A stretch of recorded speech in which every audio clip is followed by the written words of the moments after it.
유네스코 문화예술교육 세계문화예술교육 주간 국제 심포지엄에 오신 여러분 반갑습니다. 안녕하세요. 한국문화예술교육진흥원 김자연입니다. 네, 오늘 이 자리에 함께해 주신 문화체육관광부와 국내 관계자 여러분들께 감사의 말씀 드립니다.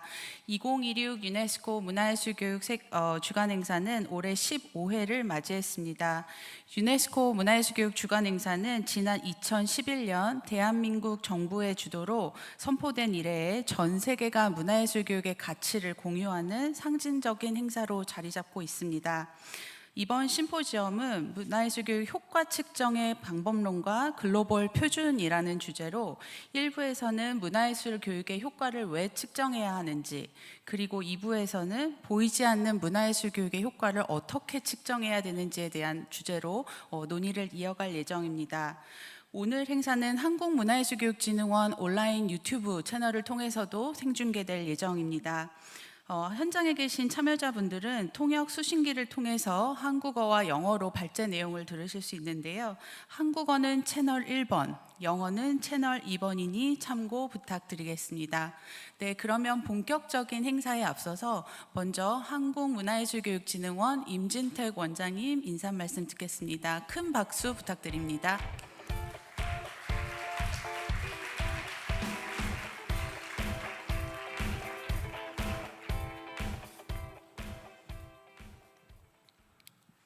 큰 박수를 부탁한다고 그랬는데 별로 큰 박수는 안 나온 것 같습니다. 큰 박수 부탁드리겠습니다.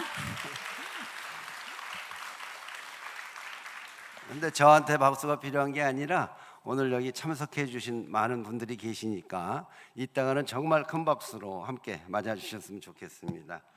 안녕하십니까? 저는 한국문화예술교육진흥원장 임진택입니다.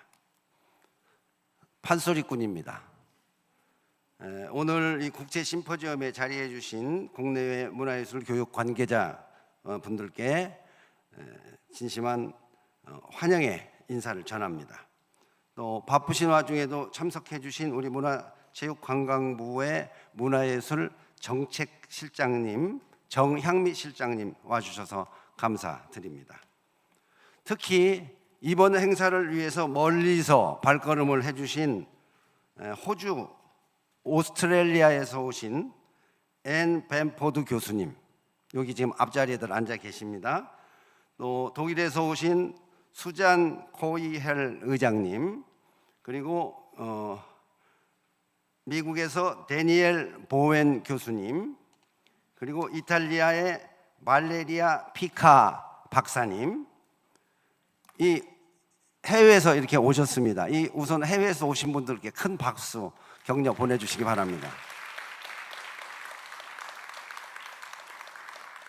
그리고 오늘 참석해 주신 분들이 여성분들이어서 특별히 서울대학교 의과대학 남성 김붕년 교수님께 오늘 함께 자리를 해 주십사 하고 요청을 드렸습니다. 김붕년 교수님께 환영의 인사를 드립니다.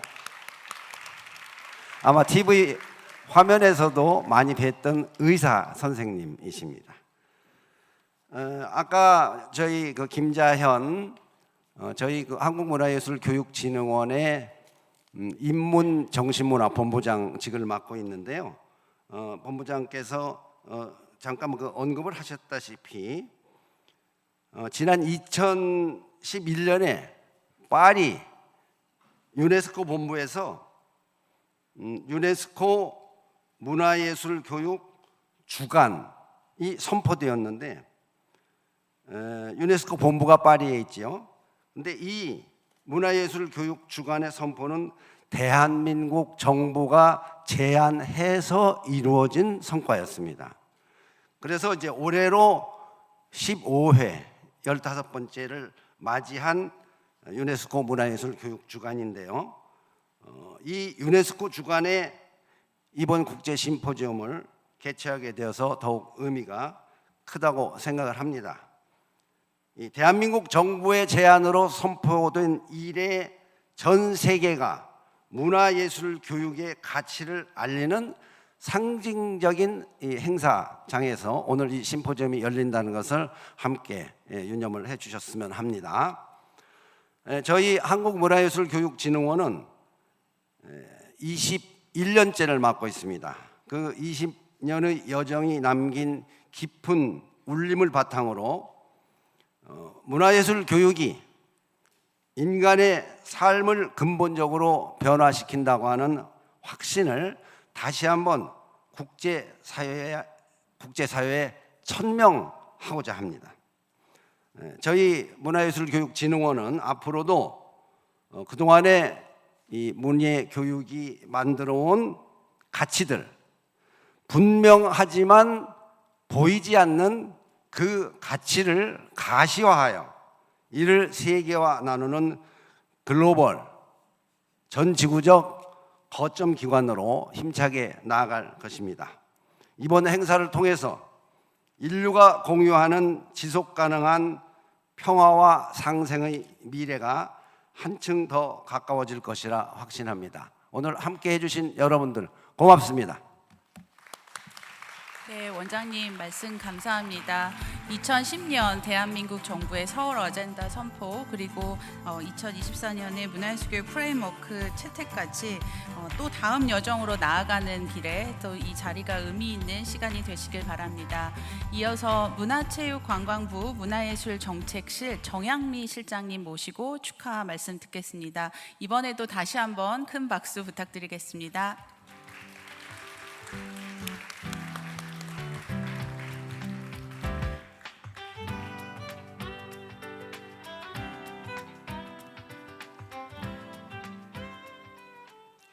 안녕하십니까.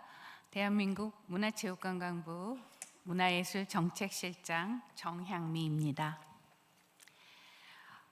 문화예술 교육의 가치를 전 세계와 함께 나누고 확산해온 유네스코 문화예술교육주간이 올해로 15주년을 맞이하게 되었습니다. 진심으로 축하드립니다. 대한민국은 2010년 서울 어젠다 채택을 계기로 유네스코 문화예술교육주간의 출범 과정을 함께 해왔습니다. 올해 한국 문화예술교육의 국제적 성과와 앞으로의 과제를 함께 논의하는 것을 그런 자리를 마련하게 되어 매우 뜻깊게 생각합니다.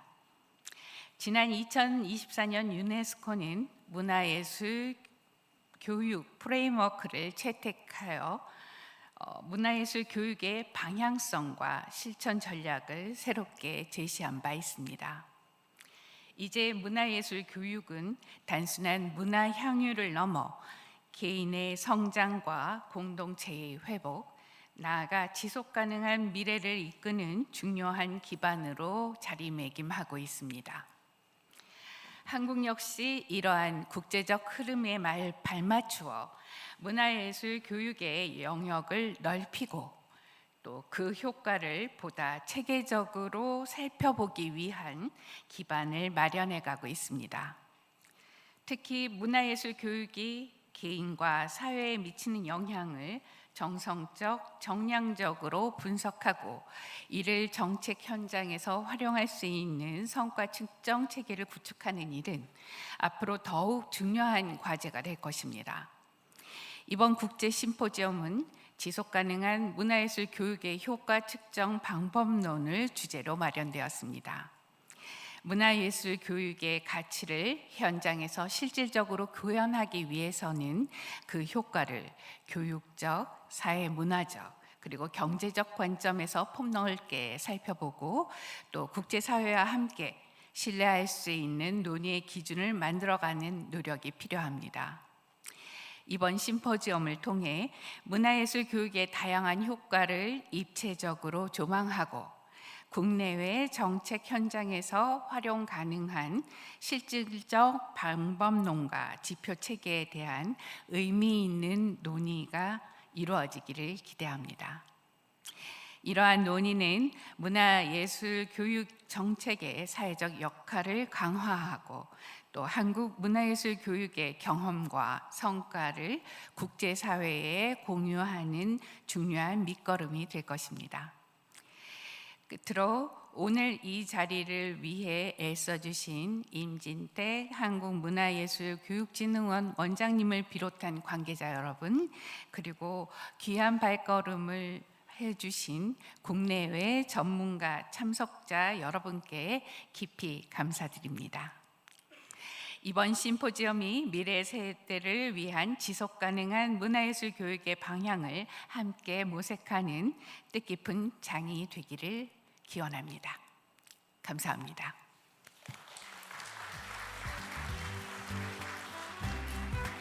네, 실장님 말씀 감사드리겠습니다. 네, 1부 세션 시작하도록 하겠습니다. 1부는 문화예술 교육의 효과를 왜 측정해야 되는가, 국제적 규범 이행과 표준화된 성과 측정의 필요성에 대해 말씀을 나눌 예정인데요. 첫 번째로 유네스코 60개국 문화예술 교육의 효과를 비교 분석한 결과, 또 그리고 글로벌 지표의 필요성에 대해서 How Factor 문화예술 교육에서 측정이 중요한 이유를 주제로 엠벤포드 교수님의 발제가 있겠습니다. 큰 박수 부탁드립니다.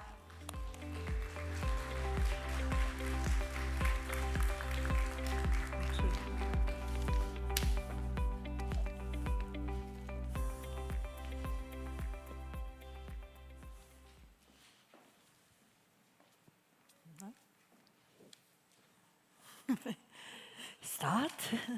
It's gone on this one, but not on the screen. Yeah, that's it. Lovely. Thank you. First of all, can I say how lovely it is to be in Korea?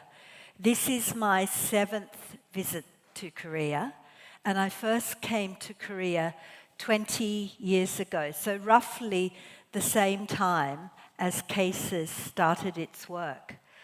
And every time I come back to Korea, I am stunned, absolutely so happy by the progress that this wonderful country has made in arts education. So I want to start by you all doing this. Take your right hand, put it over your left shoulder, and go like this.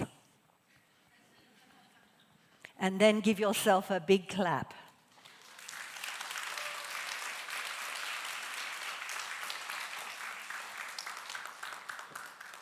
You are leading the world in arts education. And I know that because the introduction of the slide was incorrect. I have not looked at 60 countries. I've looked at 220 countries. So when I say Korea is doing a wonderful job, you can really in your heart believe that that is true. 20 years ago, I wrote a book called The Wow Factor.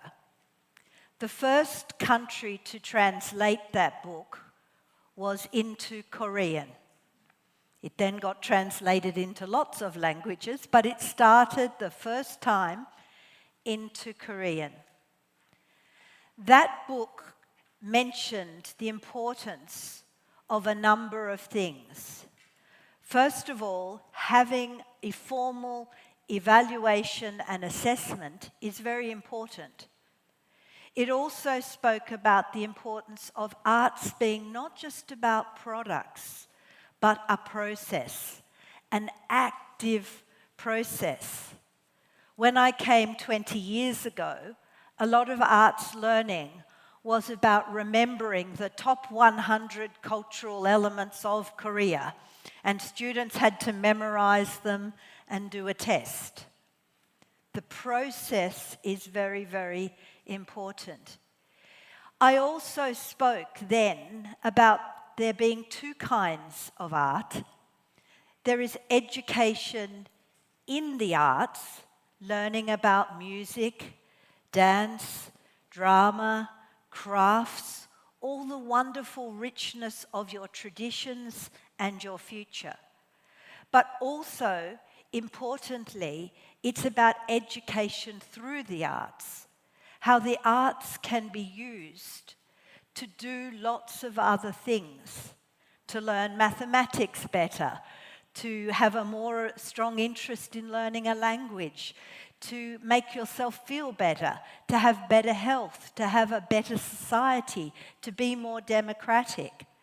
That the value of education is not just in the arts, but also how arts and culture affect other parts of life. It must happen formally in school, because if it doesn't happen formally in school, you can't make sure that every child gets it. So you must bring it into the school. But it also has to happen informally. And it's important, as we have very good evidence here in Korea, you need a clear policy. A country has to dedicate itself to doing this well, to doing a good job. And you have to start with education of professional people, teachers, artists. I'm happy that tomorrow I will be working on professional development. It's very temperamental. Okay. What was the impact of that work that I did 20 years ago? Not because I did it, but because it was a form of evaluation and monitoring. What happens when you actually measure and report on effects? When I did the wow factor, it was only 86 countries. What that did was mainly it legitimized a global evidence. There were a lot of international meetings following it. The Seoul meeting, Lisbon meeting, Barcelona meeting, a lot of important international meetings. Also, it did a really important thing, because the research showed that bad arts education is not neutral. Bad arts education actually stops us having our culture, having our creativity. So around a third of all arts education was actually causing harm to the children, because it was stifling their natural creativity, or it was so rigorous, so hard, that it made them stop playing the instrument. I heard recently of a famous child genius who was now a very old lady, and she was a very talented piano player. But she stopped playing piano from when she was 14 to when she was 30, because she had had bad arts education. And she said, if I didn't stop, I would have died. It was so serious, the bad quality of the arts education. What it also did, which is a very important part of the arts, was it made people ask questions, lots of questions. And one of the most important functions that the arts can perform is to make us ask questions. In an academic sense, those questions are called research. What you produce from it are called publications. But we are all allowed to ask questions, to begin our own investigation, to try and do things better than we've done them before. So, let's move now from wow to how. Because what I wanted to do was to look back 20 years and say, what's happened in those countries over 20 years in arts education? What have we done? How have we achieved? Well, the good news is there are 50 countries doing very, very well. There are wonderful 50 countries in the world who are putting a lot of energy into arts education. That is great news. But even that number is only 22% of countries. That means only 22% of children get the chance to have a good arts and cultural education. Does that matter? Of course it matters. It matters because it's core to what it means to be human. If I had not had arts education, I would not be standing here today. Drawing, singing, dancing were for me what made it worthwhile to learn. So my learning was informed by arts education. The really sad news, and this is super sad news, was when I did my research in 2004 and 2005 and published it in 2006. In 2006, in that year, every country, 100% of countries, had some arts and cultural education. In some ways, my life of work has been a failure because now we have 17 countries in the world where children receive no arts and cultural education. We as a global community have to make sure that we help those countries. We must all work hard to help those countries so that those children get arts and cultural education. It was so lovely to hear yesterday about Case's work supporting near neighbours in Asia to develop their arts education. It's no good if we get it, but other children do not get it. The rest of the countries had okay arts education.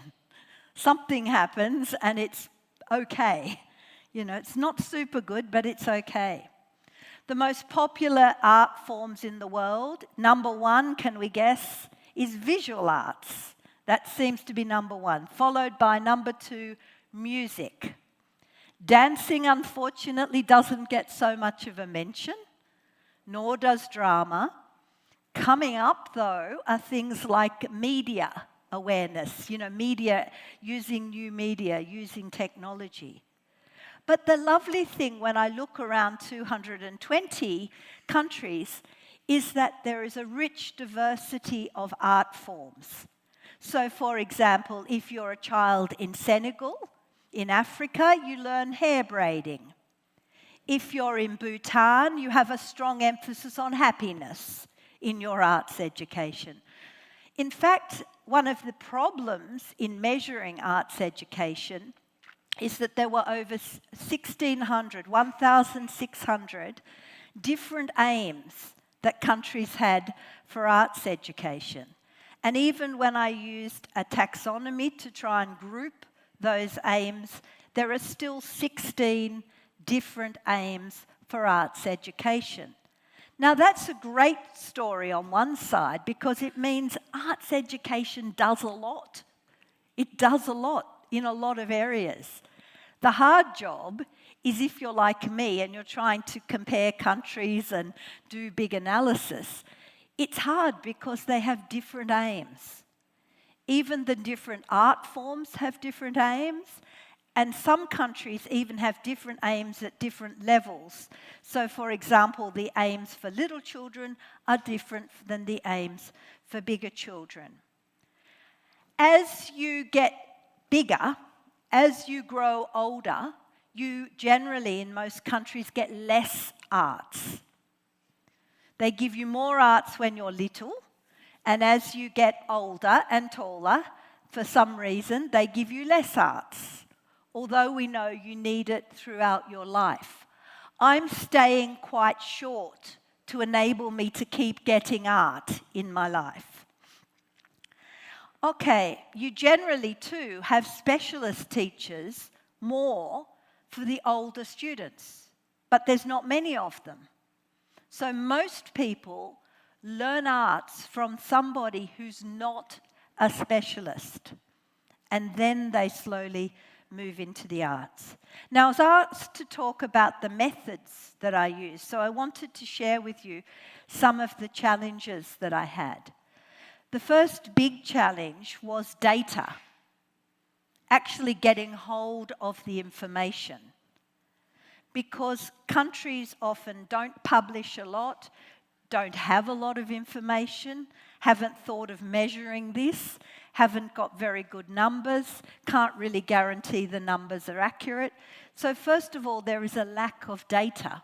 It's very hard to do this research without data. I have looked far and wide to get as much data as I possibly can.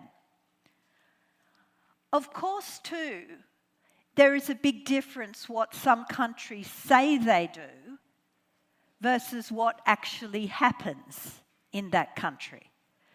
So an important part of my research is talking to people in the country and trying to feel what's going on in the country. Even on this trip, I arrived on Sunday. I spent Sunday, Monday, Tuesday feeling what's actually happening in arts and culture in Korea. And I thought of one measure we could use. I would call it the laughter index, because what I noticed on Sunday, Monday, and Tuesday, also there was good weather. I have to declare the research conditions in a proper study, but there was a lot of laughter I could hear in the Korean streets, even on the trains, in the shops, walking along. And I thought, this is wonderful. These people are laughing a lot. It is a measurement of happiness. It's also hard to count what happens in the formal situation, in the school, but it's really hard to count what's happening informally. Especially in some of the less developed countries, it's almost impossible to know whether a child in a village is actually getting lots of arts education from their local community. Also, an important thing is that your arts education has to be systematic. It can't stop and start. It has to go on for a longer period of time. It doesn't matter which art forms you have, but you need a variety of them. And it has to be throughout your whole life.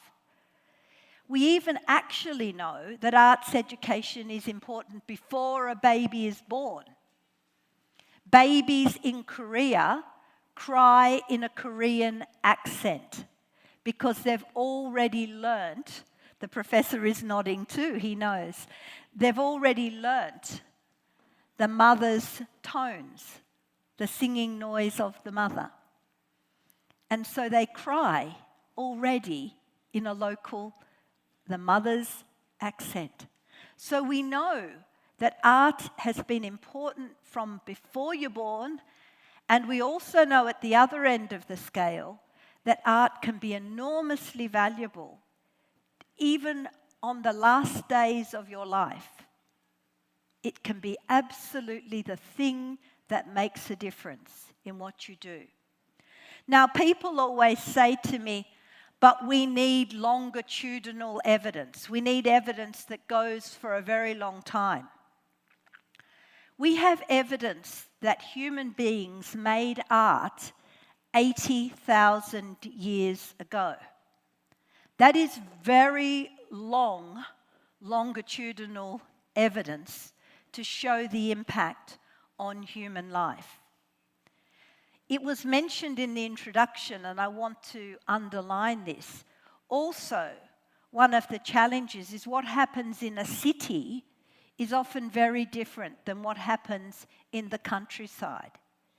Even talking over lunch, a lovely young man who was with us at lunch said, I didn't have it because I was in the countryside. We cannot accept that. We cannot accept that. And also, an ecosystem is important. You have to have everybody contributing to this thing called arts and culture. You can't just go, cases can do it all. We all have to care about this. We all have to do it. So, next steps, the how factor will be out exactly 20 years after the first report was out. And what are the future trends? What are the things that we have to look forward in the future? I think super important will be regional cooperation. And I think Korea can really lead on that in this region. Also, the use of technology will be important. How do we as humans interface with AI and deal with AI? Also important will be the coherence between what's called culture, what's called art, and what's called education, and making sure we all talk to each other and we all understand each other. The next one is really important to me. Inclusion and accessibility.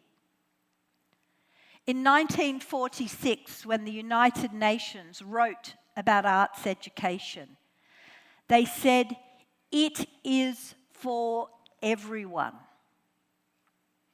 In English, everyone's a very hard word because it means everyone, not some people.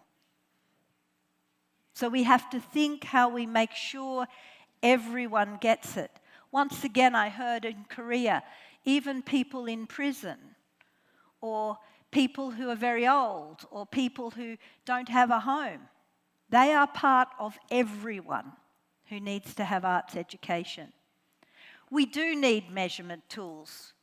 We need a consistent language with clear concepts so that we can all know, not whether we're using the right word, but whether we all understand what each other is meaning when we talk and measure things. Teacher and artist development is crucial. I've spoken to that already. So is peace and well-being. Everywhere I go in the world, people are very worried about peace and well-being. They are worried about a feeling of not knowing what the future holds for them. Young people, old people, people who are rich, people who are poor, everyone. And also, I would like to propose we have the new AI. The new AI is artistic intelligence. I will go on record now to say artistic intelligence will still be here long after the other AI has gone. Do you think I'm right? Yeah, exactly. Without artistic intelligence, AI means nothing. It is nothing more than a pencil. A pencil transformed artistic practice because it meant the artist could easily carry it with them. I dare say that AI, as in artificial intelligence, put in the hands of artists will do good things. Will do good things, like a pencil does. It does very good things. But artistic intelligence will still be here in 80,000 years going forward, long after AI has been and gone. So I urge you to really focus on the true AI. I'm not going to go into all the details of this slide, and I know that somehow they're going to share these with you. But when we measure anything, it's super important that we ask ourselves questions before we start. The first question is not of the teacher or the child, it's of ourselves. The first question of research is always about you, in a sense. When do we know that art will have an impact? Are we able to get enough resources to do this research? What are our goals? What are we looking for? What does success look like? And so on. All these questions you have to ask before you even start. Who are you going to ask? Who are you going to speak to? Who will do the measurement? Will it be we measure ourselves? Or is it someone else going to measure us? And how do we represent the richness of the arts in our work that we do? These are questions. These questions I have printed and put on my wall in my office so that every day when I do my work, I'm thinking about this, because it keeps me ethical. Now, it's wonderful that I'm sitting next to such a renowned professor as Professor Kim. And he comes from a medical background. Yet we have so much in common. So much in common. I find for measuring the arts, my best methods actually come from looking at health. And that's because health is a very human thing. And we also, like in the arts, have individual health and collective health. It's also something that you can have physical health, but you can have mental health. The other reason health is really interesting as a model for understanding arts education is also when you look at it, you can be very healthy and you can be all of the indicators of health. But if you are a smoker, suddenly your health will decline. Yes? This is the way it is in arts education. You can have good arts education, but if you suddenly strike some bad arts education, that might change your health. That might change the way you see and feel and are affected by arts education. So I've proposed that we can have these sort of measures to look at arts education, individual measures. Now, individual measures, when a doctor says, "How are you?" when you go into the doctor, you start to say the particular things. Doctor, I have a sore knee. Doctor, I get headaches. Doctor, my eyes hurt. Okay? Specific individual measures. They are for me. They don't affect anybody else. But you can also say, what is the health of the Korean population? Then you're not talking about the sore knee or the eye or the headache. You're talking about, do you feel good? Do you feel happy? Do you live a good life? Are you active? Do you feel that you fit in and you can do what you want to do on a daily basis? That's a measure of universal health. And that's the sort of measure we need, both the individual and what they call in medical terms the composite health measure. When you put all of the good things together, how do you feel? Now, we can disagree or we can agree. We've only got 2 minutes left. I've actually tried to put in bold here some words in English that are very helpful when we think about what we do. The first word, and I'm just going to go with the words in bold, the first word is output. That is exactly what happens. So if a child has a piece of paper, you give them some coloured paints, they paint a picture of their best friend. The picture of the best friend is the output. That's what the child has produced. The next level is the effect. The child takes the picture. They give the picture to their best friend. Their best friend gives them a big hug and says, "I'm your best friend, thank you." Okay, that's an effect. If it were not for the painting, they wouldn't have done that. We can also assess the painting. We could say, has the child used imagination in the creation of that painting? Did they mix new colours? Did they stay for a long time trying to get their painting nice for the friend? We can start to assess it. We can also evaluate the whole process. Did the child have enough choice of colours? Was there enough paper? Was there an opportunity for you to take the painting and share it to the friend? The next word sounds like evaluation, but it's an important difference. It's value, valuation. What does it mean to the child, to their friend? What's in your heart? And ultimately, there is impact. Does that child think, another time I would like to make another painting, and this time I will give it to another one of my friends? That is impact. So in measuring arts education, that is what we have to measure, those different stages. I'm going to finish then, because that's a good place to finish and to think about, and also it's time up. But I'd like to thank you all very, very much, and I feel very humble to be here with you all.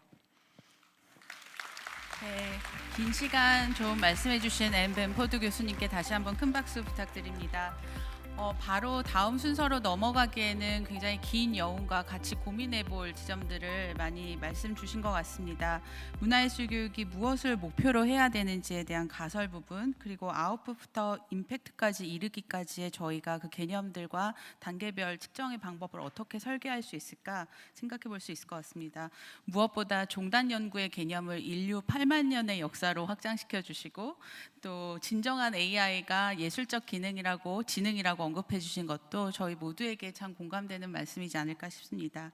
네, 이어서 두 번째 발제분 모시겠습니다. 수잔 코이엘 유럽 겐사겐재단 이사님 모시겠습니다. 큰 박수 부탁드립니다.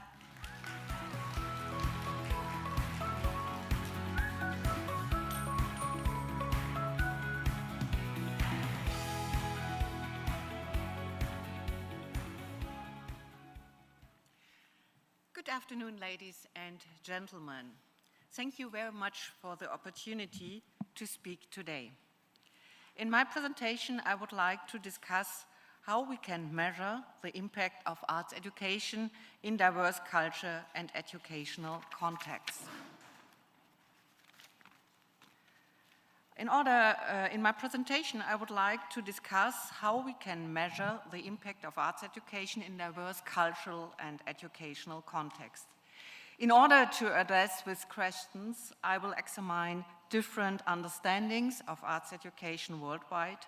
I will outline historical turning points in European arts education to discuss how shifting political, cultural, and economic contexts have influenced both the goals of arts education and the methods used to evaluate its impact. In conclusion, I will address the challenges facing internationally comparative research in arts education, as well as recommendations for future monitoring systems. Let us therefore begin by discussing various perspectives on the understanding, goals, and impact of arts education worldwide. Before discussing methods of measurement, it is necessary to clarify what exactly do we mean by arts education. Across the world, arts education is understood in very different ways, and just mentioned it. In some contexts, the focus lies primarily on artistic excellence and cultural heritage.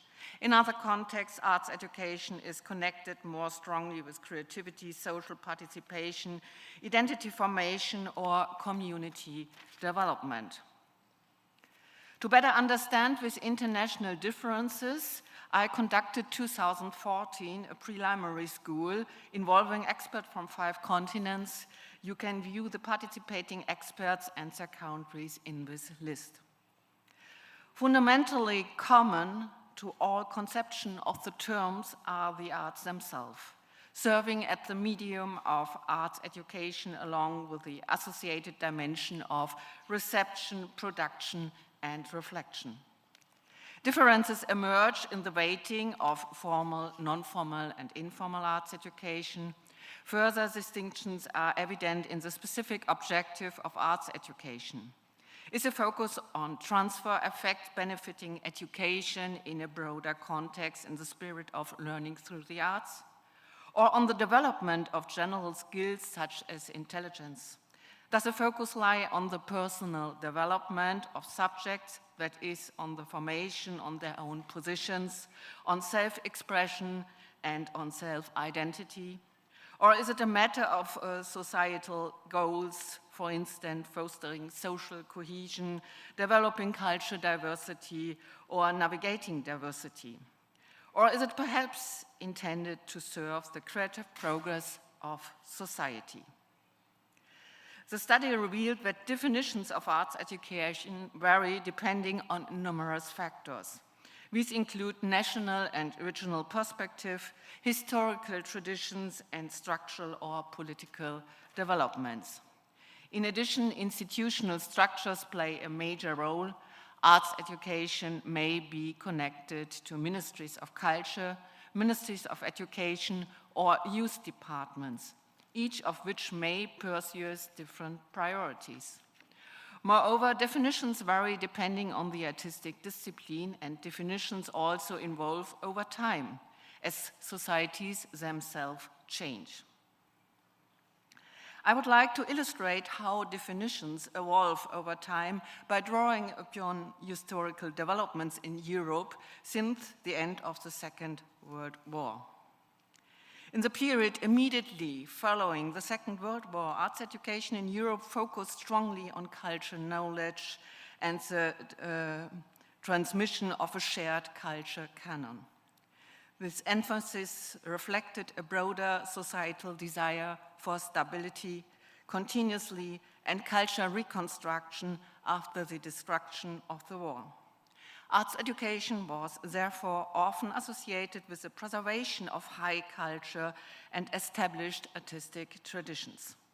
However, beginning around 1968, popular culture, everyday culture, and social cultural themes gained increasing importance. Traditional concepts of arts education were challenged by new artistic forms, including popular music, media arts, or other forms of youth culture expressions. The focus shifted from culture preservation toward participation, everyday culture, and a critical engagement with culture traditions and a culture canon.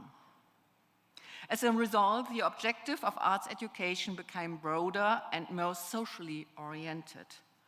Early empirical studies in arts education often focused on primary effects and basic research, such as knowledge of a musical instrument, painting techniques, or music theory.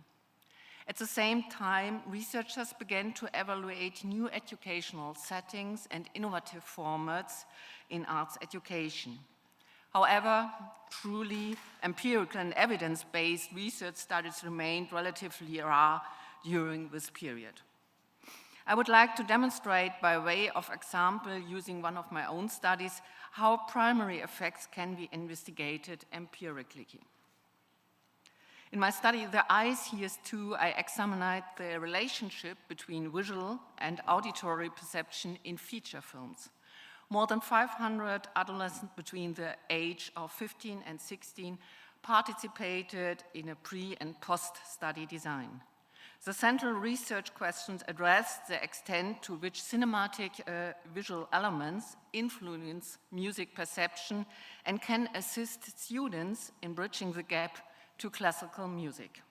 The study compared students who experienced music audiovisually with students who experienced the same music only orally. The quantitative study captured analytical and emotional dimensions of the student music perception through a testing procedure. Since approximately the 1990s, arts education has increasingly been influenced by processes of economization and individualization in Europe. Arts education was no longer legitimized solely by culture or aesthetic arguments, but rather by economic and social ones, such as communication skills, employability, or personal development. This is illustrated by a quote from a project of that area: "You can change your life in a dance class."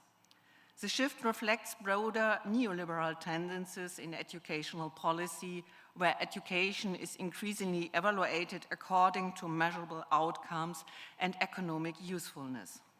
As a consequence, arts education research frequently focuses on transfer effect studies. Transfer effect studies investigate whether arts education contributes to the development of competences beyond the artistic field itself, for example, intelligence, mathematical ability, or social competences. These studies were particularly important for policymakers and advocacy groups in the field of arts education, as they provided arguments for increasing financial support for arts education programs. Methodological, many transfer studies used a comparison between two groups. One group receiving additional arts education and another group without such educational interventions. The objective is to determine whether measurable differences could be identified between the two groups over time. However, also these studies received considerable public attention, particularly from the political sphere. They are increasingly viewed critical in academic context. One of the best-known examples in Germany is the long-term study conducted by Hans-Günther Bastian in 2000.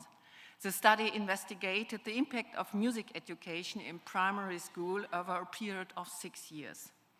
Researchers compared a music group which received additional music education with a control group. The study measured intelligence quotients and social competences. Initially, the study had a major political impact and contributed significantly to increased funding for music education in Germany. However, later follow-up studies raised criticism. For example, researchers pointed out that parents could choose which school class their children attended in this project, creating possible social selection effects. Furthermore, it remained unclear whether the observed positive outcomes resulted significantly from music education or simply from additional educational attention and learning time. Other external educational influences also could not be fully controlled. Consequently, such transfer studies are viewed more critically today, particularly with regard to questions of causality. This was also a finding of the OECD meta-study, Arts for Art's Sake, regarding transfer effect studies all over the world. Meta-studies systematically compare existing research processes, methods, and empirical findings. The aim is not only to summarize findings, but also to uncover methodological weaknesses, contradictions, and research gaps. Around the year 2005, the focus in Europe shifted more strongly toward issues of accessibility and inclusion. This development was influenced strongly by the results of the international educational studies such as the PISA test, which demonstrated the close relationship between social background and educational opportunities. At the same time, empirical studies revealed that cultural participation is heavily influenced by factors such as educational level, income, geographic location, and social environment. As a consequence, arts education policy increasingly aimed to reach disadvantages or underrepresented groups. Evaluation research therefore began focusing not only on artistic outcomes, but also on questions such as who participate in arts education and how can participation barriers be reduced. An example of this newer research orientation is the study Post-Digital Culture Youth World, conducted by me and Stefan Riske in 2018 and 2019. The study asked more than 2,000 young people between the age of 14 and 24-year-old in Germany. It is important to note that the quantitative survey was preceded by qualitative interviews as well as participatory barcamp formats in order to develop questionnaire formats that reflected the everyday experience and communication style of young people within the context of culture digital offerings. On this slide, for example, you can see intergenerational differences in the understanding of the concept of culture. For researchers, this presents significant methodological challenges. If the understanding of the concept of culture is constantly evolving, assessment instruments must also adapt accordingly.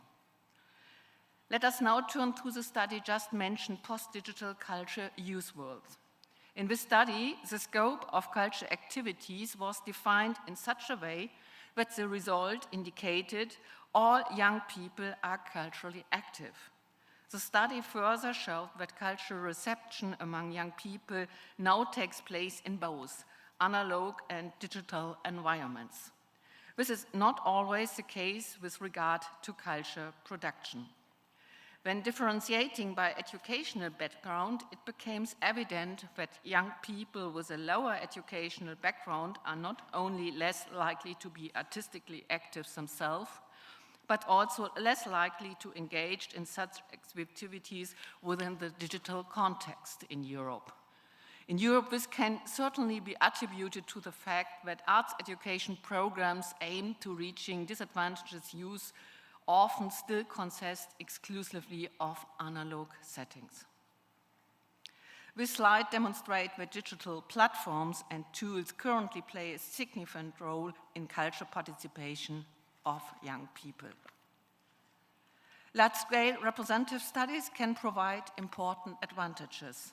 They offer systematic insights into cultural practice and attitudes, including groups that are often underrepresented in arts education programs.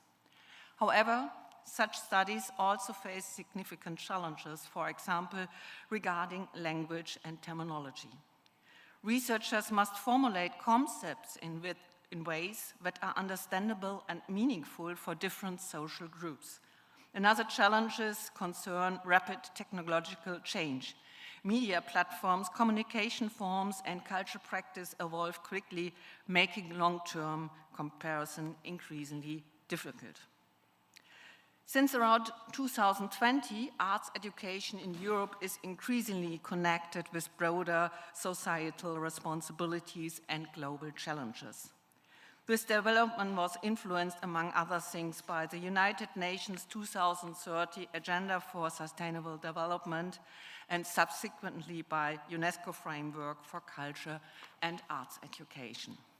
Arts education is now often discussed in relation to democratic participation, sustainability, social cohesion, or global citizenship. As a result, evaluation research must increasingly address normative and value-oriented dimension. If arts education is expected to contribute to democratic attitudes or social cohesion, researchers must establish new instruments to measure such complex effects. In this context, it is essential that these instruments relate directly to the specific artistic educational practice being carried out, because arts education does not automatically produce positive democratic outcomes. Depending on context and implementation, artistic practice may also reinforce exclusion, inequality, or ideological divisions.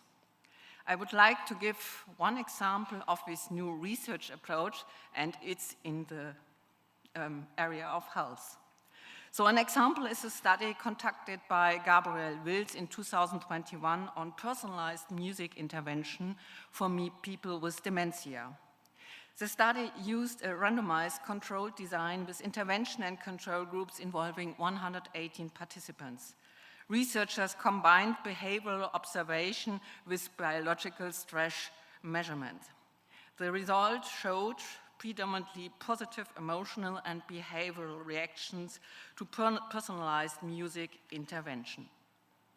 In 2023, an international meta-study was also conducted that examined music therapy and Alzheimer's disease. The study compared randomized controlled trials conducted in several counties. The findings suggest that music therapy may have positive effects on cognitive and behavioral symptoms. At the same time, the meta-analysis revealed that only 6 of the 8 studies were classified as high quality. The authors also conducted that additional research is needed, especially regarding long-term effects. Now, in this section of the presentation, I would like to focus on the challenges and existing approaches relating to the development of international empirical comparative studies in arts education. And before developing comparative indicators or evaluation system, one fundamental question must first be addressed. At which level should international measurement actually take place? Should comparison focus on learners, educational practice, political strategies, institutional structures, or expert assessment? Each of these approaches offers specific advantages, but each also presents methodological limitations. One frequently discussed idea is the development of an international large-scale assessment comparable to the PISA studies in general education. However, there are many strong counter-arguments against such an approach. Unlike mathematics or reading literacy, art education takes place across highly diverse educational and cultural settings. For example, as defined by UNESCO in formal, non-formal, and informal education.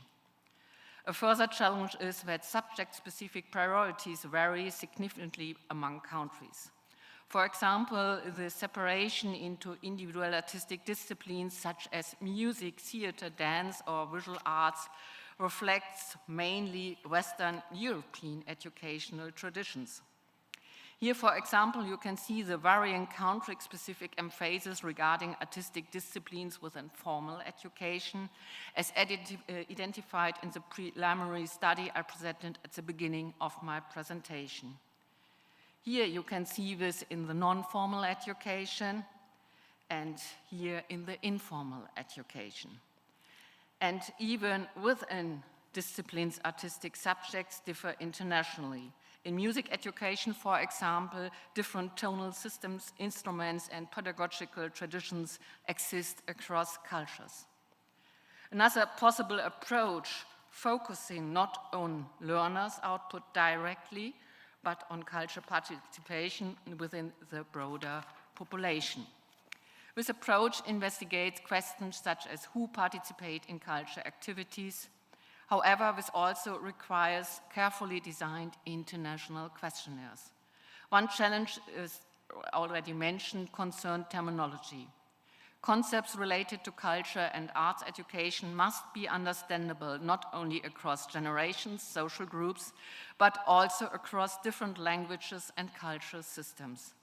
I will illustrate the challenges to you using a very, very simple example, an interpretation drawn from the 2007 Eurobarometer study on cultural participation. One finding was as follows. We also see that book reading is also more common amongst the youngest age group. This comes despite the fact that the recent qualitative study found that there is a perception that literary culture is on the decline amongst the young due to the availability of the internet and audiovisual media. However, this finding could be problematic. The data itself does not necessarily demonstrate a stronger intrinsic interest in book reading among youngsters.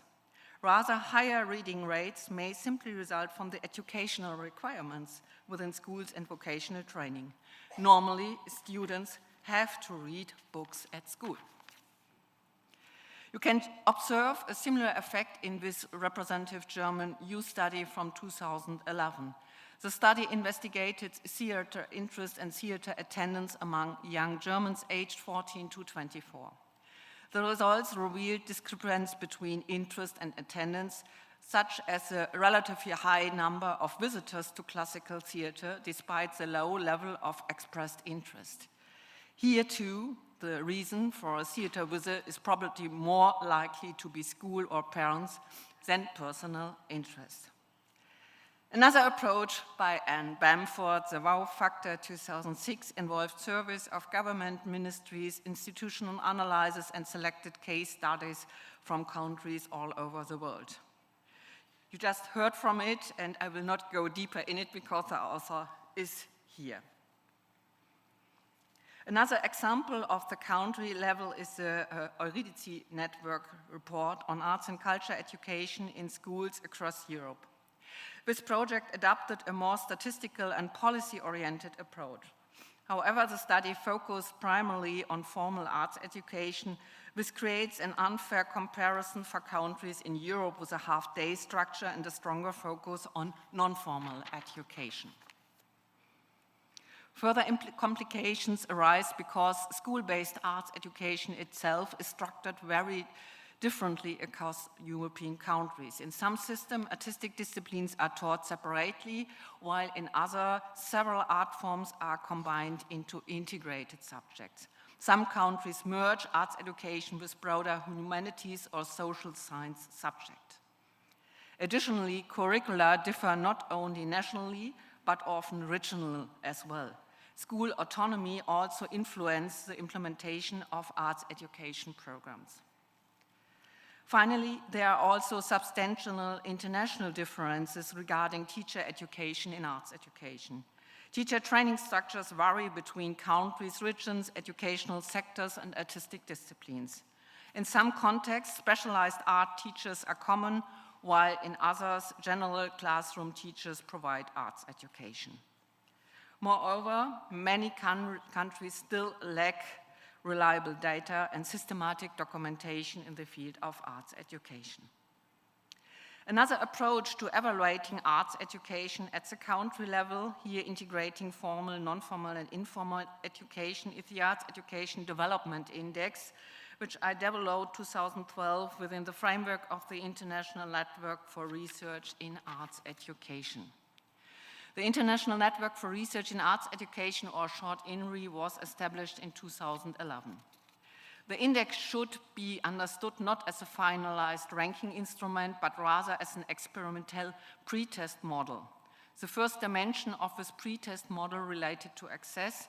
Here it was measured whether specific age groups were actually reached through art educational activities. The second dimension refers to quality, especially in this context to the qualification of educators working in arts education settings. As a first step, the index focused on activities such as making music, making pictures, dancing, and acting.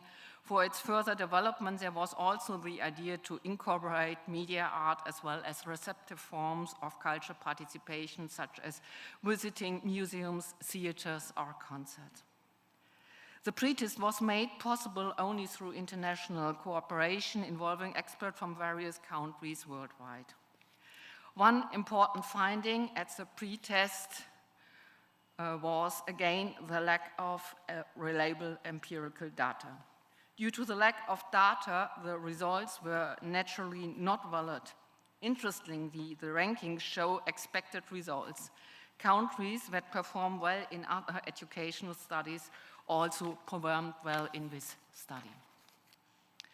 Another idea explored within the index was possibility of linking it with other international indices, for example, the PISA study, the Human Development Index, the Global Peace Index, or Democratic Index.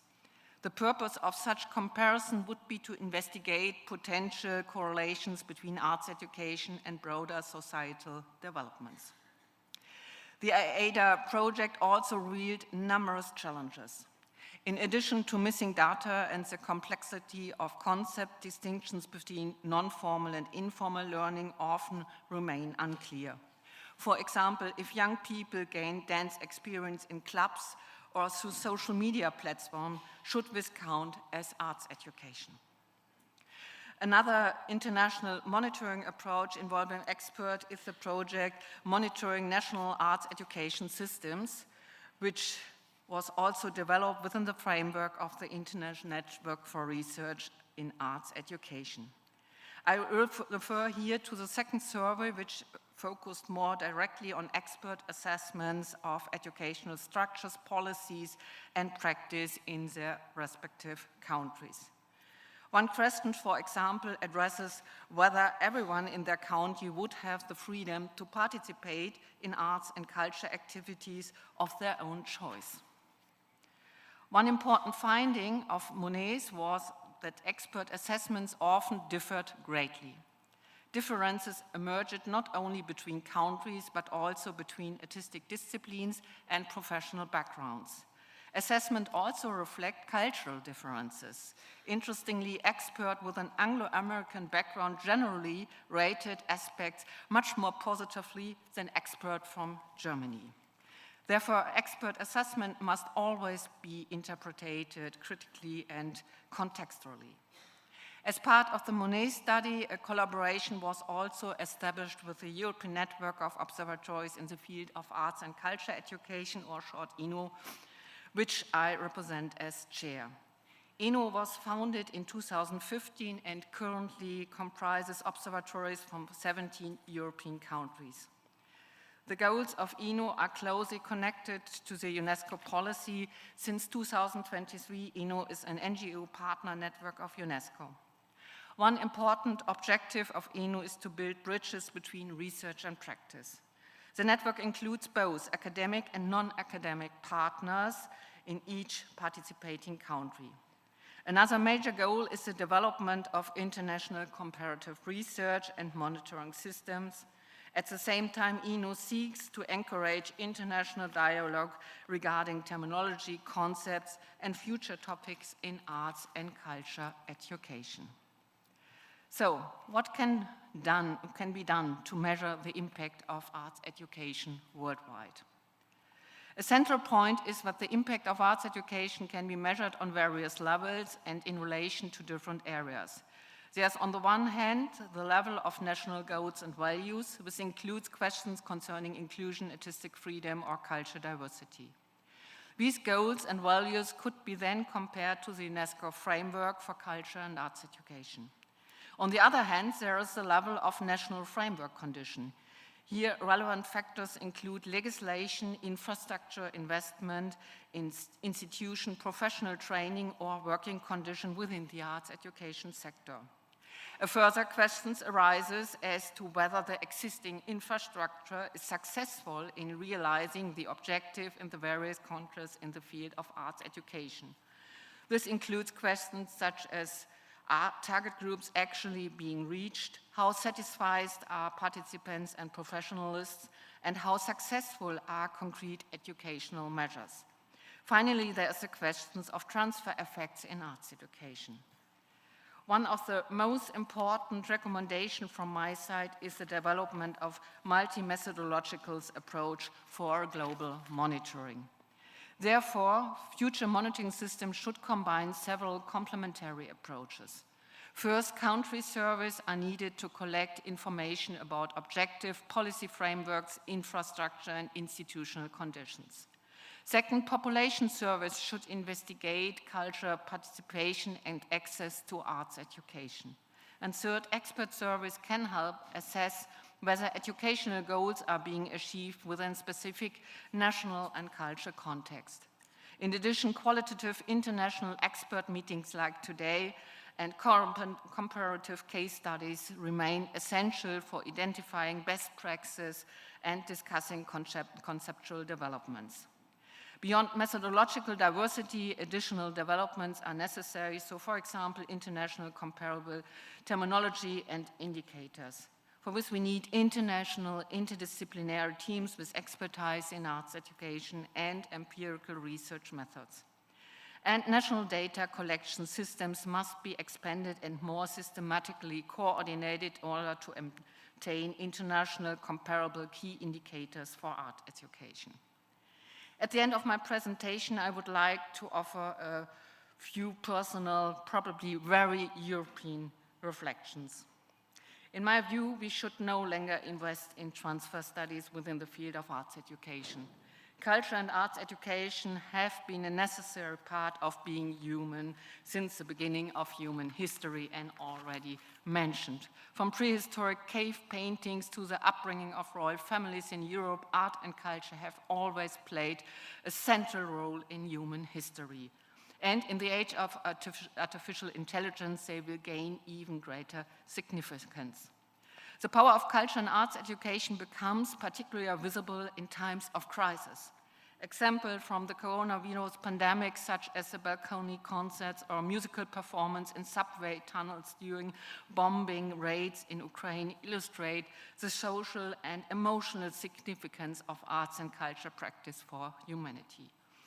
And history also demonstrates that totalitarian regimes have consistently used culture and art education to strengthen political ideologies and social control, as for example, the National Socialism in Germany or Stalinism in the Soviet Union.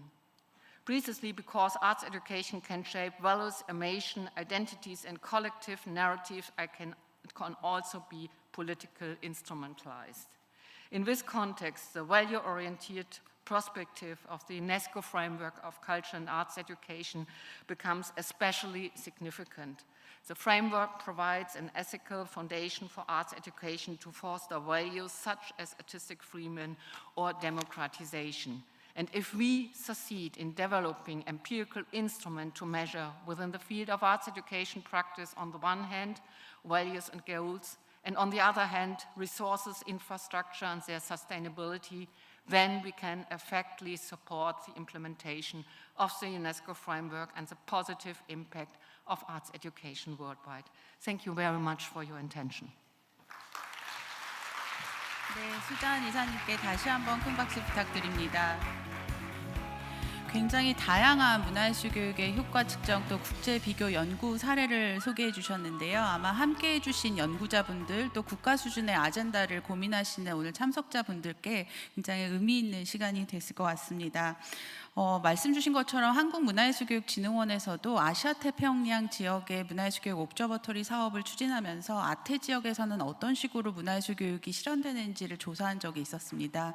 국가마다 문화예술교육의 개념이 다르고 또 가장 중요한 것은 언급하신 데이터들이 잘 정리되어 있지 않아서 굉장히 저희에게도 큰 도전 과제였었는데요.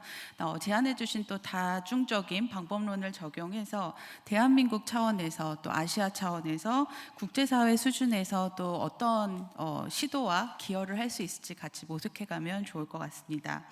다음은 1부 마지막 순서입니다. 김주리 한국문화예술교육진흥원 문화인재양성 본부장님의 순서인데요. 그동안 한국정부 차원에서는 또 저희 한국문화예술교육진흥원에서는 어떤 수준에서 어떤 다양한 방법론을 활용해서 관련된 문화예술교육의 효과에 관한 연구를 추진해 왔는지 그 현황을 공유하고자 합니다. 큰 박수 부탁드립니다.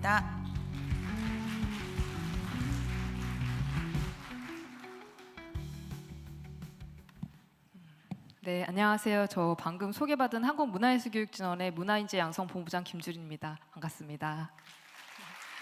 네, 조금 시간이 많이 지연되고 있는 것 같은데요. 저에게 주어진 시간은 20분이라고 들었는데 15분 정도로 그래도 빠르게 압축해서 핵심만 빠르게 말씀드릴 수 있도록 하겠습니다. 사실 문화예술교육 정책 사업을 많이 하다 보면 굉장히 많은 현장에서 언어적 혹은 비언어적인 것들로 문화예술교육의 효과를 저희가 많이 느낄 수 있는 장면들이 많이 있습니다. 그래서 뭐 아이들이 참여했을 때 굉장히 이제 재미도 굉장히 중요한 요소고요. 그리고 조금 활력이 좀 잃어가고 있었는데 문화예술에 대한 그런 상상만 하고 있던 것을 평생의 꿈으로 갖고 있다가 생활에 활력이 생겼다는 어르신도 계시고, 또 문화예술 치유 프로그램에는 조금 이제 심리적으로 좀 불편함이 있었는데 이제 조금 더 다른 사람들과 소통을 좀 하기 시작했다. 좀 다시 해보고 싶다. 이런 다시 재참여에 대한 희망하는 것들도 굉장히 좋은 효과의 이제 징표가 아닐까 생각이 듭니다. 그래서 이런 것들 현장에서 굉장히 많이 이제 보이고 있는데요. 그 참여했던 아이들의 뭐 부모님도 같이 변화하는 것도 보이게 되고, 또 참여했던 예술가도 함께 이 예술의 창작을 혼자 하는 것이 아니라 함께 이 참여자들과 예술 창작의 과정을 거치면서 스스로 예술가도 자기 철학이 더 분명해지고 또 예술가로서의 성장을 하게 됐다는 얘기도 많이 듣게 됩니다.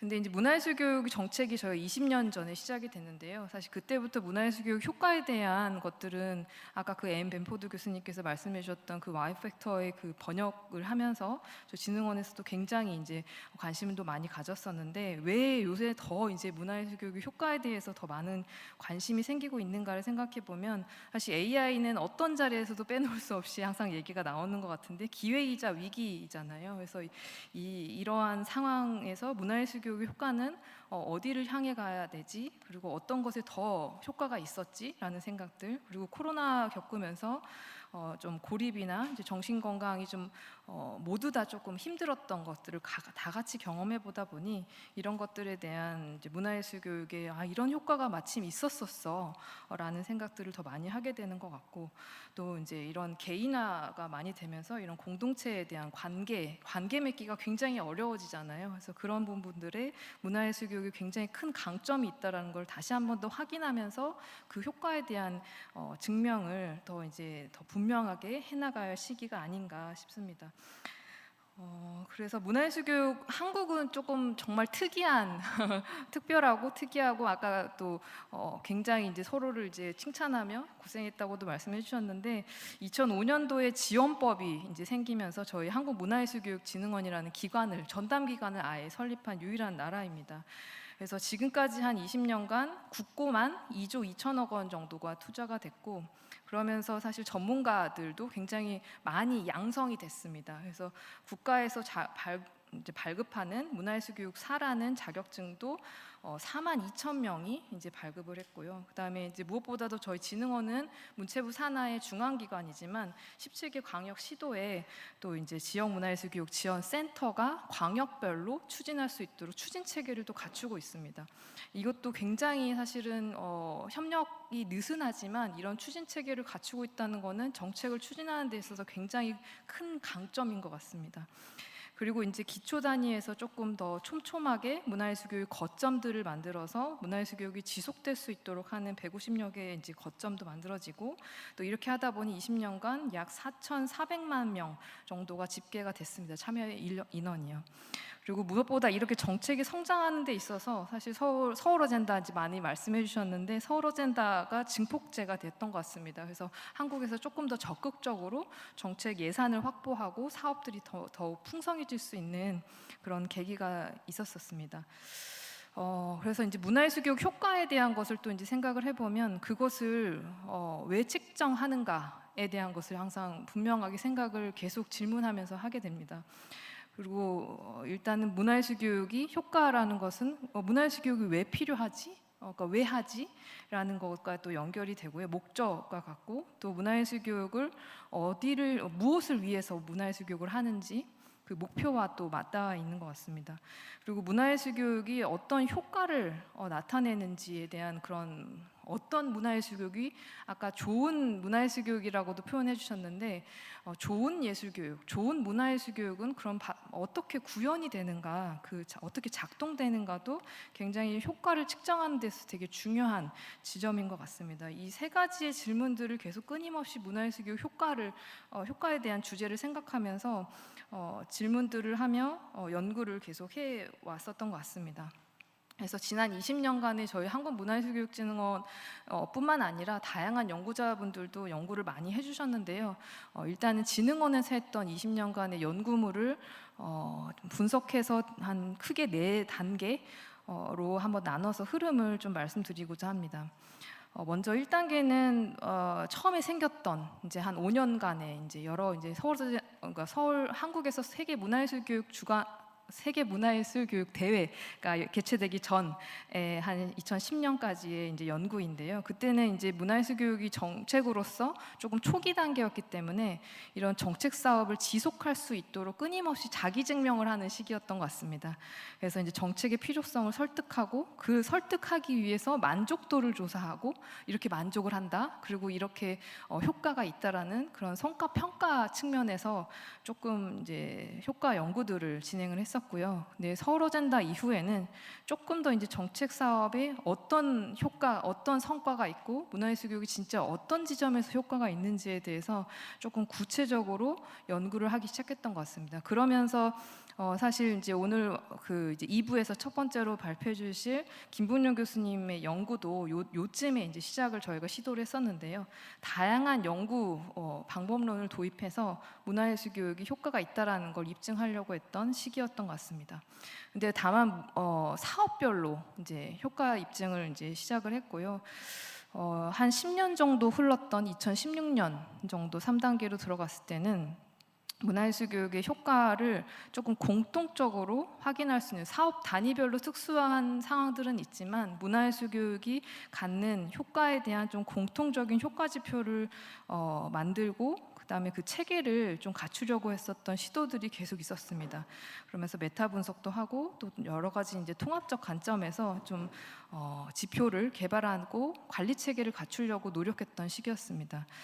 그리고 이제 코로나와 이런 여러 상황들이 바뀌면서 사실 문화예술 교육이 무엇인가, 문화예술 교육의 효과는 지금 이전 20년 전과 같은가 다른가 이런 거에 대한 고민도 생기고 그래서 이제 조금 더 사회적 영향까지도, 그러니까 문화예술 교육이 아까 말씀드렸던 뭐 전이 되는 그런 효과들도 말씀해 주셨는데 그것이 사회적으로 어떤 영향을 갖게 되는지에 대한 연구들도 이제는 막 시작을 하게 됐고 그 다음에 이제 사실은 이제 한국의 또 특수성인데요.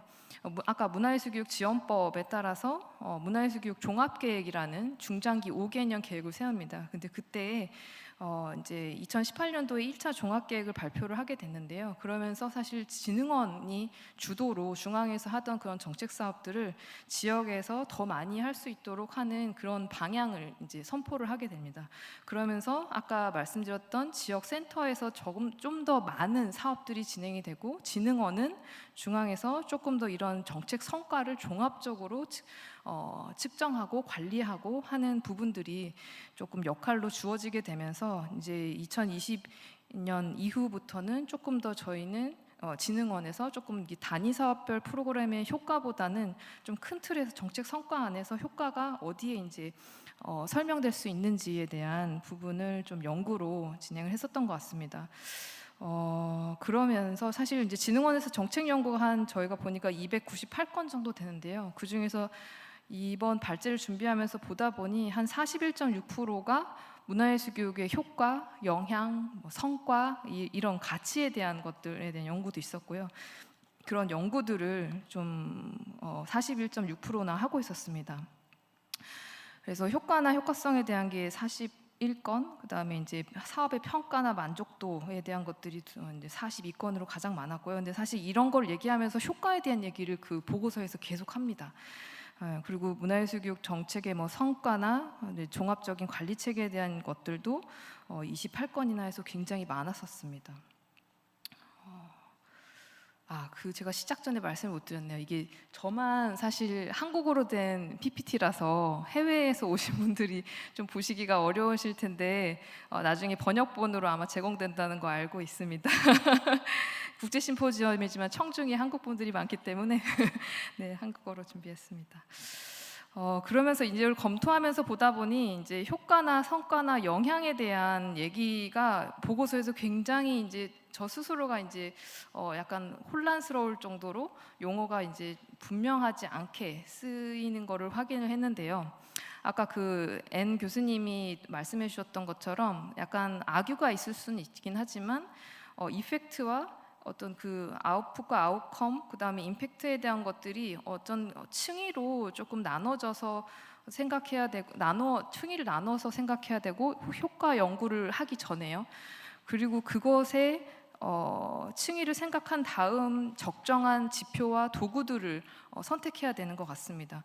근데 이제 그것들이 조금 분명하지 않은 지점들이 초반에 좀 연구물에서 많이 있다 보니까 그게 이제 오해되는 것들이 확대 해석되거나 오해되는 경우들이 좀 있는 것 같더라고요. 그래서 효과는 아무래도 약간 변화를 보는 것에 효과라고 하는 단어가 많이 쓰였던 것 같고, 그 다음에 성과라고 얘기했을 때는 조금 평가를 염두에 둔 그 성과 측정과 성과 지표가 굉장히 많았었습니다. 그래서 이제 키 퍼포먼스 인디케이터라고 하잖아요. 저희가 성과 지표를 평가, 이 사업이 지속될 것인가 말 것인가에 대한 그런 성과 지표를 평가할 때 굉장히 성과라는 말을 쓰기도 하고, 그 다음에 영향은 좀 가치적인 측면에서 얘기가 많이 됐던 것 같습니다. 그 중에서 이제 효과 관련해서 연구물 중에서 이제 몇 가지 사례를 얘기를 드리려고 하는데요. 문화예술교육의 효과 지표 체계를 조금 전체적으로 만드는 그런 작업들이 2016년 아까 3단계 정도 되었을 때부터 좀 진행을 했었습니다. 그래서 지표 검증이나 분석을 해서 또 메타 분석을 통해서 총 12개의 지표를 좀 도출을 했고, 그것이 이제 사실은 문체부의 문화예술교육 관련 정책 성과 지표로 지금 사용되고 있기도 합니다. 그래서 굉장히 깨알 같은 내용이긴 하지만 사실 보고서가 다 공개가 되어 있습니다. 아르테 라이브러리에 가시면 다 보고서에 있는 내용이긴 한데요. 일단 12개의 지표는 핵심 지표 문화예술 감수성, 이제 심미적 효과를 일으키는 문화예술 감수성의 지표, 그다음에 문화예술 친숙성, 얼마나 이제 익숙하게 문화예술을 좀 접하면서 좀 나중에도 내가 좀 필요할 때 찾게 되고 그런 친숙성에 대한 것들이 문화 자본 효과적 측면에서 이제 핵심 지표 2가지를 저희가 가지고 있습니다. 그리고 이제 개인 효과 지표로 6개가 있고 사회적 효과 지표로 4개를 쓰고 있는데요. 그래서 개인적으로는 자기 표현력, 그다음에 창의성, 그다음에 행복감, 문제 해결력, 그다음에 자아 존중감, 그다음에 자기 조절력, 이렇게 6개를 지표화해서 지금까지 쓰고 있는 지표가 이렇게 6개입니다. 그리고 사회적인 효과인데요. 이건 사회적 영향이 아닌 그냥 개인의 사회적 효과, 이제 관계적 측면에서의 효과입니다. 문화 수용력, 타인의 문화를 얼마나 잘 받아들이고 이해하는가, 그다음에 공감 능력, 그다음에 소통 능력, 그다음에 이제 친밀감, 이 4가지가 사회적 효과 지표로 쓰고 있습니다. 이 효과 측정을 하고 난 결과들도 사실은 있기는 한데요. 사실 이제 그 나이대별로 또 2020년도에는 생애 주기별로 효과 측정을 또 했었습니다. 근데 아동의 경우, 그다음에 청소년의 경우, 그다음에 어르신의 경우 다 이제 이런 효과가 유의미하다는 건 하긴 했는데 조금 더 연령대별로 다른 효과의 폭을 보이는 효과 전후 비교를 했을 때 효과의 폭이 다르다는 거는 조금 많이 확인이 되더라고요. 예를 들어서 행복감 같은 경우는 아동의 경우보다는 어르신의 경우에 행복감의 지표 효과가 굉장히 높게 나타났고요. 청소년의 경우에는 자기조절력의 그 지표가 굉장히 전후로 비교했을 때 높게 나타나거나 이런 부분들이 이제 유의미한 결과로 저희가 확인을 했습니다. 2가지의 그 사업의 사례를 얘기 드리려고 합니다. 그래서 하나는 이제 한국형 엘시스테마라고 처음에 이제 시작을 했는데 꿈의 오케스트라 사업입니다. 지금은 그냥 한국말로 꿈의 오케스트라라고 하거나 아니면 오케스트라 오브 드림으로 많이 얘기를 하게 되더라고요. 그래서 꿈의 오케스트라 사업은 2010년도에 시작을 했고 2011년부터 꾸준히 계속 연구를 해왔습니다. 그 효과가 무엇인지, 그리고 학습에 어떤 영향이 있는지 이런 것들도 계속 연구를 하다가 2016년에서 18년, 그 다음에 2019년에서 21년 2번에 걸쳐서 유일하게 중단 연구를 한 사례입니다. 그래서 사실 지원 사업의 그러니까 정책 지원 사업이 대부분이 단년도 사업이기 때문에 단년도 연구를 하기가 굉장히 어려운 구조이긴 합니다. 한국에 이런 그 정책 연구가요. 근데 이제 꿈의 오케스트라 사업은 사실 5년 지원이기 때문에 3개년간의 패널 연구로 3개년 종단 연구를 할 수 있었습니다. 그래서 2번에 걸쳐서 하게 됐고요. 대부분 양적 이제 연구와 질적 연구가 병행됐고, 첫 번째 1단계 16년에서 18년도 했을 때는 타액 코틸졸 검사까지 병행하면서 좀 그런 결과들을 확인했습니다. 그래서 이런 오케스트라 교육이 어떤 아이들의 음악적 성장이나 개인의 이제 성장이나 그다음에 그런 오케스트라 교육 안에서 사회적 관계를 형성하는데 유의미하고 또 자기가 소속된 지역이나 그 함께하는 사람들과의 그 연대감이나 소속감을 어떻게 높이는지에 대한 결과들을 이제 연구를 통해서 굉장히 많이 확인을 하게 됐습니다. 그래서 얻은 결론은 이제 오케스트라 교육이 아동의 이런 전인적인 성장과 정서적으로 안정을 좀 취하게 한다는 것을 이제 큰 결과로는 얻었는데요.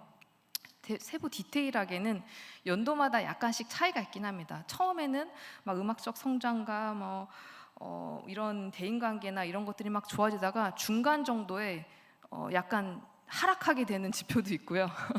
이제 3년 정도 이제 그 측정할 때, 근데 그게 이제 여러 영향 요인이 있습니다. 사춘기에 접어들면서 이제 다 싫어 막 이렇게 되는 그런 이제 시기가 오면서 그런 영향일 수도 있고요.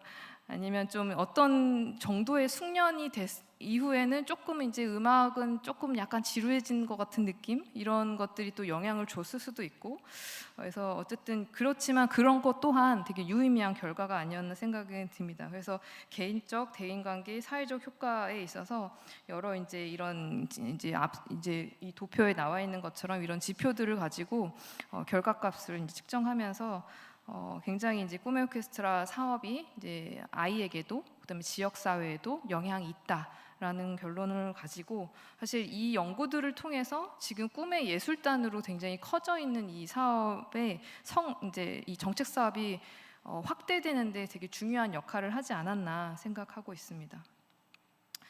그리고 두 번째 사례는 문화로 치유, 그러니까 예전에 이제 문화예술 치유 사업인데요. 마음처럼 봄처럼이라는 그 세부 사업에 대한 효과 연구가 꾸준히 있었습니다. 이것 또한.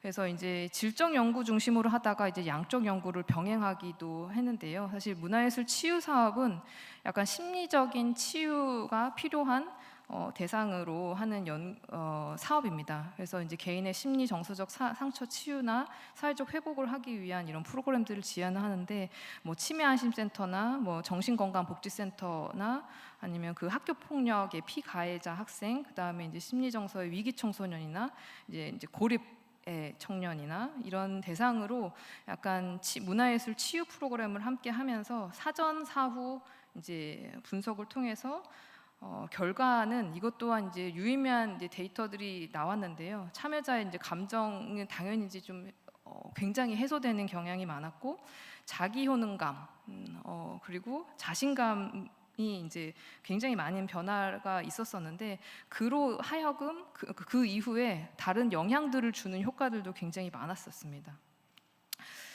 그래서 이제 참여자 변화를 2022년부터 25년까지 이렇게 진행을 했었었는데, 양적 연구와 질적 연구를 겸했다고 하지만 사실상은 거의 양적 연구에 가까웠다고 보이긴 합니다. 한국에 있는 많은 연구들이 사실은 양적 연구가 대부분이긴 하는데요. 그것을 보완하는 질적 연구가 그래도 충실하게 좀 진행된 편이었습니다. 제가 빨리 끝낸다고 했는데 시간이 이렇게 지나버렸네요. 빠르게 하겠습니다. 그리고 이제 마지막으로는 좀 강조해서 말씀드리려고 했던 것은 융합적 연구입니다. 그래서 이따가 2부에 또 첫 번째로 발표해 주신 김문영 교수님께서 이제 말씀해 주실 부분하고 맞닿아 있는데요. 저희 2021년부터 사실 타액 코르티솔 그 검사와 이제 뇌과학, 뇌 영상 부분을 이제 측정해서 이제 조금 어떤 부분에 효과가 있는지를 좀 융합적으로 접근한 연구들이 있었습니다. 이런 거는 어떤 자기보고식 설문이나 관찰이나 이런 것들도 충분히 데이터를 이제 객관적으로 받을 수는 있겠지만, 조금 더 과학적으로 이 예술 경험이 어떻게 우리 뇌에, 우리 몸에 영향을 미치는지 좀 이해하기 위한 그런 연구 시도들을 진행했었습니다. 그래서 이제 이 여러 가지 아까 그 124개의 이런 연구들의 되게 좋은 레퍼런스, 좋은 결과들, 데이터들이 많이 쌓였는데, 한계는 분명히 아까 말씀드린 것처럼 있었던 것 같습니다. 이제 아까 효과나 성과나 영향에 있어서 어떤 연구를 진행할 때 조금 더 분명하지 않은 개념들로 좀 그런 결과값에 좀 확대 해석이나 아니면 좀 오해하게 되거나 좀 검증이 좀 미흡한 거 아닌가라는 이런 생각이 들게 하는 것들이 좀 있었고요. 그다음에 지표 체계나 이런 것들은 합의하는 게 너무나 어렵지만 지표 체계를 조금 더 지속적으로 만들어 나가는 노력이 계속 필요한 것 같습니다. 그리고 저희가 좀 단기적으로 짧게는 4주에서 뭐 한 3개월 정도의 그 효과를 비교 분석하는 연구가 대부분이었거든요. 그래서 단기 이런 변화에만 약간 문화예술교육 효과가 있는 것은 아니기 때문에 장기적인 질적 연구도 굉장히 필요하고 추적 연구나 추세 연구나 이런 것들이 굉장히 많이 필요하지 않을까 싶습니다. 그리고 데이터 말씀도 아까 그 연사님께서 말씀해 주셨는데 데이터의 취합이나 이런 것들도 굉장히 연구하는데 되게 굉장히 필요한 일인데 그런 데이터 통합 관리 체계가 없어서 또 연구에 쓰지 못하는 경우가 좀 한계가 많이 있었습니다. 그리고 무엇보다 이 연구 사업을 사실 저희가 많이 기다려야 되는데 좀 저희가 워낙 이제 빠르게 연구 결과를 또 얻기를 원하다 보니까 연구 사업이 좀 긴 호흡으로 지속되는 게 좀 어렵지 않았나. 그리고 어떤 특정 사업이 없어지면 연구도 못하게 되는 이런 것들이 좀 있었어서 그런 게 한계가 아니었나 싶습니다. 그래서 앞으로의 과제는 사실 이따 토론 때 더 많이 얘기를 하게 될 것 같은데요. 지금 앞서 말씀드렸던 이런 효과 지표 체계나 개념의 명확화나 이제 방식을 좀 다각화하는 방법들 이런 것들이 필요하고 그리고 무엇보다도 이제 문화예술교육 효과가 있다라는 거는 이제 어느 정도 그런 데이터들이 많이 생겼는데 그 효과에 미치는 구체적인 어떤 요인이 무엇인지 그러니까 그 조건이 무엇인지를 조금 더 명확하게 규명하는 것이 앞으로의 되게 좀 발전적인 효과 측정과 분석의 연구가 아닐까 싶습니다. 그리고 이제 삶의 질이나 아까 행복감이나 이런 타 사회 지표와의 연결성을 좀 만들어서 문화예술교육이 이런 부분에 사회적 영향을 미친다라는 것과 함께 국제적으로 또 이런 문화예술교육 프레임워크와 연계한 이런 공동 연구들도 필요하지 않을까 생각을 하고 있습니다. 네, 그래서 이제 한국에서도 이제 올해 이제 효과지표 체계 구축 연구를 다시 또 하게 되고요. 그다음에 이제 생리적 지표를 활용한 여러 이제 융합 연구를 또 이제 하게 됩니다. 근데 이제 여러 가지 이제 과제들은 많이 있지만 그리고 또 AI가 많은 것을 대체해주고 있긴 하지만 AI가 문화예술 교육이 주는 효과의 대부분은 주지 못할 거라는 막연한 그런 자신감이 드는 것 같아요. 근데 이런 다양한 연구들을 통해서 다양한 연구와 실험들을 통해서 이게 막연한 이제 주장이 아니라 이제 근거 있는 확신이 될 수 있도록 많이 이제 노력해 주셨으면 좋겠습니다. 긴 발제 들어주셔서 감사합니다. 네, 김주리 본부장님 발제 감사합니다. 진흥원에서 200건이 넘는 이런 관련 연구를 했었는데 이런 프레임워크나 지표 체계나 혹은 방법론에 대한 어떤 합의가 충분치 않아서 참 공격도 많이 받았던 시기였던 것 같습니다. 근데 오늘 심포지엄의 주제가 문화예술교육 효과측정의 방법론과 글로벌 표준인 만큼 사실 전 지구적으로 이런 공동의 분모하에서 같이 움직일 때 또 그런 글로벌 표준을 다시 대한민국으로 갖고 와서 어떤 공신력 있는 또 기반으로서 역할을 할 때 저희의 이 연구가 또 한 발자국 나아갈 수 있지 않을까 싶습니다. 네, 일부 함께 해주신 분들 감사드리고요. 3시 30분부터 2부 행사 바로 이어서 시작하도록 하겠습니다. 로비에 간단한 음료와 다가가 준비되어 있으니까요. 휴식하시고 3시 30분까지 자리해 주시길 부탁드립니다. 감사합니다.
지금 연결돼 있어서 딱 화면으로 넘겨놓긴 했어요.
네, 빠른 휴식 후에 이렇게 또 자리해 주셔서 감사합니다.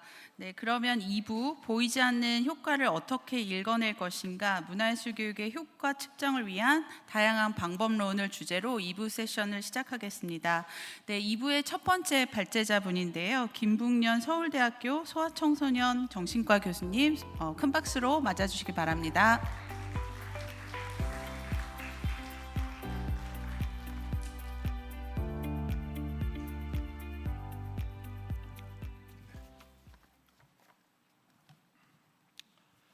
반갑습니다. 제가 사실은 그저께까지는 오늘 발표를 모두 영어로 해야 되는 줄 알고요. 굉장히 연습을 집에서 했는데 어저께 오후에 우리 이혜준 선생님한테 연락을 드렸더니 걱정하지 마시라고 동시통역이 된다고 그래가지고 슬라이드가 거의 영어로 되어 있습니다. 그래서 아마 슬라이드 보시기는 우리 외국분들 좋으실 거고요. 우리말로 하니까 이렇게 좋다는 걸 다시 한번 느끼면서 편안하게 오늘 발표를 진행하도록 하겠습니다. 제가 발표드릴 내용이 여기 나와 있는 대로 Developing Multimodal Biodigital Psychological Evaluation of Effectiveness of Cultural and Art Program이라는 제목입니다. 말 그대로 어떻게 하면 조금 더 우리 아이들이 또 우리 어른들도 있겠지만 저는 기본적으로 소아정신과 의사라서 저도 모르게 무의식적으로 우리 아이들이란 말이 나오더라도 화내지 마시고요. 아, 저 사람이 맨날 애들만 보니까 아이들이라고 쓰는구나 라고 좀 이해해 주시면 감사하겠습니다. 우리 아이들이 이러한 다양한 컬처 아트 프로그램을 했을 때 얼마나 효과적으로 달라지고 아까 얘기한 변화가 생기고 그 변화가 안정적으로 유지가 되고 그걸로 인해서 사회적인 관계가 얼마나 좋아지는지 등에 대한 연구들을 우리 문화예술진흥원과 함께 진행하고 있습니다. 첫 번째 연구는 사실은 이거는 문화예술진흥원과는 별도로 진행했던 저희 연구인데요. 보건복지부의 지원으로 진행됐던 10대 청소년들, 그중에서도 특히 이 학교 폭력의 퍼페추에이터, 즉 실제 가해 행동을 하는 아이들에 대해서 이 당시에 거의 치료할 수 있는 어떤 종류의 프로그램들이 국내에 없었어요. 참 그것도 안타까운 일인데 이 연구가 진행됐던 게 2014년부터 19년까지 저희가 5년간 진행을 했거든요. 근데 14년도에 저희가 이 연구 시작하려고 했는데 국내 버전의 한국어 버전으로 한국 아이들한테 시작해본 학교 폭력 관련된 가해 아이들을 위한 연구는 거의 없었습니다. 그래서 저희가 이제 이 연구를 개발하면서 많은 연구들을 리뷰를 했는데 이 슬라이드는 생략하겠습니다. 어떤 타겟을 가지고 우리가 이 아이들을 도와줬는가 하는 건데 단순히 어그레션만을 타겟으로 하는 것이 아니라 이 학교 폭력 가해자 아이들도 디프레션도 굉장히 높고요. 앵자이티도 높다는 거 이 당시에 우리가 처음 연구를 통해서 알게 됐고 물론 예상하시다시피 충동성 같은 게 또 굉장히 높고요. 동시에 잘못된 믿음이 굉장히 많아요. 그러니까 폭력을 쓰는 것 자체가 허용적인 그런 문화에서 살아온 아이들, 결국 그건 어떤 걸까요? 가정폭력이 만연된 집에서 커온 아이들이 굉장히 많았습니다. 그러다 보니까 문제 해결의 가장 빠른 길은 폭력을 통해서 얻는 것이라고 생각하는 잘못된 믿음을 가진 아이들이 이 당시에 상당히 많아서 irrational belief를 가졌다. 그 부분도 중요한 치료 타겟 중에 하나가 됐었습니다. 이 아이들을 도와주려니까 저희가 하려고 했던 게 두 가지가 이제 큰 목표가 설정이 됐는데 치료 모델에 있어서 첫 번째 치료 목표가 아이들이 타인의 고통을 느낄 수 있게 도와주는 거예요. 너무나 이거는 쉬운 일이라고 느껴지실지 모르겠는데 놀랍게도 이 학교 폭력의 가해자 그룹의 아이들은 피해자 아이가 겪는 고통을 실질적으로 거의 정서적으로 깊이 있게 경험하지 못합니다. 그 아이들의 고통이 아이들이 표현되는 말 속이나 표정이나 그 아이들이 겪고 있는 상당히 피해 아이들이 겪고 있는 고통들을 눈으로 보면서도 그거에 대한 진정한 공감 능력이 제대로 발휘가 되지 않더라는 거죠. 그 부분을 어떻게 좀 도와줄 수 있을까? 어떻게 해결할 수 있을까? 저희들 큰 미션 중에 하나였고요. 두 번째는 공격성의 바탕이 되는 아까 얘기한 충동성, 이런 부분들을 어떻게 매니지할 수 있을까 하는 두 번째 목표가 있었습니다. 이 첫 번째 목표인 엠파시 빌딩에 대해서 저희들이 아트 세라피를 도입했고요. 그리고 두 번째, 이 충동성과 공격성을 조절하는 능력을 키워주기 위해서는 Cognitive Behavioral Therapy 모델을 적용시켰습니다. 이 두 가지를 합쳐서 나온 모델이 저희 서울대학교 모델이었고요.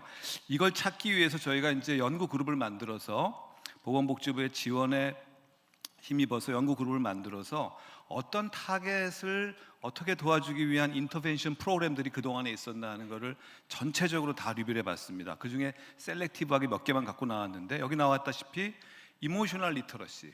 이모셔널 리터러시는 감정 언어를 이해하는 능력입니다. 감정에 이름을 붙일 수 있는 능력을 갖게 되는 겁니다. 그걸 도와주는 프로그램, 소셜 스킬, 또 비블리오 세라피. 지금 여러분들도 아마 이 다양한 형태의 학교에서의 프로그램에서 많이 활용하시는 걸 알고 있는데 실제 좋은 책들, 좋은 시, 좋은 시의 문구들 이런 걸 가지고 이제 하는데 저희가 했던 거는 고통받는 아이가 쓴 시를 가지고 그룹 세라피 때 많이 활용을 했습니다. 생각보다 도움이 됩니다. 내가 괴롭힌 아이가 어떤 종류의 고통을 얼마나 어떻게 느끼고 있는지를 그 아이들이 쓴 시나 그림을 통해서 데몬스트레이션하고 그 경험들을 쉐어링하면 이 퍼페추에이터 아이들도 일부 아이들은 눈물을 흘립니다. 내가 한 행동이 저렇게까지 저 아이들에게 고통을 주고 괴로움을 주고 자살, 자해 충동을 일으키는지까지는 상상도 못했다. 이런 얘기를 하는 애들이 실제로 있고요. 그래서 그런 부분을 도와주는 것과 더불어서 트랜슬레이션이라는 다양한 이제 연구들이 진행되면서 저희가 외국 연구들을 또 많이 가져다가 썼는데 그 중에 하나 흥미로운 게 클럽 오펠리아라는 연구인데 이거는 여자 아이들끼리의 심각한 갈등 문제를 해결하기 위한 프로그램인데 이것도 굉장히 공감 능력을 키워주는 데 있어서 흥미롭게 작용할 수 있는 여러 놀이들을 묶어놓은 그런 프로그램입니다. 이런 등등의 프로그램들을 저희들이 이제 국외 내외적으로 이제 모집을 해서 정리했던 연구가 이제 이제 세 권의 책으로 출판이 되어 있는데요. 학교폭력 치유 예방 프로그램 이름은 나와 있지만 다 치유가 타겟이 가해 아이들을 위한 거고요.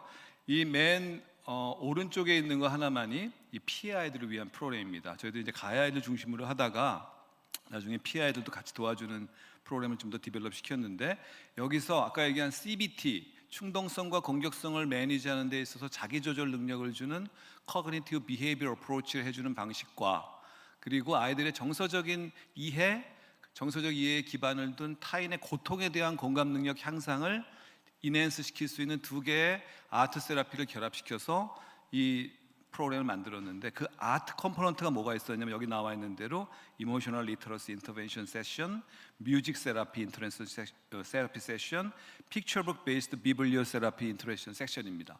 이런 종류의 것들을 아이들과 함께 공유하고 활용함으로써 이 아이들의 정서적 고통에 대한 이해를 활성화시킬 수 있게 노력을 했고 이거를 가지고 저희 전국에 있는 병원들이 같이 참여하고 또 일부 병원이 참여하기 어려운 지역은 그 지역에 있는 심리지원센터들이 같이 참여해서 110개 한 해에 110개의 그룹 세라피 프로그램이 600명 정도의 아이들에게 이 아이들은 다 어떤 아이들이 하면 폭력의 정도가 심각해서 소년원에 간 아이들은 여기 참여가 안 되고요. 폭력의 정도가 한 중간 정도가 돼가지고 기소를 할 수도 있는데 기소가 된다는 건 재판에 넘어가는 겁니다. 재판에 넘어간다는 건 판결받을 위험성이 큰 아이들이죠. 근데 그 정도가 미약해서 기소까지는 시키지 않고 즉 재판에 넘기지는 않고 조건부를 걸어서 기소 유예를 시키는 방안이 있습니다. 그래서 1년을 줍니다. 그 아이한테 시간을 1년 동안 네가 이런 조건을 충족시키면 너를 재판에 넘기지 않겠다라고 하는 검찰의 약속을 가지고 경찰이 관리하는 그룹으로 들어가는 겁니다. 그 아이들이 저희 대상입니다. 그래서 이 아이들은 1년 동안 본인이 싫든 좋든 프로그램을 참여하면서 자기의 이런 폭력성, 공격성 이런 문제들을 해결하라는 미션을 갖고 저희 이제 병원에 오는 아이들인 거죠. 그런 아이들 600명이 전국에서 리크루트가 돼서 한 6개월간에 걸쳐서 치료 프로그램이 진행이 됐고요. 일주일에 2시간에서 3시간씩 아트 앤 CBT가 제공됐고 결국 그걸 다 마친 아이는 600명 중에 400명 정도입니다. 결국 일부 아이들은 또 다른 형태의 범죄나 다른 형태의 문제를 일으켜서 결국엔 기소가 됐던 그런 아이들이고 다행히도 그래도 한 3분의 2, 4분의 3 이 정도 사이 정도의 아이들이 끝까지 살아남았습니다. 그래서 그 아이들 중에 저희들이 이제 평가를 쭉 진행을 했고요. 그 중에 이제 오늘 일부 데이터를 보여드리려고 하는데 어떤 아이들이냐면 저희 서울대병원에 방문을 해서 보다 심도 깊은 평가를 받은 아이들입니다. 이 아이들은 100명 정도가 되는데요, 대략. 여기 보시다시피 아이들이 가지고 있는 전반적인 인지적인 기능이나 주의력 기능, 행동 조절 능력 등등을 포괄적으로 평가하는 신경심리 검사, 그리고 좀 더 자세하게 그 아이들이 갖고 있는 정신병리에 대한 평가, 그리고 마지막으로 이 아이들의 기능적인 발달과 구조적인 발달을 보는 fMRI, 아나토미컬 MRI를 같이 치료 전과 6개월 치료 후에 촬영을 하게 됩니다. 이 아이들에 대한 연구를 진행하다 보니까 저희가 사실은 이러한 종류의 이런 소위 말해서 psychological treatment가 우리가 의학적으로 사용하는 medical treatment, pharmacological 약물 치료하고 대비했을 때 제가 갖고 있던 편견은 이 당시에 치료적인 효과도 낮을 뿐만 아니라 브레인에서의 변화는 더더군다나 굉장히 미약할 것이다. 약간 변화가 눈에 보이지만 통계적인 처리를 하고 나면, 통계적인 처리라는 건 이제 이 컴페어리슨이 너무 많이 반복될 때 이 아티팩트가 생기거든요. 우리가 같은 현상을 여러 번 이 비교 검색을 t-테스트나 카이스키어를 돌리게 되면 뭐가 나와요. 차이가 있는 게. 근데 그건 아티팩트일 가능성이 많습니다. 그래서 그걸 없애는 게 이제 멀티플 컴페어리슨인데요. MRI도 똑같습니다. MRI를 여러 명한테 찍어서 계속 데이터를 모아가지고 그걸 비교해서 분석을 하면 변수가 커지면 비교 변수가 많아지면 많아질수록 의미 있는 차이가 있는 것처럼 보이는 것들이 막 나타납니다. 하지만 통계적으로 멀티플 컴페어리슨 커렉션 하고 나면 사라져요. 그건 실제 변화가 아닌 겁니다. 변화처럼 보였던 아티팩트였던 거죠. 그런 거를 다 검증하고 나면 아마도 살아남는 변수들이 이 MRI 상에서의 변수가 없을 거라는 게 제 가설 중에 하나였어요. 왜? 그렇게 심한 아이들이고 일단 문제 행동이 많고 폭력성이 높고 공감 능력은 떨어지니 전반적인 뇌 구조적 기능적 발달에 저하가 있을 가능성이 높은 아이들이고 그 아이들을 6개월을 걸쳐서 그렇게 길지 않은 기간이거든요. 주당 2-3시간의 프로그램을 해서 시작했더라도 이 아이들이 과연 브레인의 변화가 있을까? 이 아이들이 주로 중학교 아이들이 대부분이고 고등학교가 소수가 포함되어 있었습니다. 굉장히 회의적이었어요, 사실은요. 그래서 네거티브 파인딩이 꽤 분명하다. 이 MRI 데이터 하지만 한번 해보자 이런 마음으로 진행을 했습니다. 그랬는데 상당히 놀랐습니다. 이 결과를 보고 나서 실제로 코티컬 thickness라고 하는 우리 뇌에서 신경망을 만드는 기초적인 시냅스가 만들어지는 회로가 이 코텍스에 붙어 연결되어 있는데 이 표피에 주로 있고, 근데 연결망을 만드는 이제 엑소는 안쪽으로 들어가서 안쪽에 있는 서브코텍스에 연결이 덴스한 회로들이 연결되어 있거든요. 근데 그 코텍스의 시냅틱 체인지가 실제로 일어납니다. 이런 CBT 플러스 아트 세라피를 통해서 이런 발달에 심각한 일부 지연이 있는 아이들도. 그래서 여기 나와 있는 대로 메디얼 프론탈, 안테리어 싱귤레이트 코텍스, 템포럴 팁, 파리의 옥시피탈 정션, 여기 나와 있는 빨간색으로 표시된 이 표현들인데요. 이 오른쪽을 보시면 여긴 뭐 하는 동네인가? 주로 충동성, 공격성, 감정 조절, 조절 능력 발달과 관련된 주요 지표들이고요. 두 번째는 템포럴 팁, 안테리어 싱귤레이트 코텍스, 파리오 옥시피탈 정션은 모두 다 공감 능력이에요. 타인의 정서를 느낄 수 있는 능력. 타인이 기뻐하면 함께 기뻐하고 타인이 슬퍼하면 그 슬픔에 영향을 받아서 위로하고 싶은 마음이 생기고 타인이 고통받고 있는 걸 보면 나도 마음이 좀 불편해지고 미안한 마음도 생기고 이런 것들이 경험되는 그 영역들입니다. 그 영역들의 두께가 현저하게 증가됩니다. 아까 얘기한 멀티플 컴페어리슨을 다 커렉션 해줘도 이 부위의 변화들은 서바이벌 하더라는 거죠. 자, 그럼 그것만 있었느냐? 그렇지 않다는 겁니다. 그 안에는 실제 회로들은 어떤가? 코텍스의 변화가 생겼는데 실제 안에서 작동하는 커넥티비티의 변화는 어떠냐? 화이트 매터 커넥티비티가 어떠냐? 이것도 아까 말씀드린 주요 전두엽과 연결되어 있는 회로들이 모두 다 빨간색으로 표시된 것처럼 통계적인 커렉션을 극복하고 살아남더라는 것이죠. 그래서 이 연구를 통해서 저희가 약물 치료를 하지 않으면서도 행동 치료와 이런 아트 세라피틱한 세라피 세션을 충분히 제공을 하면 6개월은 이 당시에는 충분하지 않다고 생각했지만 지금 생각해 보면 사실 쉬운 일은 아닙니다. 이 아이들을 이렇게 홀딩해서 한다는 게 상당히 터프한 친구들인데, 전공의 쌤도 한 2대쯤 맞았고요. 이 중에 한 명한테. 우리 전임희 쌤도 한 몇 대 맞은 선생님도 계십니다. 저는 다행히 안 맞았어요. 세션에 참여를 반밖에 안 했거든요. 우리 전공의 전임희 쌤한테 다시 한번 미안하다는 말을 좀 하고 싶은데요. 하여튼 파이터 메터 커넥티비티가 상당 부분 좋아지더라는 거예요. 그래서 이 변화들은 뭐냐면 결국에는 첫째, 커텍스의 두께가 두꺼지는 아까 얘기한 시냅스를 형성하는 능력이 좋아졌다는 거고, 현저하게 커넥티비티가 좋아졌다는 건 그 회로의 상호 연결망이 좋아짐으로써 충동성을 도와주는 영역이 활성화된 게 코텍스의 두께 증가고, 충동성을 높여주는 그 부위가 공감 능력, 자기 조절, 정서 조절과 관련된 영역들을 연결하는 네트워크도 같이 좋아진다는 겁니다. 상당히 중요한 파인딩이고요. 그래서 이 연구가 저희들이 2018년에 꽤 괜찮은 잡지에 실렸고, 그런 뇌의 변화들이 실제로 아이가 경험하는 공격성과 과잉행동, 충동성 관련된 비헤이비어의 변화들하고 상당 부분 통계적으로 일치했다는 것도 유의미한 파인딩 중에 하나였습니다. 그래서 이 연구를 토대로 해서 저희들이 물론 이 연구가 이제 진행되는 시기가 완전히 똑같이 겹치진 않습니다만, 상당히 이런 아이들에 대한 이 조절 능력 발달에 어려움이 있는 아이들의 브레인 체인지를 가져올 수 있는 이러한 다양한 형태의 정신치료, 인지행동치료, 그리고 예술적 치료에 대한 긍정적인 피드백을 갖게 됐고요.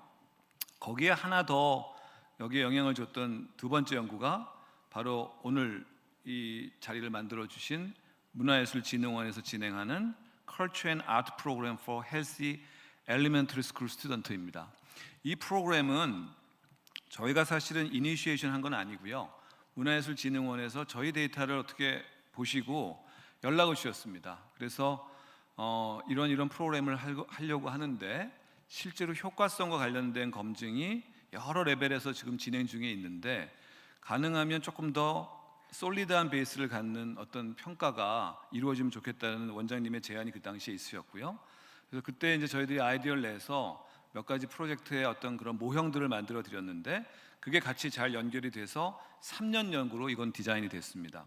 여기 나와 있는 대로 르뽀행 프로젝트라는 이름으로 진행이 되는 예술사 프로그램 2군데가 참여가 됐고요. 그리고 이제 어떤 초등학교 한 군데에서 진행됐던 이 예술 꽃 씨앗 스쿨이라는 게 그때 있었나 봐요. 제 기억에 그렇게 번역한 걸로 아는데, 예술꽃을 이렇게 씨앗을 뿌린다는 의미겠죠. 그런 학교에서 진행되고 있던 예술사 프로그램을 같이 참여시켜서, 이것도 역시 마찬가지로 한 학기 정도가 이제 진행이 되고요. 한 6개월에서 5개월 정도. 그리고 1시간 반인가가 방과 후 프로그램으로 진행이 됐습니다. 일주일에 한 번 내지 2번 진행됐었고, 이 학교의 어떤 그런 뭐 배려나 학교에서의 그 학교장님의 어떤 그런 폴리시에 따라서 약간의 횟수의 차이는 있었던 걸로 아는데, 대략 그 정도 한 학기 일주일에 한두 번 1시간에서 1시간 반 이런 정도의 예술 치료만 한 겁니다. 이건 CBT 같은 게 없고요. 그래서 예술적인 치료도 아니죠. 예술 교육을 한 거죠. 정확히 얘기하면 아트 에듀케이션 한 거고요. 이 아트 에듀케이션의 타겟으로 했던 게 굉장히 앰비셔스한 플랜을 그때 짜셨는데, 지금 생각해 보니까 이렇게 넓은 범위의 타겟을 정하신 건 아마 이 당시에 아까 우리 김주리 본부장님이 말씀하셨던 효과성 검증에 엄청나게 디보션 하실 때였던 것 같아요. 저는 그걸 몰랐죠. 모르고 아니 왜 이렇게 너무 많은 검사를 하자시는 거예요. 막 검사 종류가 여기 나중에 나오지만 32개인가 그랬어요. 그래서 아니 선생님 왜 이걸 다 하시려고 그러세요? 이 중에 몇 개만 가장 그 예술 프로그램이 갖고 있는 원래 모토가 있다. 그 예술사분들이 지향하는 목표도 있을 거고, 거기에 맞춰서 그거를 중점적으로 평가하고 그냥 제너럴한 컨디션은 몇 개의 도구들을 하면 된다고 제가 몇 차례 말씀을 드렸는데, 안 돼요. 그럼 연구비를 뺏겠습니다. 이러시면서 결국은 엄청나게 많은 숫자의 평가가 이제 진행이 함께 돼서, 도메인 보십시오. 감정, 어펙티브 도메인, 소셜 도메인, 사회성 발달, 아티스틱, 그 아이의 예술적 변화에 대한 도메인, 카그니티브, 지적 발달 관련된 도메인, 비헤이비어, 행동 발달에 대한 도메인까지 5개를 여기서 같이 평가를 하게 됩니다. 그래서 이제 다양한 종류의 스케일들이 이제 여기 사용됐는데, 그건 생략을 하겠습니다. 그렇게 해서 진행이 됐고요.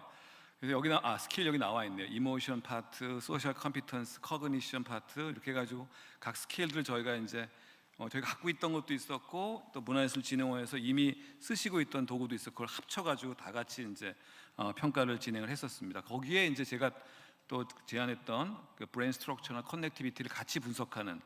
그럼 왜 이 당시에 왜 펑셔널 스터디를 안 했냐 이런 질문이 사실은 이 연구 뒤에 많이 나왔는데 그 당시엔 저희가 이 펑셔널 스터디를 할 만한 액티베이션 프로그램이 없었어요. 그러니까 펑셔널 스터디를 이렇게 둘로 나뉘는데 브레인의 펑션을 보려면 하나는 레스팅 스테이트로 그냥 찍는 거예요. 그냥 가만히 아이가 누워 있으면서 그냥 뭐 어떤 경우 가끔 이 구구단을 외우게 하는 경우도 있습니다. 그것도 하지 않고 그냥 복식 호흡을 하면서 편안히 쉬게 하면서 fMRI를 찍으면 그게 레스팅 fMRI가 되는 거고, 액티베이션 스터디는 특정 액티비티를 그 아이가 하게끔 대개는 이제 MRI 그 박스에 들어갔을 때 위에 모니터를 주는데 한 7인치짜리 모니터 안에 그 아이가 문제를 해결해야 될 무슨 문제, 수학 문제 같은 게 나온다거나 또는 그 아이한테 즐기게 해줄 수 있는 그림이나 뭐 다양한 활동 그런 비디오 같은 게 나온다거나 해서 뭔가 정서적, 인지적 자극을 주는 겁니다. 그 자극에 대한 리스폰스가 이 아이의 브레인 fMRI의 특정 부위의 액티베이션과 특정 회로의 액티베이션을 유도해서 그 정도가 얼마나 좋아지느냐, 이 문화예술 교육을 받은 애들이 얼마나 더 감수성이 좋아지느냐 볼 수 있는 그런 도구가 있었는데 이때는 못 썼어요. 저희가 액티베이션 스터디를 갈 수 있는 여건이 안 됐습니다. 저희 대학병원이. 액티베이션 스터디를 하려면 일단 스캔 타임을 충분히 확보해야 돼요. 그러니까 그 아이만을 위한 MRI가 있어야 돼요. 연구용 MRI가. 근데 저희는 그러지 못했거든요. 그러니까 저희가 저녁 때 주로 이제 MRI 찍었는데 다 퇴근하신 다음에 당직이 남아가지고 당직 MRI 기사님이 당직 때 일 시키시는 걸 좋아할까요? 싫어할까요? 네, 혐오하십니다. 혐오. 굉장히 제가 욕 많이 먹었는데, 근데 이제 설득을 했죠. 저도 이 연구의 중요성, 필요성, 또 약간의 그분을 위한 페이버를 섞어서. 그래서 어쨌든 그렇게 찍는 상태였기 때문에 도저히 fMRI를 찍을 수가 없는 겁니다. 그래서 어쩔 수 없이 지난번 연구와 마찬가지로 스트럭처럴 MRI와 DTI라고 하는 커넥티비티 두 개를 찍었습니다. 그래서 3년 연구로 이제 진행이 됐고요. 그래서 결과를 보시면 일단 코텍스의 변화가 놀랍게도 그 이전에 우리가 아까 그 청소년기 때 찍었던 걸 기억하실지 모르겠는데 청소년기 때의 변화와 관련된 프리프론탈 코텍스의 앞쪽 부위 그리고 안테리어 싱귤레이트 코텍스 정서, 행동, 인지를 서로 통합하고 조율하는 능력인 안테리어 싱귤레이트 코텍스 요 부위입니다. 요 부위입니다. 요 부위가 바로 정서, 인지 그리고 행동 조절을 같이 조절해 주는 부위인데 이 부위 가장 뚜렷하게 변화가 있었어요. 굉장히 유사한 그러한 공감 능력 발달과 관련됐다고 아까 말씀드렸던 그 부위가 활성화가 됐고요. 그리고 커넥티비티에서는 조금 달랐습니다. 아까 그 아이들에서는 아까 보여드린 코텍스의 두께가 증가된 예가 거의 같은 부위가 활성화가 됐는데 이 아이들의 회로의 변화는 시각, 청각, 후각과 같은 감각기관과 관련된 부분들이 상당히 많이 발전이 됐고요. 그리고 공간 감각 이게 아마 운동과 관련된 것 같아요. 제가 볼 때는 아까 그 보여드렸던 르뽀행 프로젝트 중에 하나는 운동과 어떤 연극 같은 걸 또 하시는 게 있더라고요. 그래서 그런 것들이 많이 섞여 있는 프로그램이었는데 그 변화가 반영된 거로 이제 생각을 했습니다. 그래서 그 변화가 굉장히 뚜렷하게 나와서 아까 얘기한 그 안테리어 싱귤레이트 코텍스의 변화가 멀티플 컴패리슨에 살아남았고 역시 이 뒤쪽 부위 공간 감각, 시각 이런 것들 통합적인 감각적 기능을 발달시키는 저 부위가 뚜렷하게 좋아졌어요. 두께가 커넥티비티가. 그래서 그 두 가지를 저희가 이제 데이터를 가지고 이 아이들의 아까 얘기한 굉장히 많이 조사했다고 그랬잖아요. 30몇 가지의 행동 변화, 인지 변화, 사회성 변화 등하고 비교를 해봤습니다. 그랬더니 코텍스의 변화는 명확히 커그니티브 펑션을 좋게 해줘요. 그러니까 이제 이 부분이 또 우리 이제 제가 그때 이 페이퍼를 보고서를 우리 연구원 선생님들 같이 쓸 때 강조하라고 몇 번 얘기했던 건데 통계적인 그 밸류가 아주 좋지는 않습니다. 그러니까 트렌드 레벨이긴 해요. 0.01 이렇게 나오진 않았어요. 0.056이니까 트렌드 레벨이죠. 변화가 분명히 있는데 의미가 있어 보이긴 하는데 아주 뚜렷하진 않다. 하지만 중요한 건 인지 기능이 좋아진다. 이 아이들이 춤추고 노래 부르고 연극하고 그리고 아티스틱한 활동을 했는데 지적인 발달이 좋아져요. 이 부분이 제가 그때 굉장히 강조했던 부분입니다. 왜 그랬을까요? 제가요. 우리나라의 특성 때문에 그래요. 초등학교 고학년만 돼도 벌써 공부 잘하는 게 제일 중요합니다. 우선순위가. 그런 분위기를 제가 잘 알기 때문에 이 부분을 강조해서 그때 리포트 썼던 기억이 나요. 그래서 전체적으로 다 트렌드 레벨이긴 합니다만 정서 조절, 주의력 조절에도 같이 도움이 되는 그런 결과가 나왔습니다. 그래서 결론적으로 그 두 개의 연구를 통해서 제가 확인한 것은 아트 세라피가 CBT와 함께 진행되건 또는 독립적으로 아트 세라피가 진행되건 아트 에듀케이션, 다시 죄송합니다. 아트 세라피와 아트 에듀케이션 구별을 해야 돼요. 첫 번째는 CBT와 아트 세라피를 한 거고 요거는 아트 에듀케이션만 한 건데 어떤 거건 간에 이 아이들의 전전두엽 발달에 분명한 기여를 한다.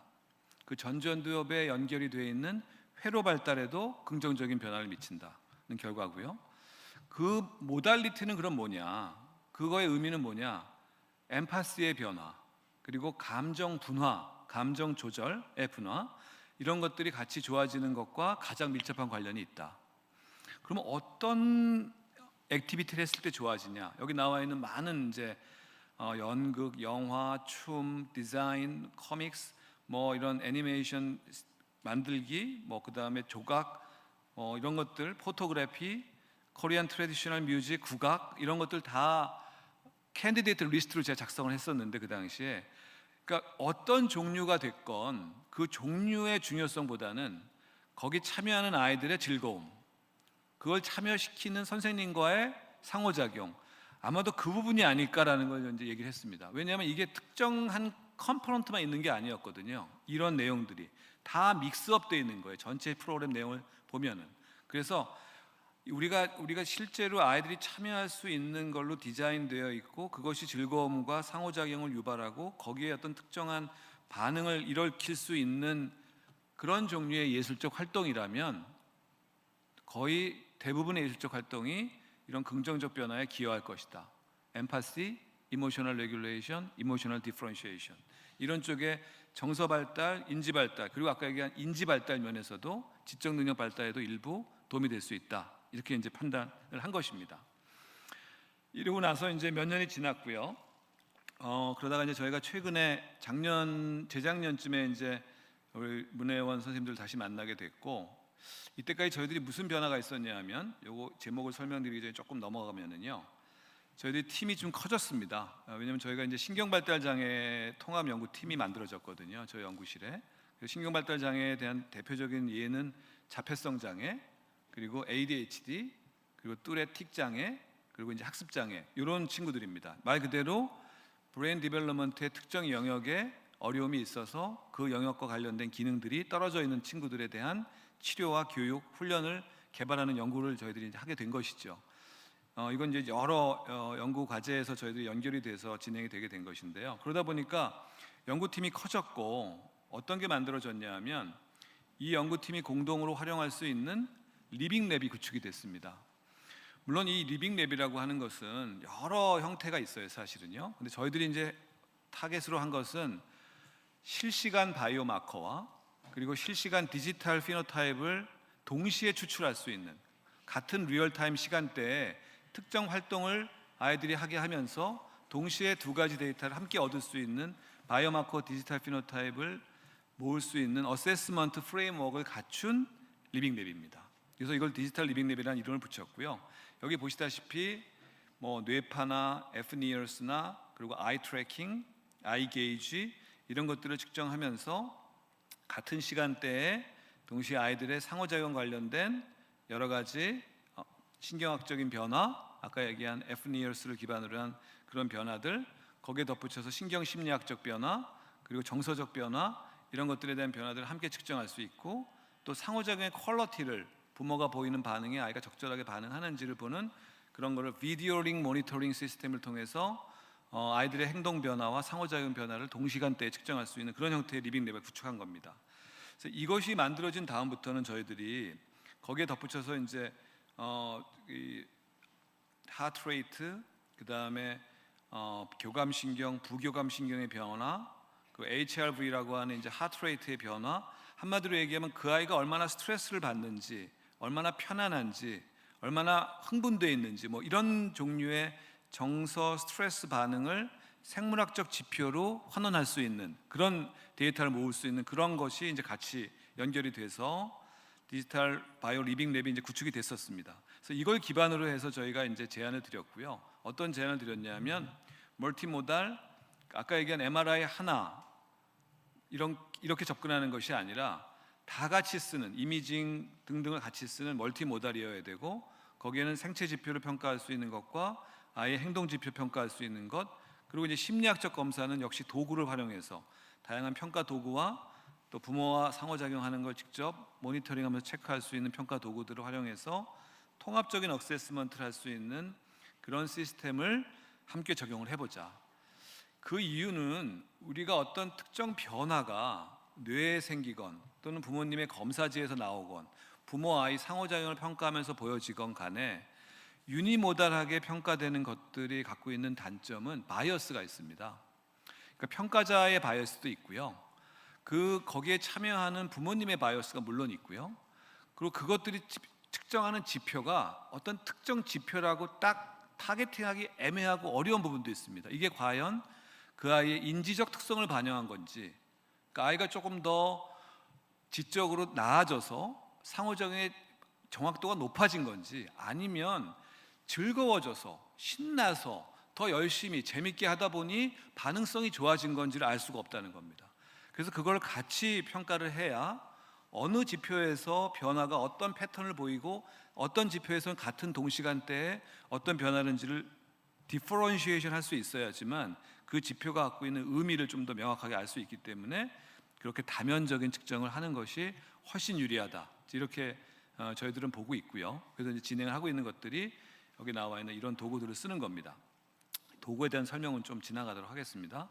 그래서 저희가 이제 작년에 이 과제를 6개월 과제로 맡았습니다. 시간적인 부분에 어려움이 좀 있으셨는지 1년 과제로 사실은 생각하고 제가 들어갔었는데, 실제 계약하고 나서 보고서 쓸 때까지 남아있는 시간이 6개월이었습니다. 그 6개월 동안에 뭘 할 수 있을까? 일단 이 셋업된 리빙랩을 어딘가 외부로 옮겨야 됩니다. 왜냐하면 이 리빙랩에 다 오게 할 수가 없거든요. 그래서 어떤 특정 공간을 마련해서 포터블 리빙랩을 만든 거죠. 한마디로 움직일 수 있는 평가 도구들을 가지고 저희들이 가서 포터블 리빙랩을 구축하고 그 방에서 예술사분과 아이들이 상호작용하는 것을 실시간으로 찍고 또 치료 전후로 찍고 그 데이터를 모두 모아서 실제로 그 프로세스 안에서 아이들이 어떻게 변화됐는지를 여러 레벨에서 측정을 한 것입니다. 여기 참여한 그룹은 이제 말 그대로 정말 어떻게 보면은 엠피리칼 베이스로 소수의 아이들만 들어올 수밖에 없는, 기간도 그렇고 시간도 없고 관여하시는 또 치료사 그 예술가 분도 굉장히 숫자가 제한되어 있었기 때문에 6명의 초등학교 아이들이 이 안에 들어왔습니다. 그래서 그 친구들이 한 3개월 정도에 걸쳐서 한 10번 정도의 미만의 프로그램 참여를 거쳐서 이제 진행이 됐고요. 고학년과 저학년이 섞여 있었고요. 그렇게 해서 이제 이거는 실시간 데이터로 모은 자료들입니다. 아까 프리포스트로 MRI 같은 경우는 치료 교육 훈련이 시작하기 전에 찍고 6개월 동안 열심히 하고 6개월 뒤에 다시 만나서 찍고 이렇게 했잖아요. 이건 그게 아닙니다. 실제 그 아이가 상호작용하는 그 과정에서 밴드 붙이고 하트레이트 측정하고 상호작용 영상 측정하고 해서 그걸 모아서 봤을 때 그 상황에서 실제로, 물론 이것만 이제 활용하는 건 아니고 결국 프리포스트도 데이터를 얻어야 됩니다. 실제로 그게 어큐뮬레이션 돼서 어느 정도 변화량이 생겼는지를 보려면 그걸 해야 되니까요. 근데 어쨌든 중요한 거는 그 활동 자체가 주는 이펙트를 이제 볼 수 있는 게 가장 큰 장점이라고 볼 수 있겠는데, FNIRS라고 하는 심플한 헤드밴드 타입의 프론탈 로브 펑션 테스트를 통해서 프론탈 로브의 변화들을 이렇게 측정할 수가 있었고요. 3번의 세션을 통해서 이제 쭉 측정을 한 거고, 그 같은 과정에서 아이들이 그 당일에 신경심리 검사를 진행했을 때 아이들의 주의력, 불안, 참여에 대한 동기 이런 것들 평가를 현장에서 할 수 있었고요. 또 EEG라고 하는 뇌파 지표를 가지고 그 아이들의 뇌파 변화가 실제로 어떻게 되는지를 측정할 수가 있었습니다. 이런 내용들을 좀 종합적으로 이렇게 말씀드리는 이유는 결국에는 여기서의 연구는 가능성에 대한 연구입니다. 이걸 통해서 6명의 아이들을 가지고 우리가 아이들의 3시간, 4시간 동안의 프로그램 통해서 뭐가 달라졌다는 걸 보여드리려고 하는 게 아니라 과연 그렇게 측정 가능한가 하는 것을 저희들이 실시간으로 어린 초등학교 저학년 아이들까지 포함해서 진행을 해서 했을 때 평가 가능하다는 이제 결과를 얻었다는 말씀을 드리고 싶은 거고요. 그래서 이런 도구를 활용해서 좀 더 포괄적인 다양한 리소스의 자료들을 얻게 되면 어떤 요인들이 실제 변화를 일으켰는지에 대한 결과에 대한 해석이 아니라 과정에 대한 해석이 가능할 거라는 기대를 갖게 됐다는 말씀을 드리는 것입니다. 그래서 그걸 토대로 저희들이 이제 2026년에 효과성 검증 연구를 새롭게 올해도 역시 5월, 6월 사이에 이제 진행을 할 예정으로 있습니다. 바로 6월 1일 날 제가 기억하기로 우리 원장님 모시고 제가 이 과제 발표 착수 보고회를 가져야 되는 상황입니다. 잘 부탁드리겠습니다. 채택은 다행히 됐고요. 이제 어떻게 하겠다는 보고회를 같은 걸 발표할 가능성이 있겠는데 제 생각엔 열심히 준비하겠습니다. 근데 제가 생각하는 거는 그런 일회적인 이제 어떤 그런 진행이 아니라 보다 이제 어떤 면에서는 조금 다면적인 거 우리가 이제 보려고 하는 거니까요. 생체 신호, 인지 심리, 또 아이들의 행동에 대한 객관적 측정을 함께 보는 현장 기반의 이제 융합까지가 가능해졌으니 그걸 가지고 우리가 어떤 일을 앞으로 할 수 있을까에 대한 아이디어를 마지막 슬라이드에 담았습니다. 첫 번째는 문화예술의 실제적인 교육 운영 과정에서 그 아이들에서 얻어질 수 있는 생체 신호 데이터를 의미 있게 얻을 수 있다면 실제로 그 과정에서 벌어지는 아이들의 리스폰스를 아이들이 갖고 있는 언어나 아이들이 표현하는 어떤 행동만이 아니라 브레인과 이 너버스 시스템의 리스폰스를 가지고 특히 정서적인 부분이나 조절 관련된 부분이나 이런 부분들은 훨씬 더 객관적으로 얻을 수 있는 기초가 마련됐다는 말씀을 드리고 싶고 그걸 잘 활용하는 디자인이 필요하다는 말씀을 드리고 싶습니다. 또 하나는 그렇게 해서 얻어진 자료는 저희 의사들만의 역할이 아니라는 거죠. 여기 참여하는 우리 많은 예술사 선생님들이나 문화예술 전문가분들 그리고 아까 그런 디바이스를 계속해서 업그레이드 시켜주시는 엔지니어분들 이런 분들의 역할이 또 굉장히 같이 연결이 돼야 됩니다. 그래서 그런 걸 통해서 지금 구축되어 있는 리빙랩과 관련된 디바이스를 가지고 조금 더 장기적인 안목에서 아이들의 변화를 따라가고 그 변화가 어떤 과정을 통해서 축적이 돼서 궁극적으로는 어떤 아웃컴을 보이는지에 대한 것을 보여줄 수 있는 그게 잘 된다면 거기에 참여하는 예술사분들이나 문화예술교육을 진행하시는 분들이 어떤 거가 나에게 이 아이에게 전달되는 가장 중요한 요인이고 또 그 아이 특성이 어때야지만 그걸 잘 받아들일 건가 하는 그 두 가지 요소들을 아마도 나중에 분리해서 분석하고 그 결과를 가지고 다양한 형태의 교육과 훈련을 시킬 수 있는 기회가 되지 않을까 하는 기대를 갖고 있습니다. 그래서 이러한 내용들을 오늘 발표할 수 있게 허락을 해주셔서 다시 한번 감사드리고요. 또 이 연구가 제가 본업은 아닙니다. 사실은 본업은 아닌데 이런 연구에 참여할 수 있게 아이디어를 주시고 또 많이 인커리지 해주시고 함께 아이디어를 또 만들어 주신 우리 문화예술진흥원, 문화예술교육진흥원의 선생님들께 다시 한번 감사의 말씀드립니다. 감사합니다. 네, 김북영 교수님 감사합니다. 아까 보신 것처럼 진흥원에서 추진하는 연구 과업의 그 스펙트럼이 굉장히 넓은데요. 그 중에 문화예술교육의 가치 증명을 위한 그런 연구에 굉장히 뾰족한 분야의 전문성을 가지신 교수님으로 앞으로도 많은 도움 받도록 하겠습니다. 두 번째 발제는 저희가 영상으로 만나볼 예정입니다. 미국 NEA와 협력 프로젝트로 미국 아동 청소년 10,000명을 대상으로 실험군과 대조군을 구성해서 문화예술 교육이 학생들에게 미치는 실질적 효과를 인증하셨다는 점에서 미국 교육 정책에 굉장한 반향을 일으킨 연구 사례를 중심으로 말씀 주실 예정입니다. 그러면 다니엘 보엔 교수님의 발제 영상으로 만나보시겠습니다. Greetings. I'm Dan Bowen, Associate Professor at Texas A&M University, where I co-direct the Arts, Humanities, and Civic Engagement Lab. My apologies for not being able to join you all in person today, but I'm incredibly grateful for this opportunity to share some of the work and thoughts regarding investigating the impacts of arts learning on educational outcomes.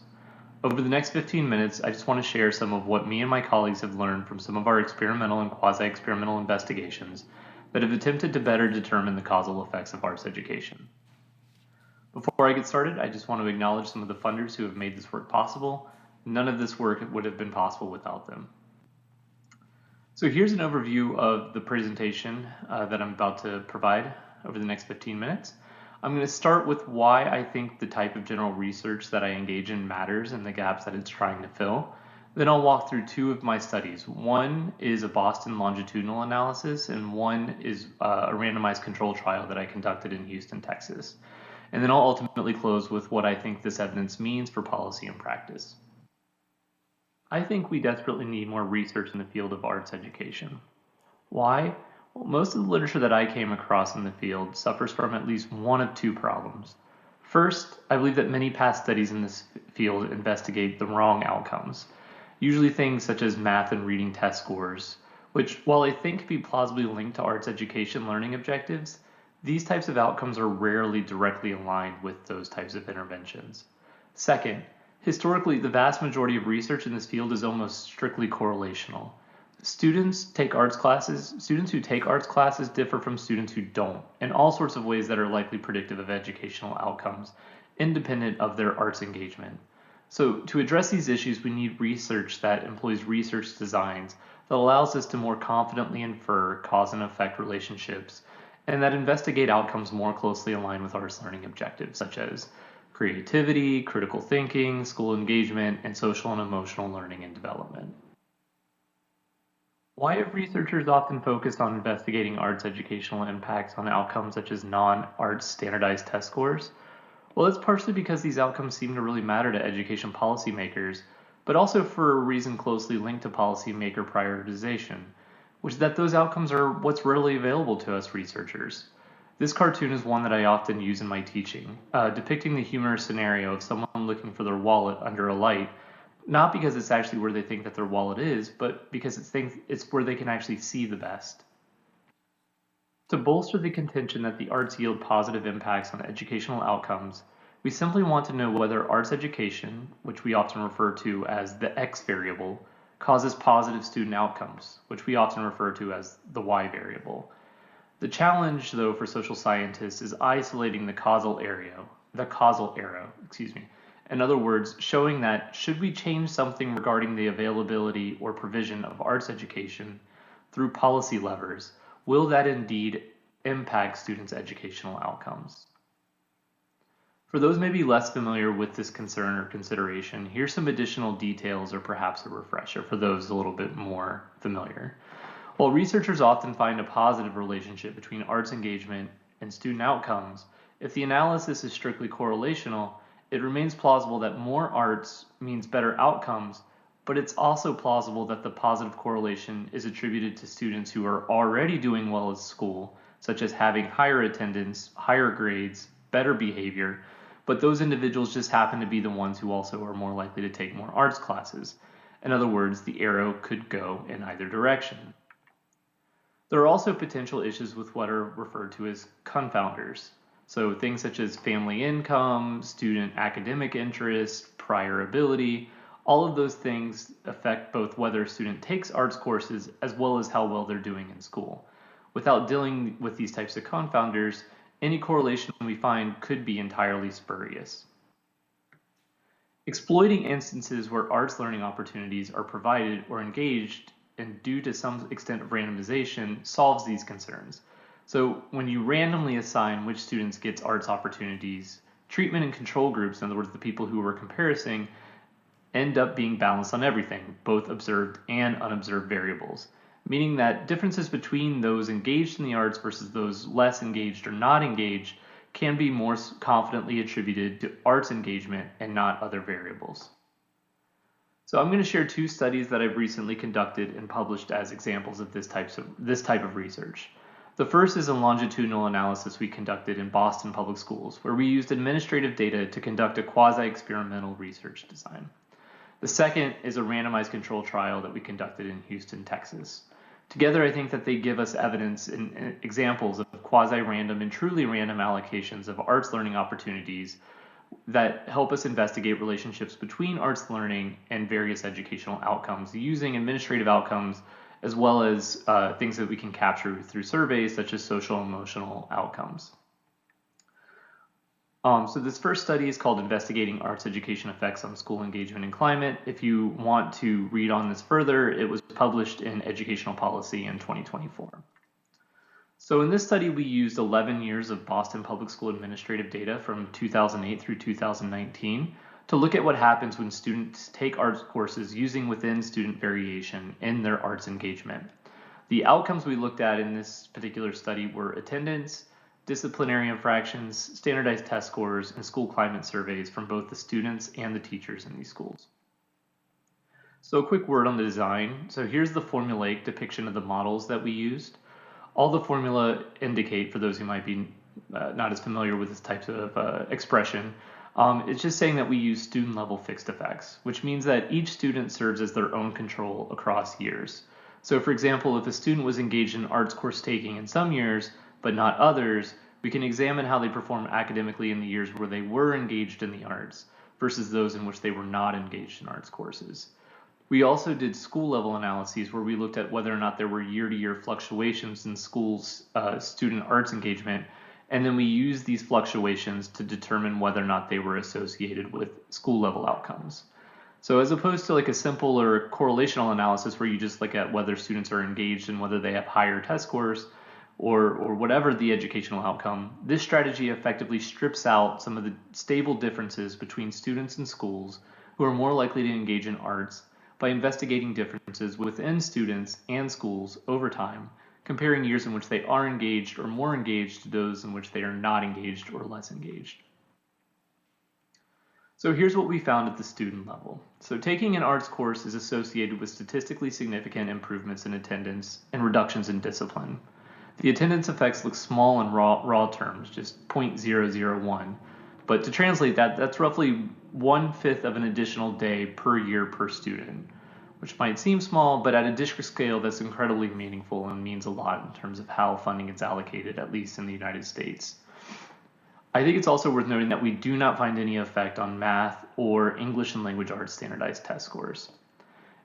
I think it's also worth noting that we typically find that our effects are more so concentrated among students who are students with disabilities, which we refer to as those receiving individualized education plans or IEPs, as well as Black or African American students, and students who had previously lower test scores and higher rates of absenteeism, which we think captures students who are relatively less engaged in school otherwise. When we look at relationships between arts education engagement and measures of students' assessments of school climate, we find that students report improvements on both their and their teachers' school engagement. When we look at the relationship between arts education engagement and measures of teachers' assessments of school climate, we find that teachers report higher student engagement, parent engagement, and having more positive interactions with students and parents. So I'm now going to turn to our next study, which is called Investigating the Causal Effects of Arts Education. If you want to read more on this study, it was published in the Journal of Policy Analysis and Management in 2023. So the setup for this study is quite different than the other one, which the Boston study is probably more of a typical scenario in terms of looking at in-school arts engagement. Instead of looking at arts courses in schools and students engaging in those courses, in this case, we're looking at partnerships between schools and outside arts and cultural organizations, such as museums, theaters, dance companies, music groups, teaching artists. However, it's worth noting that all these opportunities were still provided through students' everyday school environments. These types of partnerships have become very common, at least in the United States, as a means for providing arts learning opportunities, especially in contexts where there were concerns about declines and disparities in arts learning opportunities and resources. This slide simply captures what the Houston Partnership looked like, which is a facilitation between school community partnerships by Arts Connect Houston, which was the backbone organization of this particular effort. And it was done in coordination with all sorts of arts organizations, local public schools, government, philanthropic organizations, and researchers to provide and investigate the impacts of these partnerships. So the design of this particular study, which launched in 2014-2015 in the Houston Independent School District, identified schools with the lowest arts resources and asked them if they wanted to participate in an intervention where they would receive funding to help provide and facilitate school partnerships with those different arts organizations throughout the community.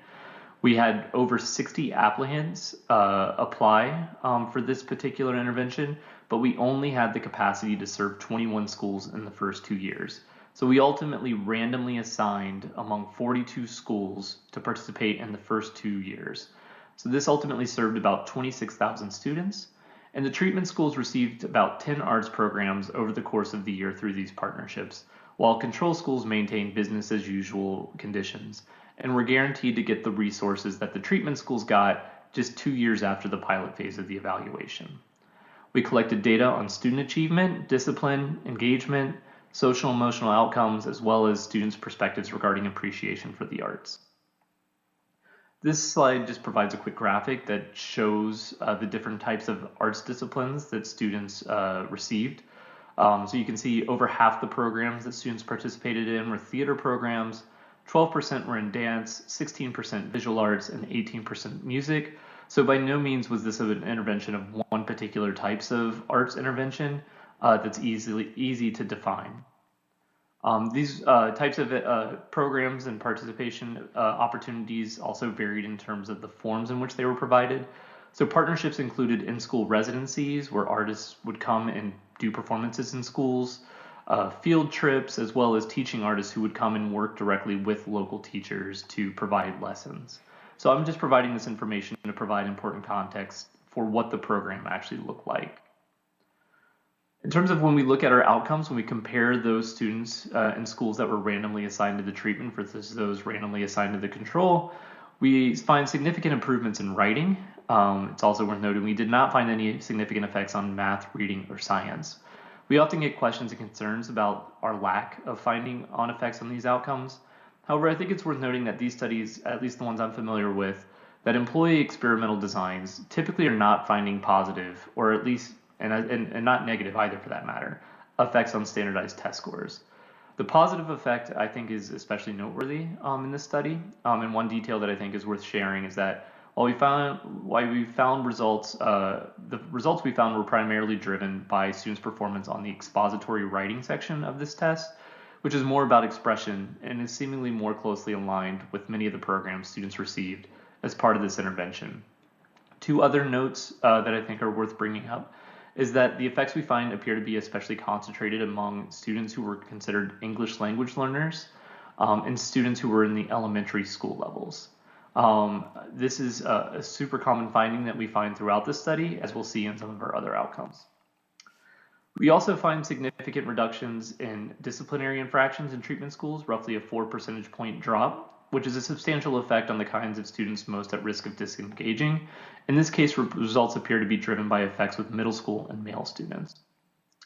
And I often get questions about how we've gone about investigating impacts on students' social and emotional learning and development. My time's a little short, so I'm not going to go into too much detail, but I think it's worth noting that I'm not a psychometrician. However, these are two foundational resources that I regularly use and revisit when identifying social and emotional outcomes and determining how to measure these types of outcomes. So CASEL is an organization that provides a remarkable array of resources that a team of researchers have been developing, testing, and validating to advance the ways in which we're assessing social and emotional learning. Almost all of the instruments I've used in my research come from CASEL. The other resource I frequently use is a report by Camille Farrington and her colleagues that provide valuable information for when I'm discerning theoretical expectations regarding the selection of outcomes or dependent variables that we ultimately use in our studies. So treatment students, just kind of getting into the social and emotional outcomes that we looked at. One is school engagement. In this particular study, we found significant increases in terms of overall student engagement. And once again, it appears as though effects were more pronounced with elementary and ELL students. We looked at compassion for others, and once again, we did not find overall significant effects in this particular outcome. However, we do find positive effects for elementary, male, and ELL students in this analysis. Elementary and ELL students exposed to these partnerships were also more likely to say that they expected to attend college. Admittedly, aspiration isn't the same as attainment, but it's at least a plausible precursor. So pulling it all together across both studies, arts education produces benefits across a range of outcomes: writing, discipline, school engagement, compassion, and post-secondary education aspirations.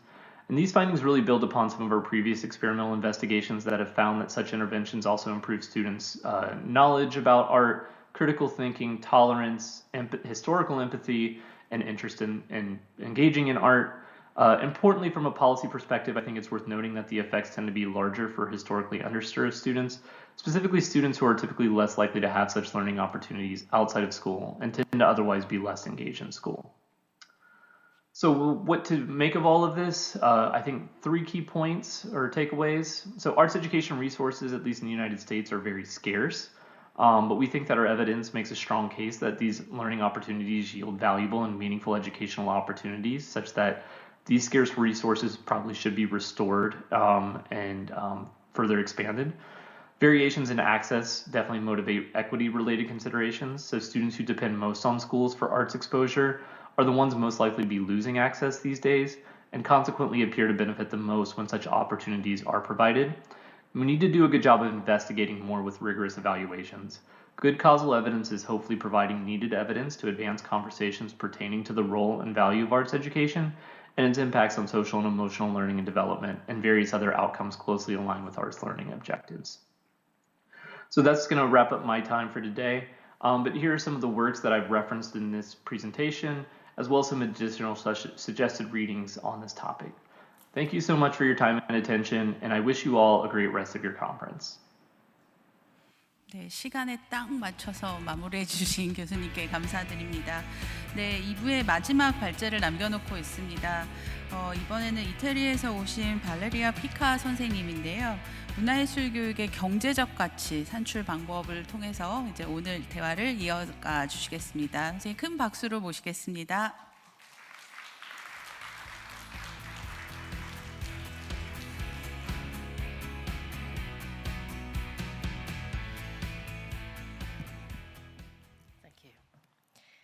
Thank you so much, and thanks for this kind invitation to the UNESCO Culture and Arts Education Week. And this is both a challenge and an honor to be the last speaker of the day, because basically the most of the things that I would like to talk about have been already said. Thank you so much. But I'll try actually to make a sort of resume, but also to give our perspective.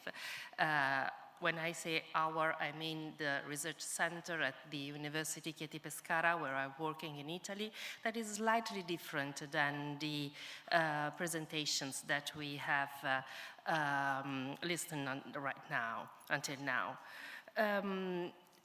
I will talk about a first research that we are conducting now, but basically I have to make a step backward to say what is the paradigm that we have as our original framework for all these researches. This is the Culture 3.0 paradigm that is actually seeing culture as a participatory, actively participatory practice. And so we study basically how culture and art activities impact actually the social well-being, the behavior, when we are not only participants, but creators, interpreters, and disseminators of arts. I will give a very short focus on art education and cultural ecosystems, because this is actually the backbone of what Culture 3.0 is aiming to develop. And then we move to the need of impact assessment that I guess is quite clear why we are here and why we are talking about that. And then a few propositions for the future.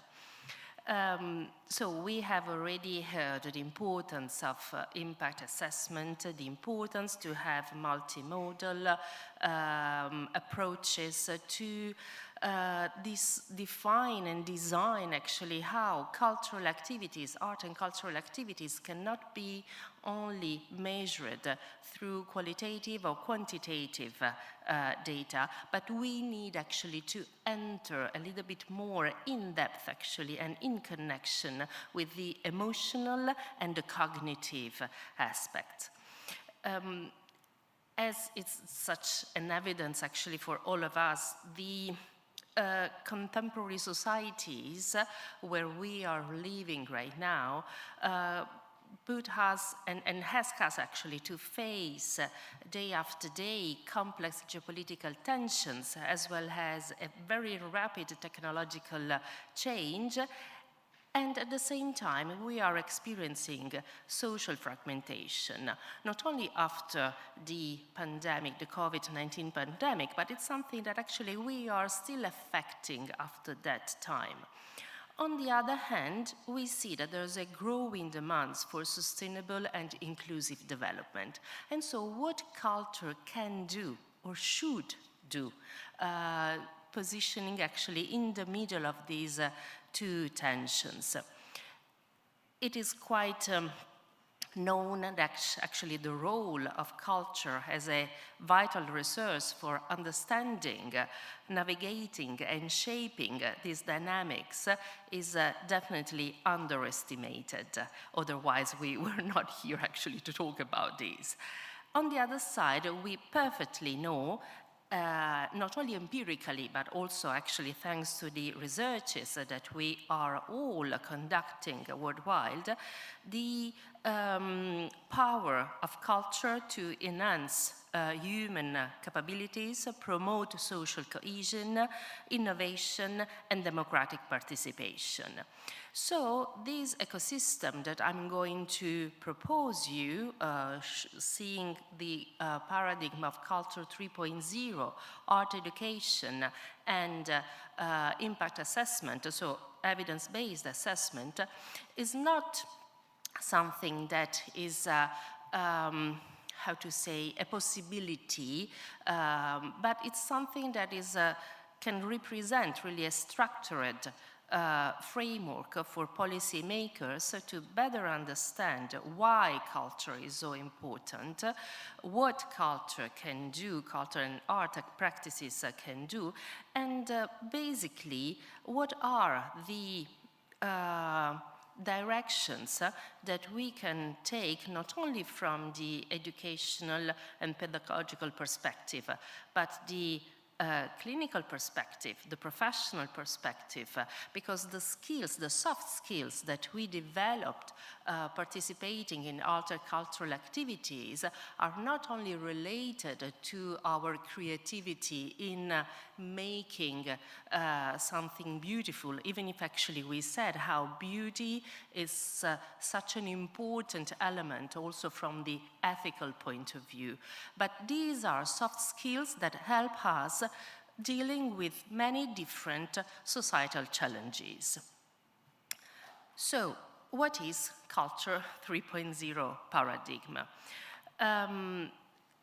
It is basically a shift from two main historical era. Now we are going to see them shortly. But as I was telling you, this paradigm just provides a vision of culture as a participatory and generative practice.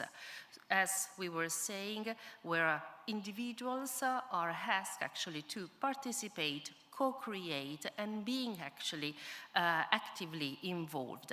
But more than that is also a vision that sees culture and arts embedded in everyday life. So not something elitist, not something related to spare time or to festive time, but something that is really part of our everyday life.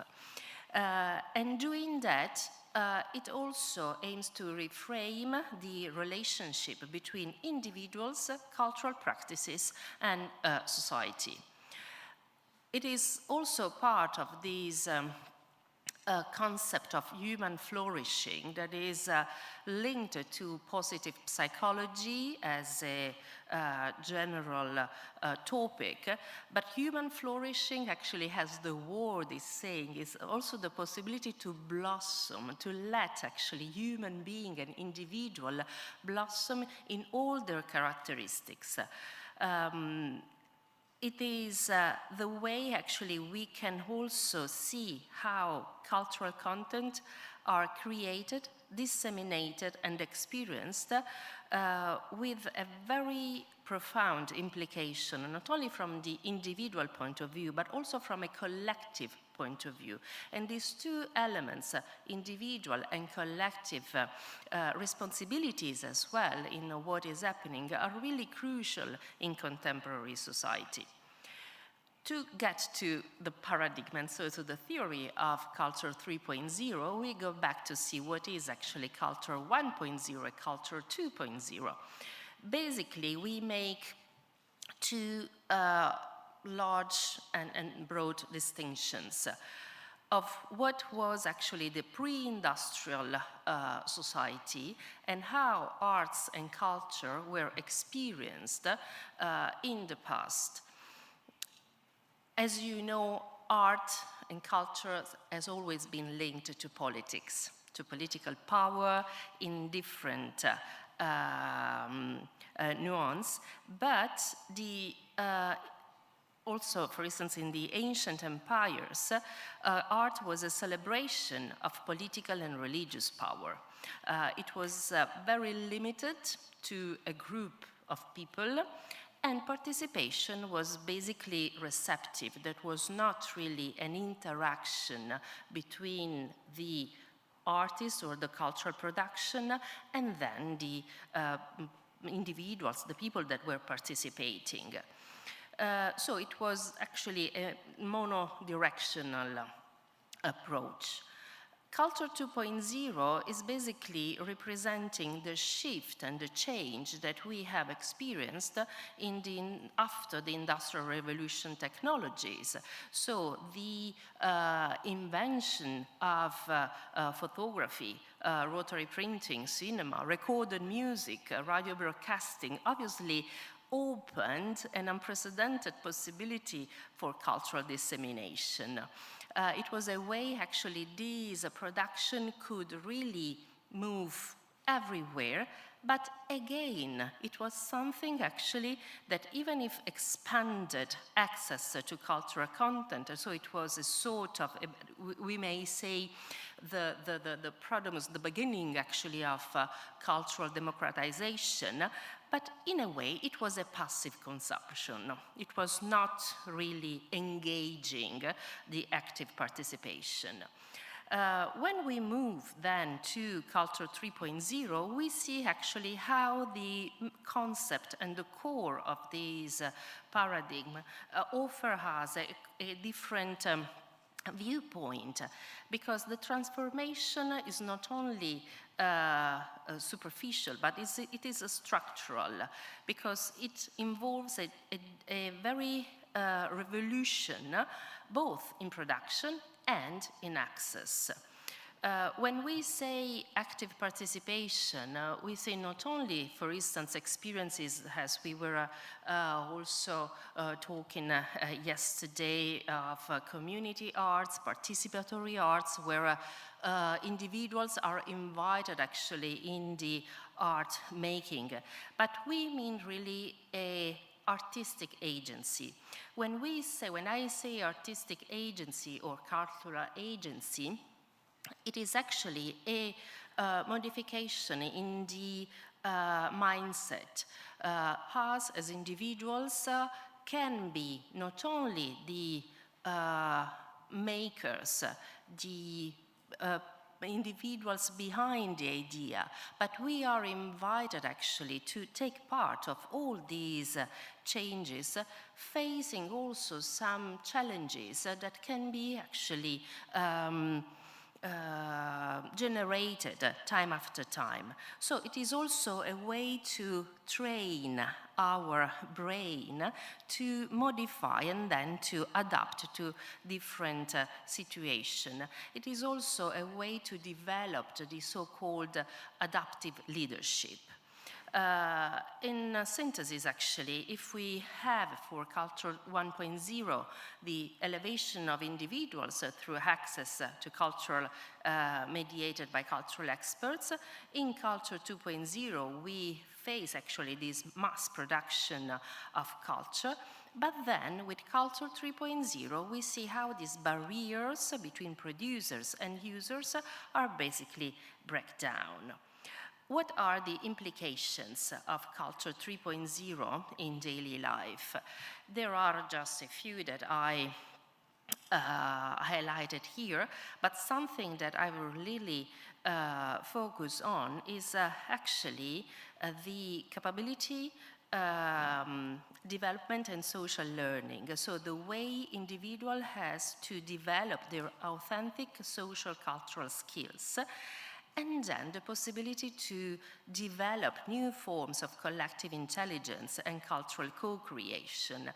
That gives actually us the possibility to share, to design, and then to create this platform, also digital platform, because digital technologies have been something that really spread the possibility and opened the possibility to Culture 3.0 dissemination.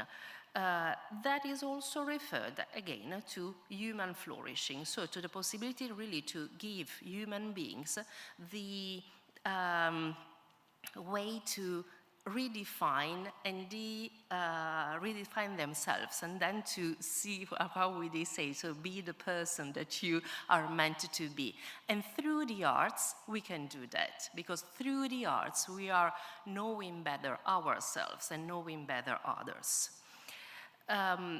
This is a value chain that we can see actually when adopting this paradigm, because cultural engagement is not only referred to participation, to active participation, but cultural engagement is something that really can deepen value.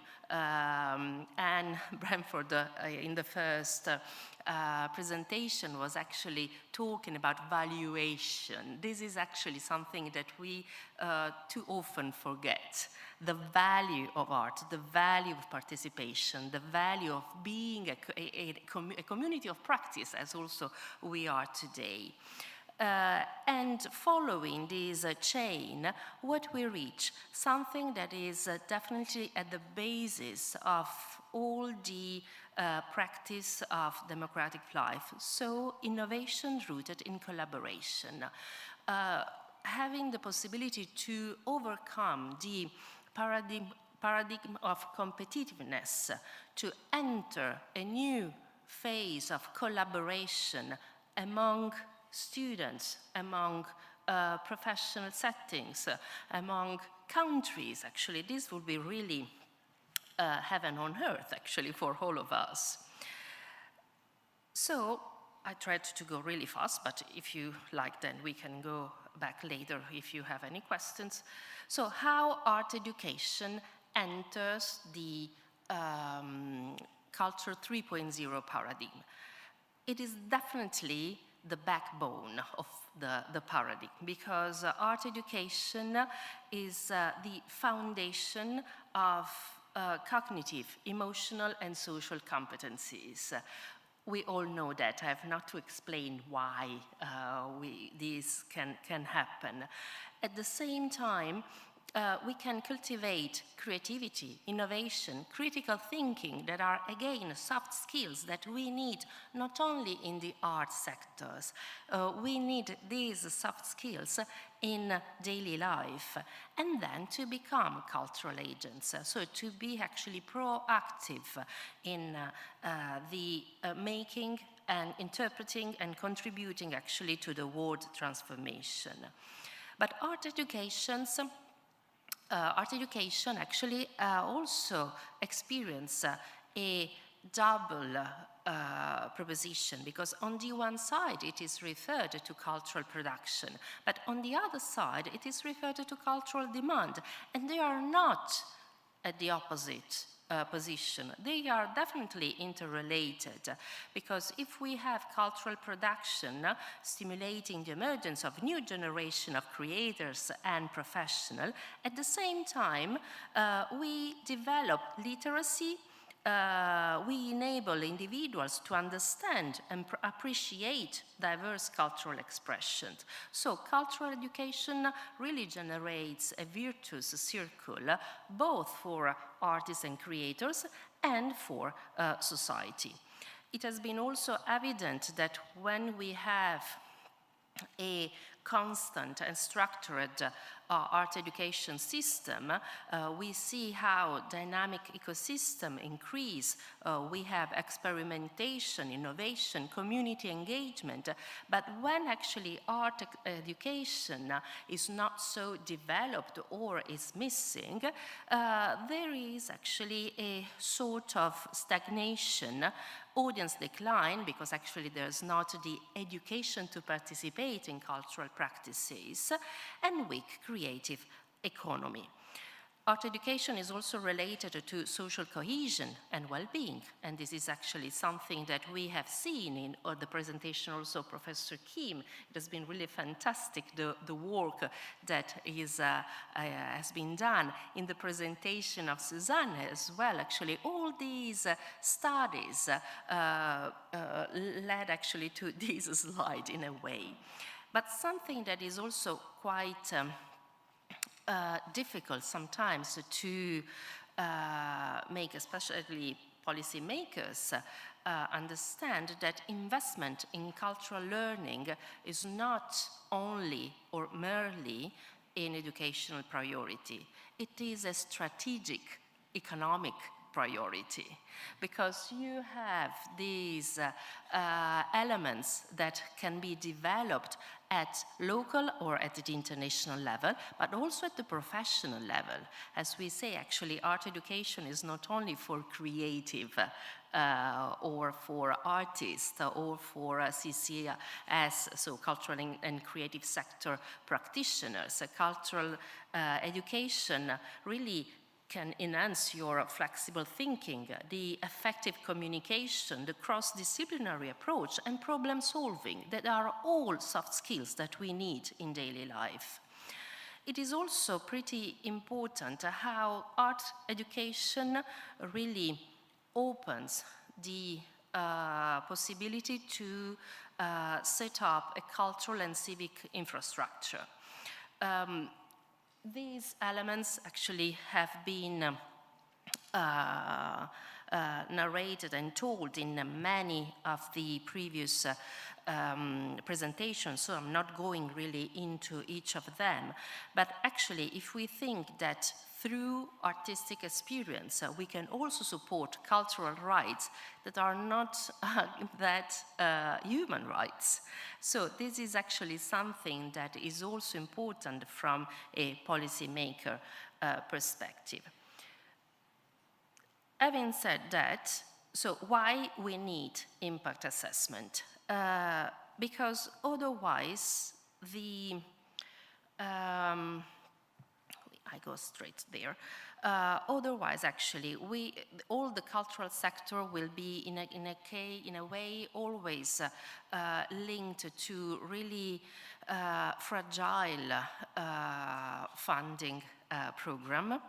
Or not structured funding program, but what actually we can observe, and thanks also to the previous presentation, that we do not need only quantitative data, because they can measure also only part of the impact.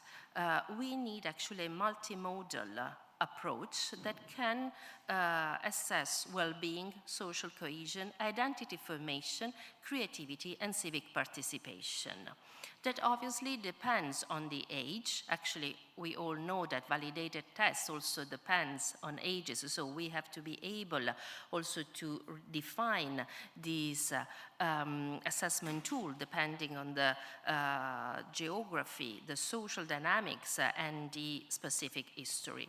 So this is basically what we need to develop at not only a local level, but I guess really at a global level. And it's something that actually we are proposing to start here. When everyone actually talk about longitudinal research, but also tailored KPIs, because we need a comprehensive impact assessment framework to say how culture and art practices and activities really have an impact on different aspects of life. I had prepared actually a few methodologies that we use as a research center, but I will focus just on one of these to be sure to be in time.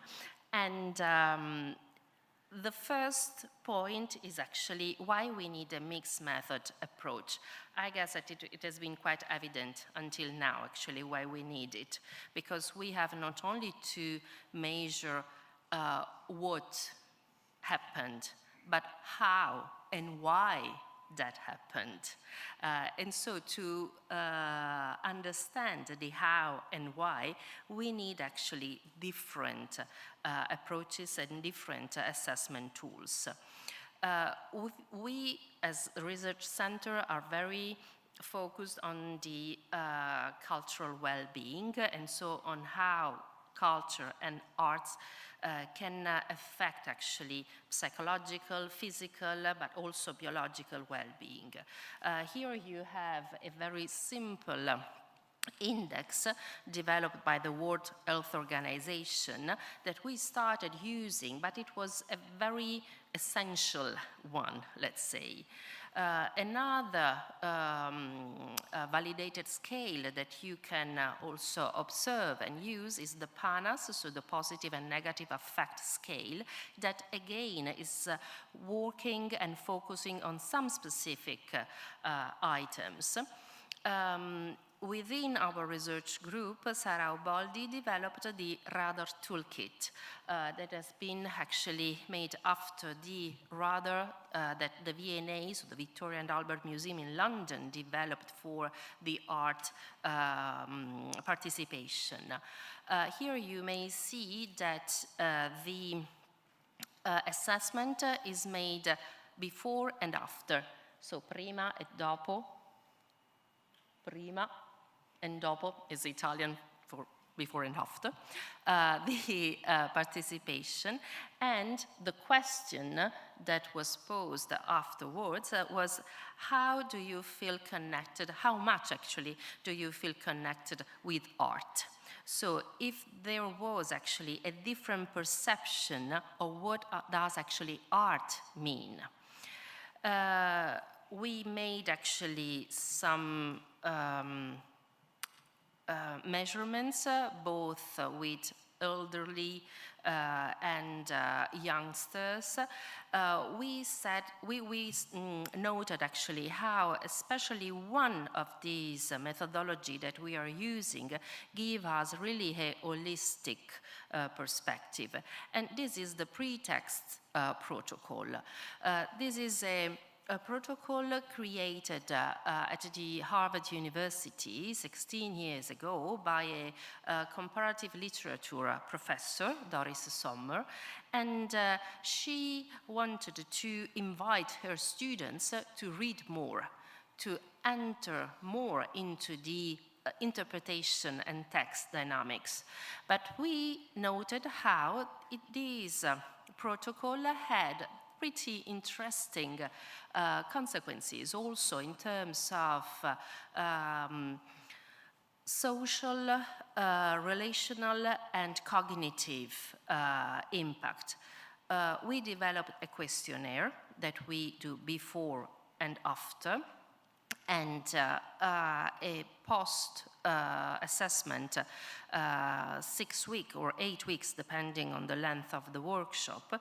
Each session is actually handed with a focus group, so we had both qualitative and quantitative data, but then we started a couple of years ago to also gather biological data through saliva test, because in this way we can see how these 3 different methods could confirm or give us other perspective on the impact of culture. So this is for us actually a pretty comprehensive assessment framework.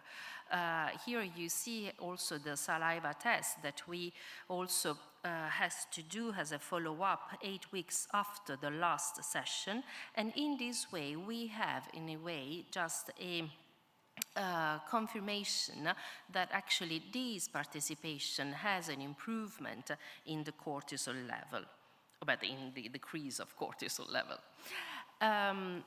What next? So what we propose now is actually the combination of Culture 3.0, art education, and impact assessment can be really a interesting and a really potential comprehensive framework for future related policies in these terms.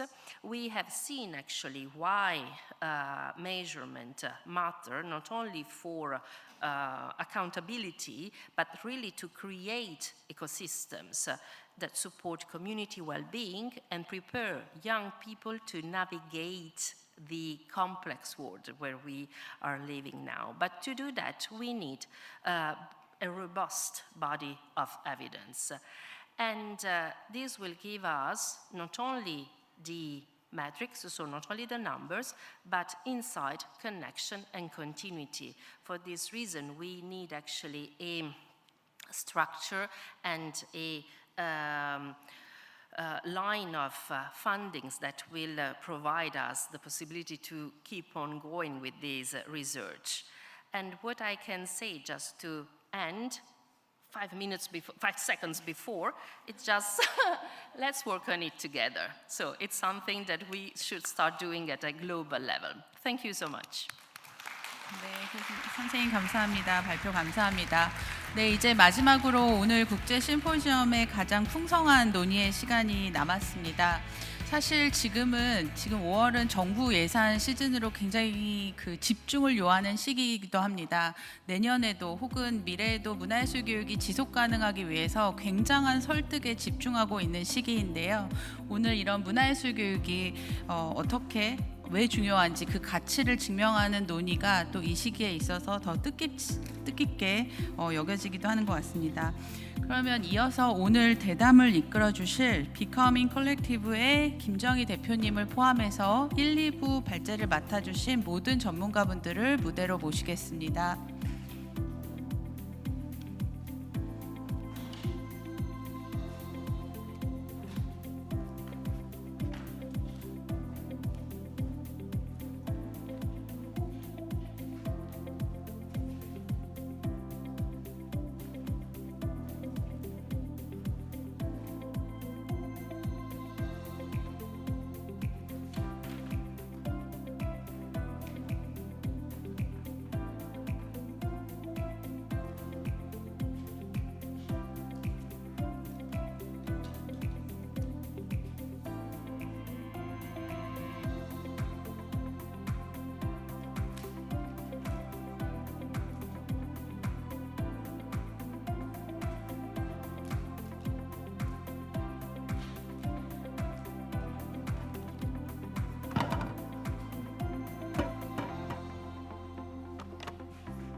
네, 안녕하세요. 반갑습니다.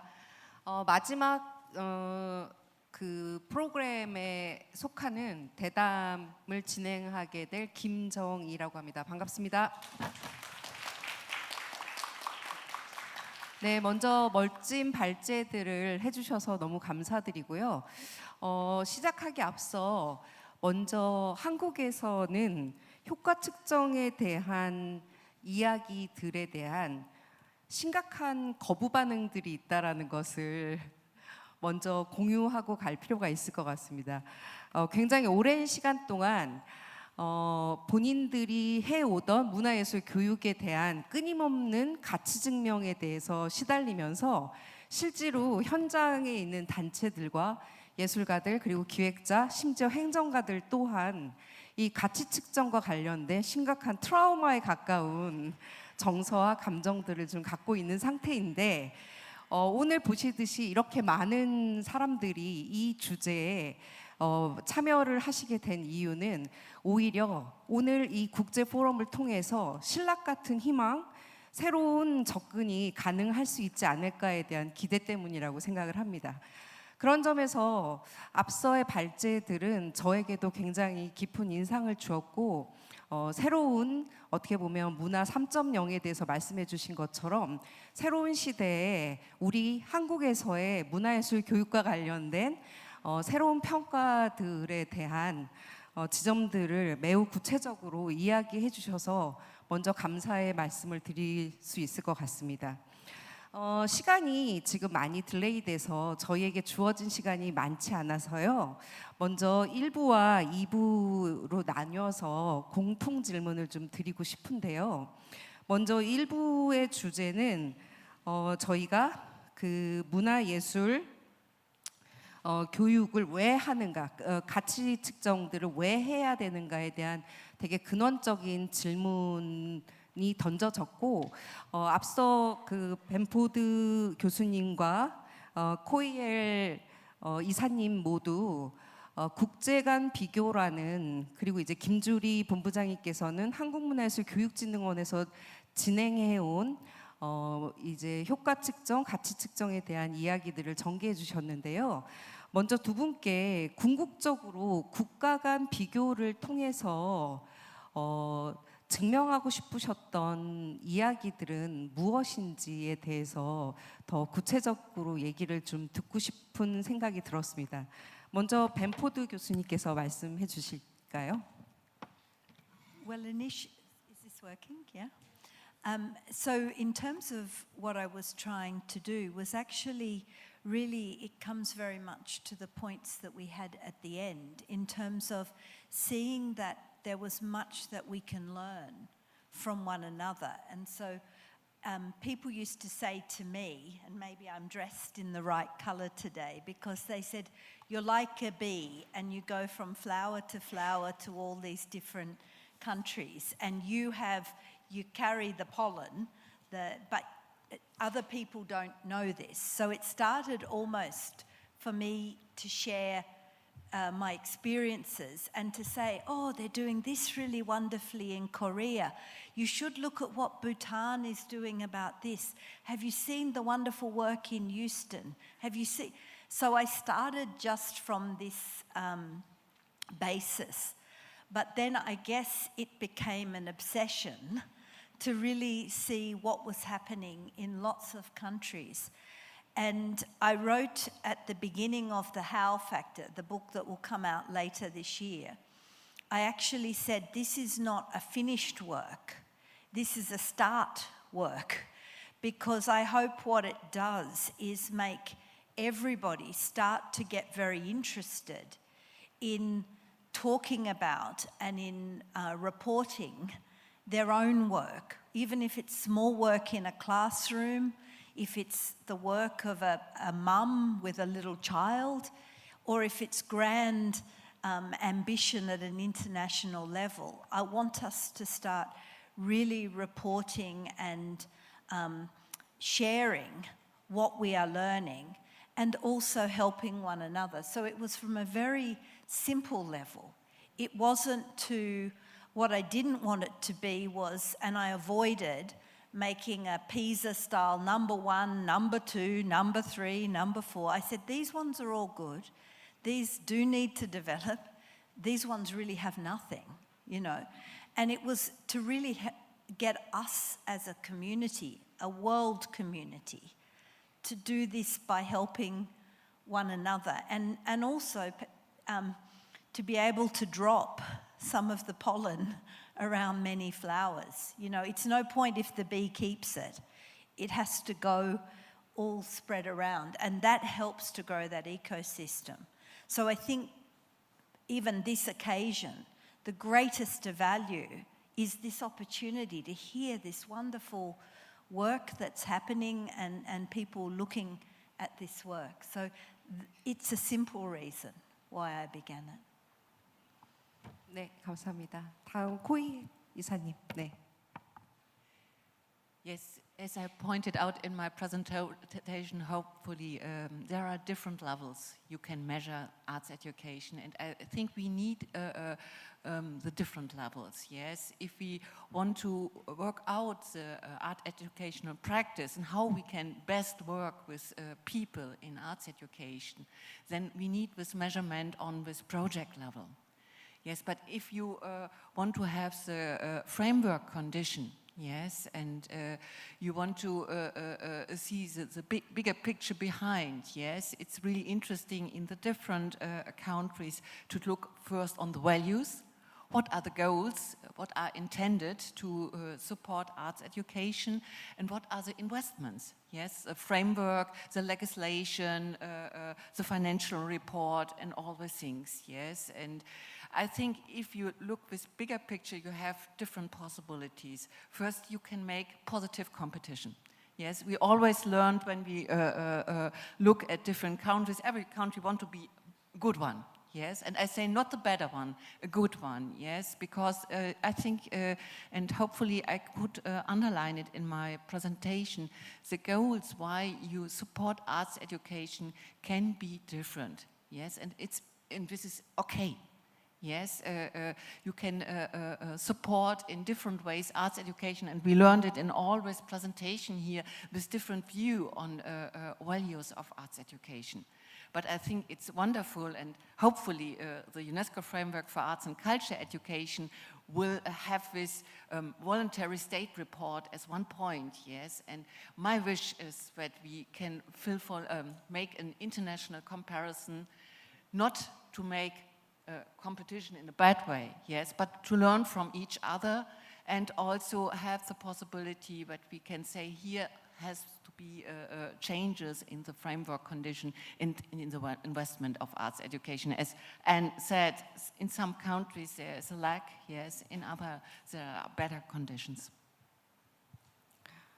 네, 감사합니다. 듣기에 두 분 모두 국가 간 비교를 해내시는 일에 있어서 문화예술 교육이 민주주의와 굉장히 이제 밀접한 상관관계가 있다라고 생각하시면서 접근성의 이슈 등 국가 간의 선의의 경쟁을 통해서 보다 문화예술 교육의 확산을 통한 공동의 성장 그리고 분배의 균형들을 좀 맞추시려고 하는 좀 노력들을 염두에 두는 게 아닌가라는 생각이 들었는데요. 그 점에서 국가 간 비교를 하실 때 한국에 대한 데이터 수집이나 평가를 진행하신 적이 있으신지가 궁금하고요. 그 속에서 한국에서 데이터 수집을 하실 때는 어떤 주체들과 이야기를 나누시고 데이터들을 게더링하셨는지가 좀 궁금합니다. So I was very fortunate to have access to a lot of data sets. So I was able to use a lot of data that came from UNESCO surveys, from regional surveys, also by looking directly at the evidence that's in the public domain within countries, so looking at curricula, looking at arts participation rates, looking at World Bank data, looking at data from things like TALIS, which is the survey of teachers. So there are actually many global data sources. In fact, there's a huge number of those data sources. But also what I wanted to do was use direct experiences. And those direct experiences are from 20 years, both my direct experiences, but also the people I meet and the experiences of going back to those countries and saying, but what about in this country and that country? In depth, I have studied very detailed arts education in about 15 countries. So in 15 countries I've spent months, or even in the case of many of the Nordic countries, years, looking in absolute detail within the country. Others it's been more like Korea, it's been lots of visits. And then there's also a generosity of the community of people involved in this, because a lot of the countries I haven't visited, those countries I contacted people and said, this is from all the data, this is what I'm seeing.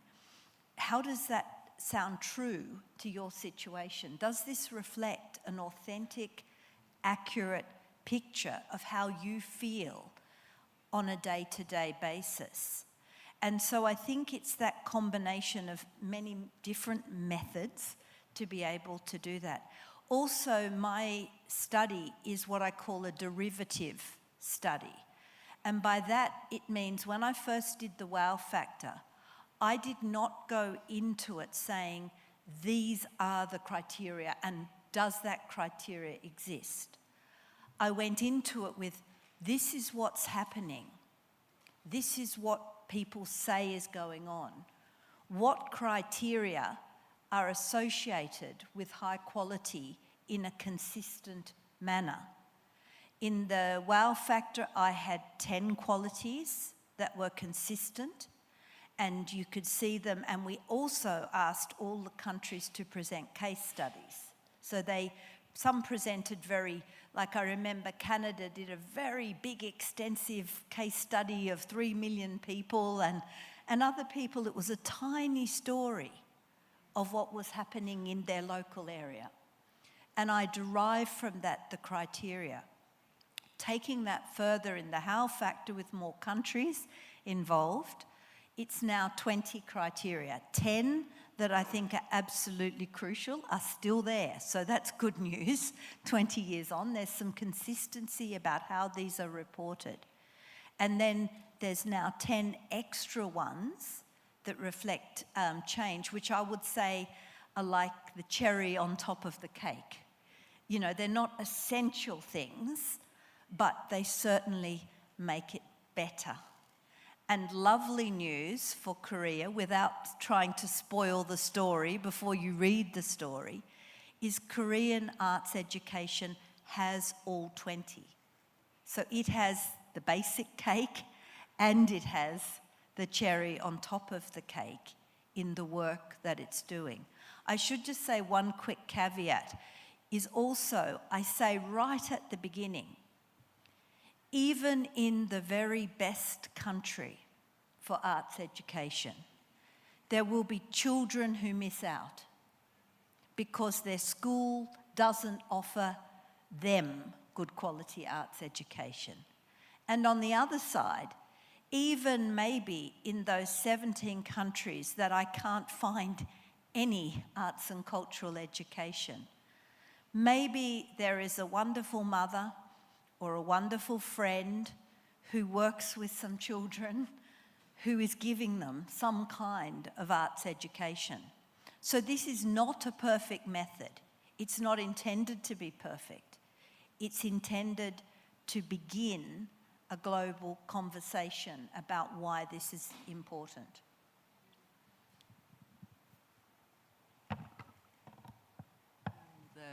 International comparison I presented was a little bit more concentrated on indicators. So we were a research group and we discussed which indicator we can use, and the collecting of the data was done by the different experts from the countries. So we had a Canadian, yes, so not I collected the data, but the expert we collaborate together.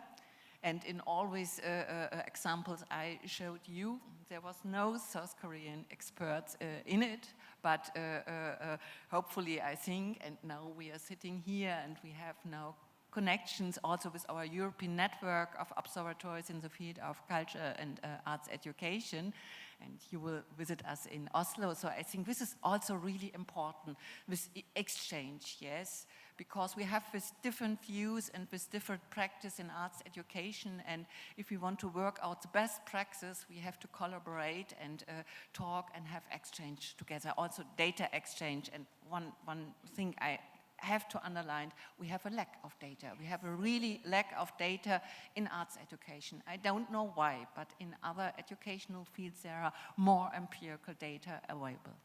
If I could just come in on that, there's actually an abundance of data, but it's completely not organized. It's completely not categorized. So it's taken me 5 years to just work through it because there's a lot. But it's all a mess. But we've actually done almost the same approach, because in both cases it's derivative, in both cases it's based on information that already exists, not on getting more information. And it's also saying every country can decide itself what it wants to consider good practice. Because I didn't tell them it's this. I just derive from what they chose. So it's the same approach, but with many countries. Yeah. 네, 감사합니다. 이제는 2부 발제해 주신 본부장님은 마지막에 정리 차원에서 질문을 드리도록 하겠습니다. 2부 발제해 주신 두 분에 해당하는 좀 질문을 드리고 싶은데요. 어떻게 보면 뇌과학을 통한 어떤 실질적인 측정과 문화 3.0을 통한 증거 기반의 영향 평가라는 측면에서 공이 우리 모두 다가 이제 보이지 않는, 예를 들면 공감 능력이랄지 행복, 충만, 외로움, 고립, 이런 보이지 않는 것들에 대한 문화예술 교육의 효과성들을 드러내고 번역해내려는 지금 생각하는 지점에서는 인식을 같이 하는 것 같다는 생각이 들었고, 그 속에서 현재의 기술 발전들이 어떻게 보면 그 보이지 않는 것들을 보이게 해내는 데 있어서 비용 차원에서도 굉장히 이제 이로운 시대로 좀 넘어갔다라는 좀 생각은 드는데요. 개인적으로 저는 저희가 증거하고자 하려는 데이터들의 내용들이 여전히 상자 안에 데이터들을 우리가 보려는 것은 아닌가라는 사실 우려도 하고 있는데요. 그건 뭐냐면 저희가 계속 측정하려고 하는 것들이 문화예술 교육을 통하면 공감 능력의 향상, 그리고 사회적 적응력의 증진, 이런 어떻게 보면은 사회적으로 전인적으로 이로운 어떤 인간상들을 설정하고 그 것들에 대한 치유적, 치료적 그 도구로서 문화예술이 유용하다라는 거를 끊임없이 증명하고자 함이 아닌가라는 생각을 하는데, 제가 생각할 때는 오히려 고통의 감내나 아니면 부조리에 대한 인식, 그리고 차이의 수용 같은 그런 근육들의 단련들을 저희가 오히려 더 측정하고 상상해내야 될 때가 아닌가, 이런 생각을 해봤거든요. 이유는 저희가 저는 개인적으로 예술을 통하면 공감 능력이 증진되고, 어떻게 보면은 인지 능력 중에 창의력이라는 것들이 이제 높아지고, 모든 것들이 이제 이롭다라는 방식으로 저희가 자꾸 이야기를 펼쳐 나가려고 할 때마다 과거에 고흐나 천재적인 예술가들의 면면을 보면 과연 지금 현재를 살고 있는 예술 전공하신 많은 예술가들의 작업이나 그분들의 삶의 스타일들을 봐도 그분들이 그렇게 공감 능력이 높기 때문에 뛰어난 예술을 한다라는 생각을 많이 하지는 않거든요. 그래서 어떻게 보면 가장 많은 예술을 경험하셨을 분들이 그 이론대로라면 가장 공감 능력이 높으시고 가장 표현력도 좋으시고 다양한 갈등 상황에서도 서로를 이해하는 마음들이 높으셔야 되는데 다들 아시다시피 예술가 분들이라는 건 어떻게 보면은 자기 중심을 세우기 위해서 다소 좀 고집도 있으시고 사회적 불화를 감내하면서도 자기 예술을 지켜나가시는 분이시기도 하잖아요. 그런 면에서 어떻게 보면 저희가 설정한 가설들이 사회적으로 늘 요구되는 어떤 긍정적 인간상에 대한 설정을 고착화해 놓고 그것들을 계속 증명하려는 그런 일들은 아닐까? 이제는 저희가 문화 3.0 시대 그리고 이제 새로운 다양한 과학기술들의 기구 도구적 도입을 통해서 저희가 측정할 수 있는 영역이 보다 더 보이지 않는 것에 대한 측정 가능성들이 넓어졌다라면 오히려 질문 자체를 기존의 질문과는 좀 다른 질문들도 좀 꺼내 볼 필요가 있지 않을까 이런 좀 생각을 엉뚱하게 해봤습니다. 사실 두 분을 좀 당황스럽게 하고 싶다라는 좀 생각도 있었고요. 그래서 이것에 대한 좀 김북년 교수님부터 답변해 주시면 감사하겠습니다. 굉장히 어려운 질문 주신 것 같아요. 근데 제가 먼저 말씀을 드릴 거는 위대한 예술가로 알려져 있는 많은 사람들이 정신병리가 심합니다. 실제로요. 막 틀린 말씀이 아니에요. 아까 고호 얘기하셨는데 제가 얼마 전에 어디죠? 저기 무슨 텔레비 프로의 셀러 병사의 비밀이라는 데 한번 출연 요청을 받았어요. 그래서 내가 왜 날 부르냐 그랬더니 거기서 다루는 유명한 레오나르도 다빈치, 처칠, 그러니까 위대한 사람들, 소위 우리가 얘기하는 위대한 사람들의 히스토리를 보니까 ADHD도 정말 많고 바이폴라 디소더도 있고 뭐 심각한 중독 문제를 가진 사람들도 있더라는 겁니다. 근데 저는 물론 그거 보편적으로 똑같다는 건 아니에요. 그런 위험성이 큰지 작은지는 명확히 알려져 있지 않지만 히스토리컬리 진짜 그래요. 그러니까 그거의 의미는 뭐냐면 우리가 오늘 예술에 대해서 얘기할 때 예술 교육을 얘기하는 거잖아요.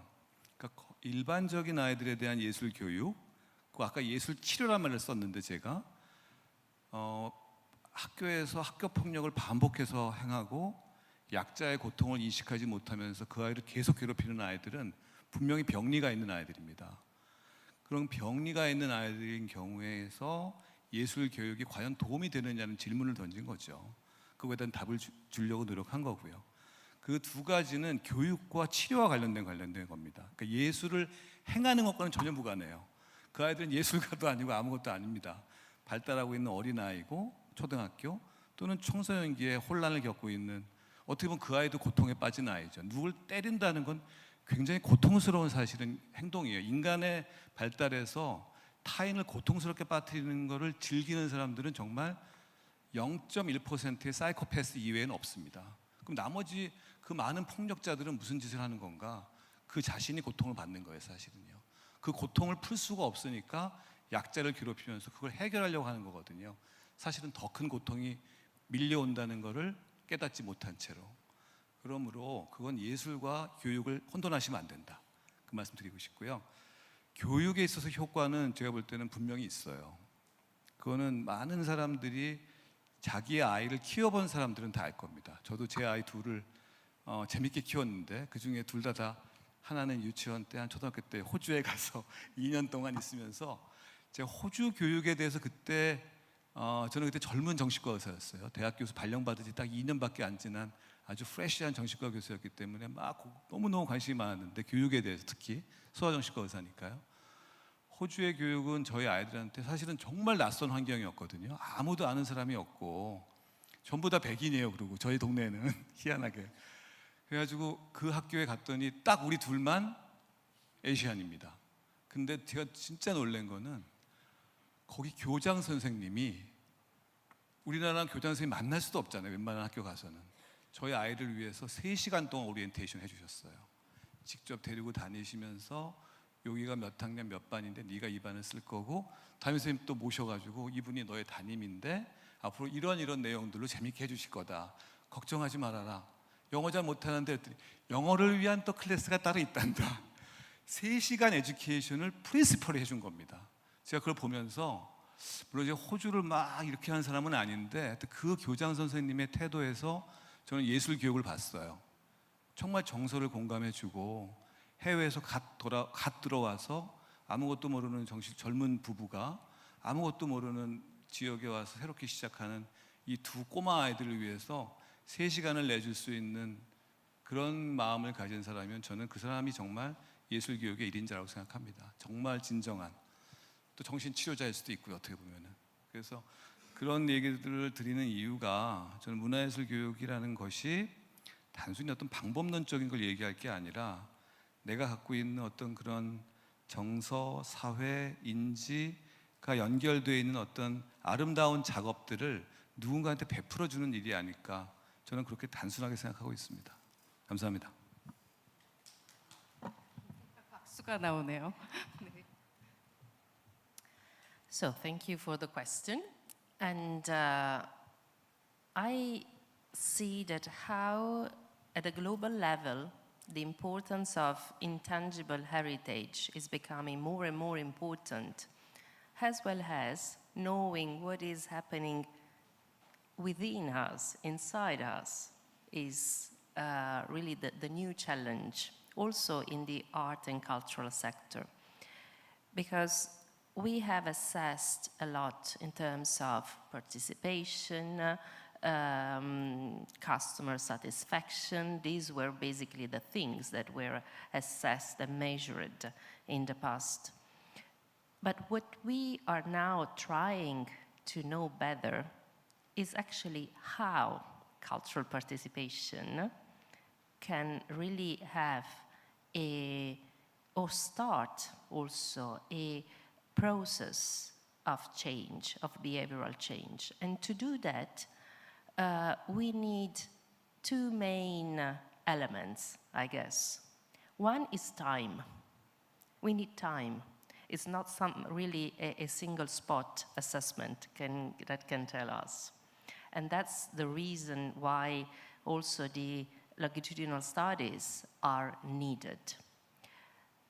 Secondly, space, but a safe space.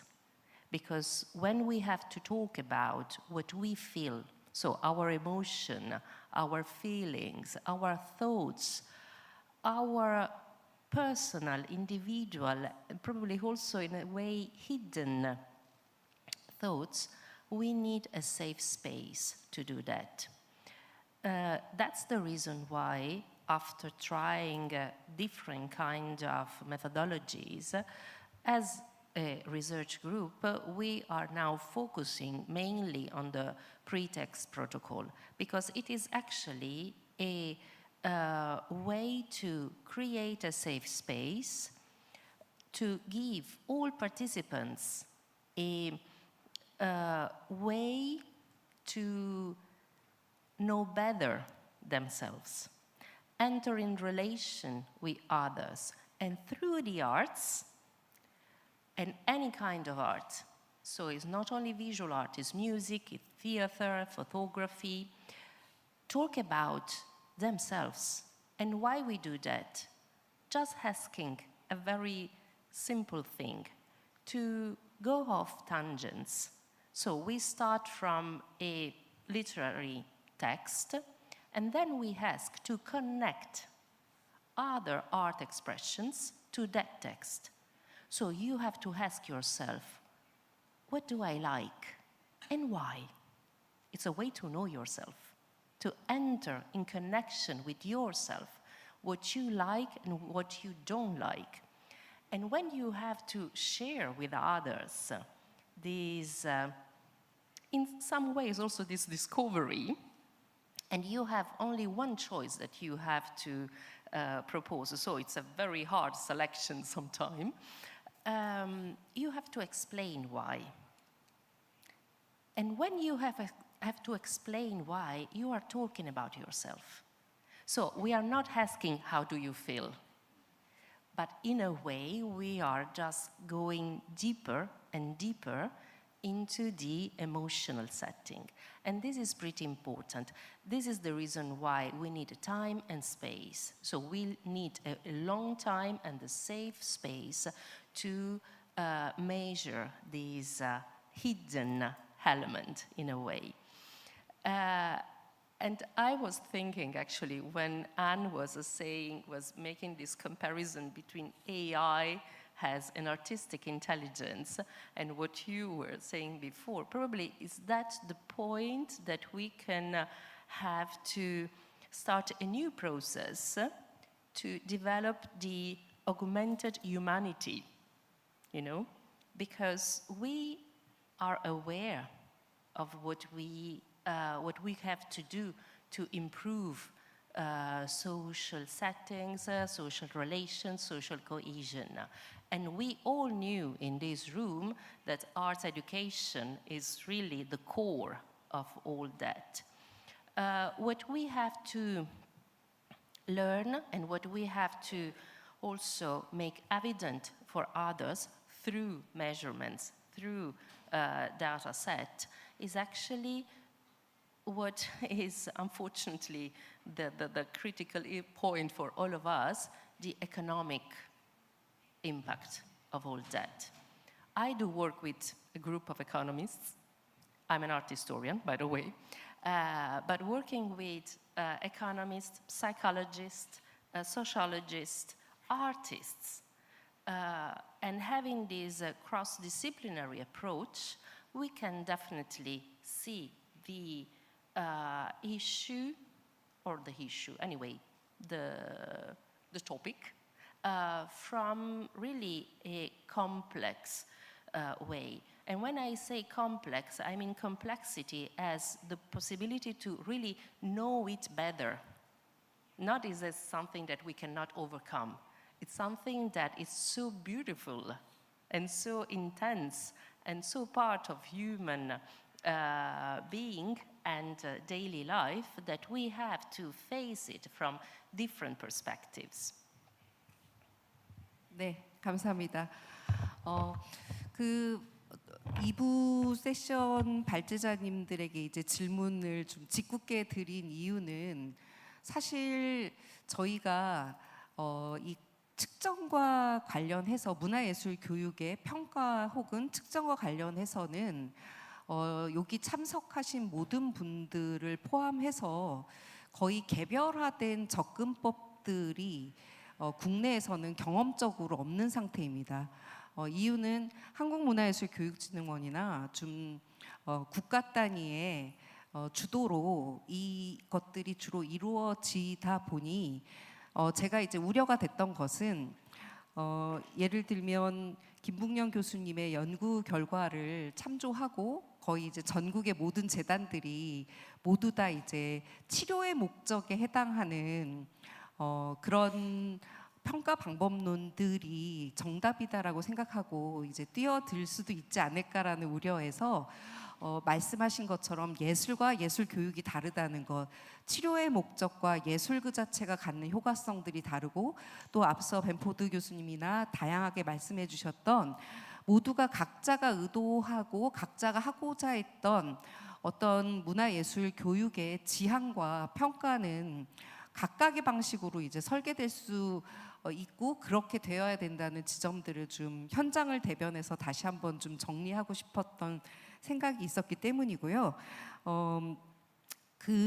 아까 그 보엔 교수님과 아까 이제 피카 선생님의 이제 그 발제 중에서 제가 반가웠던 것들은 저희는 연구할 때 평가 측정 연구를 할 때 보통 지표부터 시작해서 모든 것들을 다 개발하려고 하는데 이미 국제적으로 공신력 있고 신뢰도와 안정을 쌓은 평가 도구들이 이미 있어서 필요할 때마다 그 도구들을 가져가서 설문을 설계한다거나 아니면 다양한 방식의 평가들을 운용할 수 있다라는 것들을 제시해 주셔서 저는 그게 좀 무척 반가웠습니다. 시간이 좀 많이 이제 남지 않았는데요. 마지막으로 좀 어려운 질문이 될 수도 있을 텐데 김주리 본부장님께 좀 질문을 드리겠습니다. 제가 이제 늘 의아하게 생각한 이 문화예술 교육 그 가치 증명과 관련한 질문이었는데요. 예를 들면 문화예술 교육이 우리 모두 다 생각할 때 그냥 생각해도 이롭고 인간에게 이롭고 그리고 좋은 역량과 좋은 태도들을 만들어 나간다라는 믿음이 있기 때문에 사실 한국에서는 문화예술교육진흥원을 설립하고 국가적인 단위의 막대한 예산을 투입해서 굉장히 짧은 시간 동안 과정 중심의 문화예술 교육이라는 것들의 어떤 태도와 방법론들을 많이 구축을 하고 안정화시킨 그런 성과가 있지 않습니까? 그거는 이미 제가 말하고 싶은 거는 이미 문화예술 교육이 그런 영향과 효과가 있다라는 거를 전제로 기관도 설립되고 예산이 투입되는데 왜 계속 그것들을 프로그램들 단위마다 증명해야 하는 좀 국가적 요구들이 계속 발생한다고 생각하시는지 그리고 이제 좀 새로운 그 대표님과 새로운 시대에서는 혹시 앞으로는 그런 증명이 아닌 다른 접근들을 좀 진흥원 차원에서 모색하고 있는 게 있으신지가 궁금합니다. 네, 마지막 질문 항상 두려운 것 같습니다. 그 아까 문화예술교육 정책 초기에 이제 자기 증명의 그 연구 차원에서 효과 측정이나 뭐 성과 평가 연구들을 해왔었다고 했었잖아요. 근데 그러면서 약간 이런 뭔가 증명해내야 되는 것에 아까 그 현장에서 굉장히 피로감이 있다라고 말씀 주신 것이 왠지 그때 이제 막 어떻게든 자기 문화예술교육 정책이 사라지지 않았으면 해서 하는 그런 여러 가지 이제 평가들 때문에 아마 그 피로감이 있지 않았을까 생각이 드는데요. 근데 그럼에도 불구하고 왜 계속 이렇게 측정하고 증명해야 하는가를 질문하셨던 것 같아요. 근데 사실 그 문화예술교육 정책이 시작됐을 때랑 지금하고 달라진 것은 학교에 사실 학교 예술교육이 필요하다라는 것은 굉장히 많은 공감대를 얻고 있지만 그럼에도 불구하고 입시 중심의 학교 교육과정 체계를 다 뒤엎을 수는 아직은 여전히 어려운 것 같아요. 그래서 문화예술교육이 아까 그 되게 접근성 측면에서 필요하다고 소외되지 않도록 하는 것도 말씀 주셨는데 여전히 문화예술교육진흥원이 그리고 또 지역센터가 함께 문화예술교육을 하고 있지만 부족하다고 느끼게 되는 것 같아요. 그래서 사실 문화예술교육지원법에는 정말 국민의 문화적 기본권으로서 문화예술교육이 태어나서 죽을 때까지 모든 사람이 전생에 걸쳐서 문화예술교육을 향유할 수 있게 한다라고 지금 지원법에서는 그렇게 명시를 하고 있는데 사실 지금 예산과 사업만으로는 사실 부족하기는 합니다. 그래서 안 그래도 정부 부처에서 문체부 예산이 가장 작은데 문체부 예산 내에서도 문화예술교육 예산은 더 적습니다. 예술가의 창작 지원이나 뭐 다른 이제 문화 산업 쪽으로 조금 뭐 K컬처 계속 이제 뜨면서 뭐 관광이나 이제 그런 산업 쪽의 예산이 많기 때문에 이런 문화예술교육 사실 서울 어젠다가 공표하고 있는 3가지 목표, 그런 보편적 접근성을 해야 된다. 그다음에 질적 향상을 해야 한다. 그리고 사회적인 이슈 아젠다를 다루면서 그렇게 사회와 함께 해야 나간다. 이 3가지를 목표를 달성하기에는 아직도 여전히 정책이 부족하기 때문에 그래서 이제 측정을 하면서 정책 입안자들에게는 투자와 옹호와 지지를 얻고자 함이고요. 그다음에 문화예술교육 현장에서 일하시는 분들은 내가 하고 있는 이런 활동들이 이런 의미가 있고 가치가 있구나를 함께 확인하고 또 어떻게 했을 때 문화예술교육의 효과가 있다라는 거를 알게 되면서 좀 프로그램의 질을 높일 수 있게 되는 그 계기가 될 거라고 생각이 들고요. 또 참여자에게도 내가 이제 이런 것들을 받으면서 내가 이렇게 성장해 나가는구나를 스스로 알 수 있게 되기 때문에 측정은 피곤하게만 하지 않으면 필요한 일이라고 생각이 되고 또 국고로 이제 예산이 투여가 되기 때문에 그 예산 투여가 왜 필요한지에 대한 증명은 계속 따라붙을 수밖에 없는 것 같습니다. 네. 혹시 플로어에서 너무 간절하게 지금 발제자분들 중에 질문을 좀 던지실 분들이 계실까요? 한두 분 정도만 있으시면 질문을 받아보고요. 없으실까요?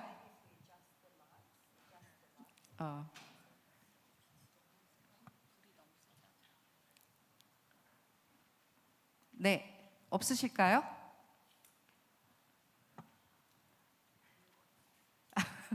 네, 한 분 계시네요. 네.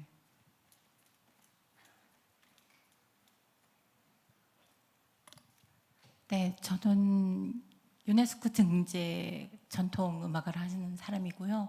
학교에서 교육도 이루어지고 있는데 제가 느끼는 입장에서는 정부에서는 문화예술교육에 많은 돈을 투자하고 그다음에 지금 오늘 쭉 발표하셨던 것들처럼 우리나라에서는 굉장히 많은 지원을 한다고 저는 생각해요.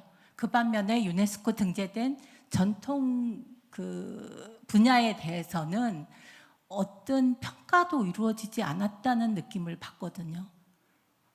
그래서 어떤 데이터가 없어요. 단지 유네스코 등재하기 위한 그런 준비 과정과 그런 것만 있지 그 부분에 대해서 그걸 전승하시는 보유자분들이라든가 단체에 대해서 어떤 평가란 없던 것 같아서 문화예술 분야는 지금 굉장히 많이 이루어지고 있지만 정확하게 뭐가 더 필요한지 뭐 앞에서도 말씀하셨듯이 문체부 예산은 정말 눈꼽만큼 작습니다. 저도 뭐 지원 하나 받으려면 정말 힘들어요. 근데 오늘 저는 이제 아마 전통 분야에서는 제가 저만 보이는 것 같은데 유네스코라는 그 단어 하나만으로 며칠 전부터 막 신청해서 왔거든요. 근데 와서 보니까 다른 분야, 문화예술 전반적인 분야에서는 전 세계적으로 많은 지원도 있고 측정도 하고 관심도 가지고 또 소외된 문화예술 혜택을 받지 못하는 분들에 대해서 이렇게 관심을 많이 갖고 있구나. 근데 정작 우리가 갖고 있는 유네스코 종목에 대해서는 너무 관심이 없구나. 등재에만 관심이 있구나. 그 생각을 했어요. 그래서 우리 분야에서도 우리나라가 유네스코 등재된 종목들이 많거든요. 한 번쯤 이런 평가가 이루어지면 좋지 않을까.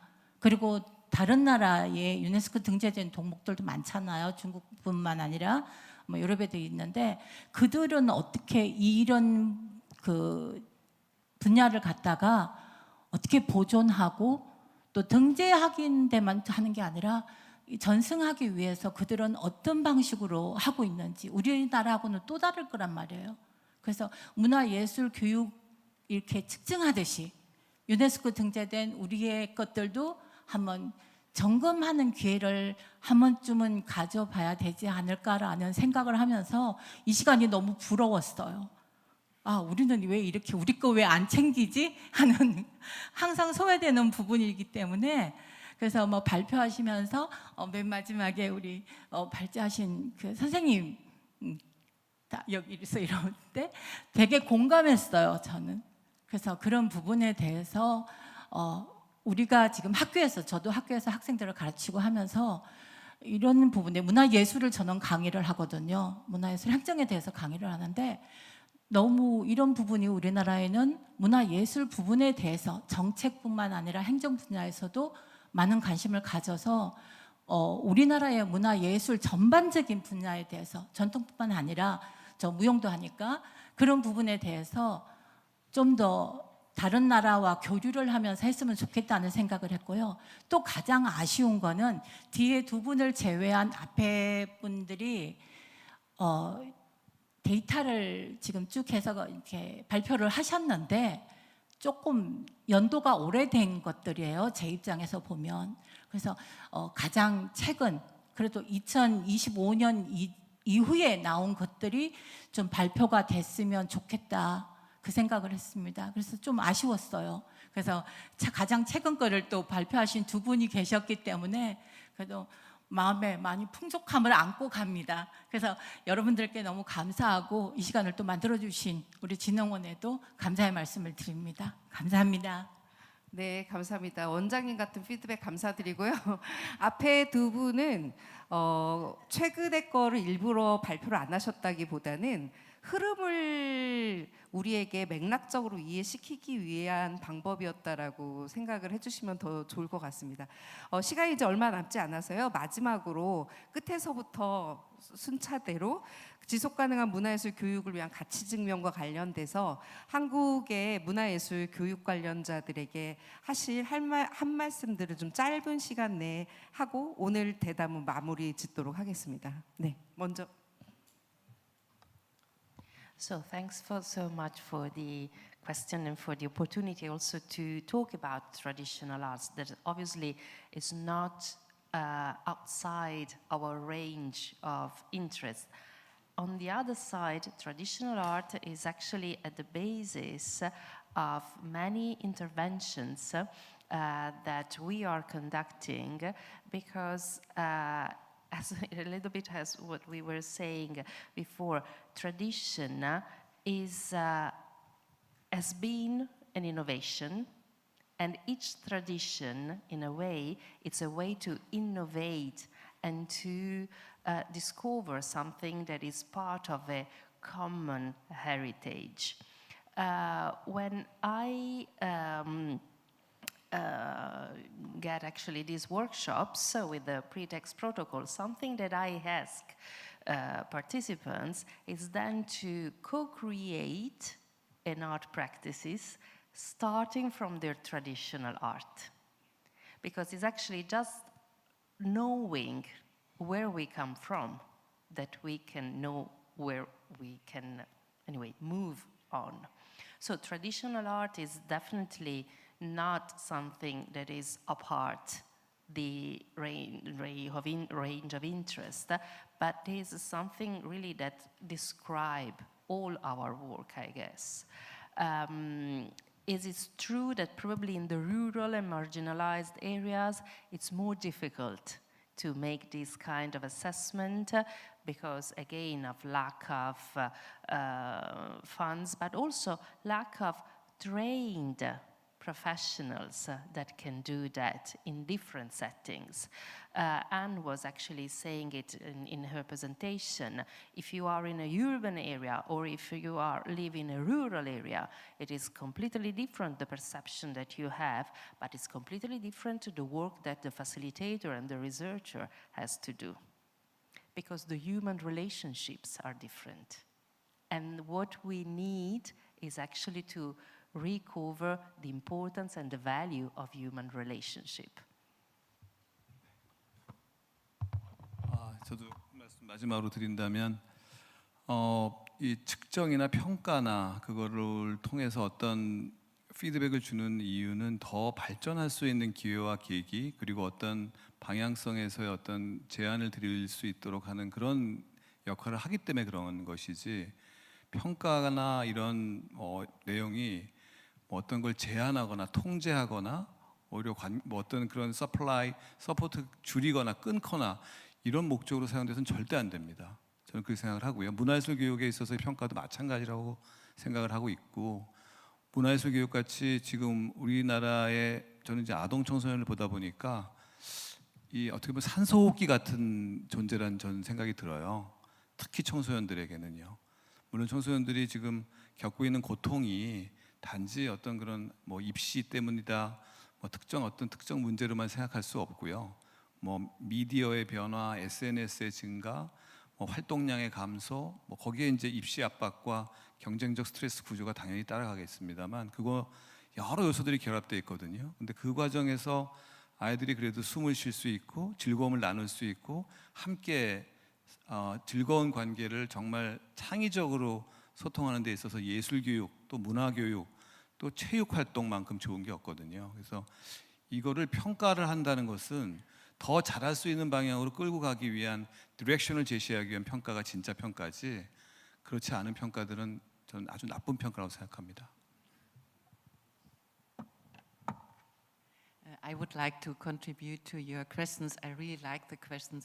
Do we ask the right questions? Yes, in the context of arts education. And I believe, of course, that arts education contribute to empathy. But for example, my youngest son studied sport pedagogic, and he would say, if you work in a team in sport, you learn empathy. So I just want to bring some critical thoughts also in mind, and I ask myself, what is typical for arts education in my opinion? And there's, of course, the language. Yes, we have to learn to deal with languages from the past to the future. And I think the most important thing for me is to change perspective.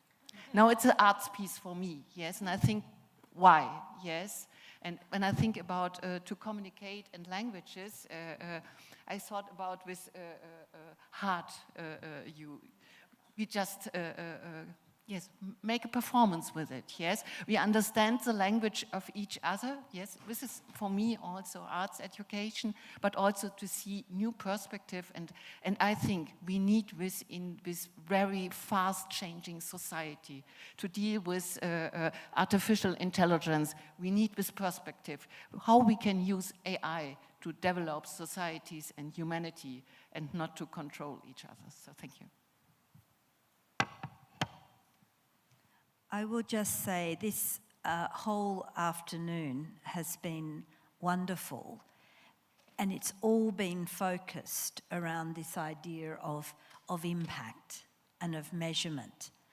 And to tie to our question that we had, it's something that humans have been thinking about, as I said, for 80,000 years. You know, this is something that we as humans continue to say and continue to see as more important in our life.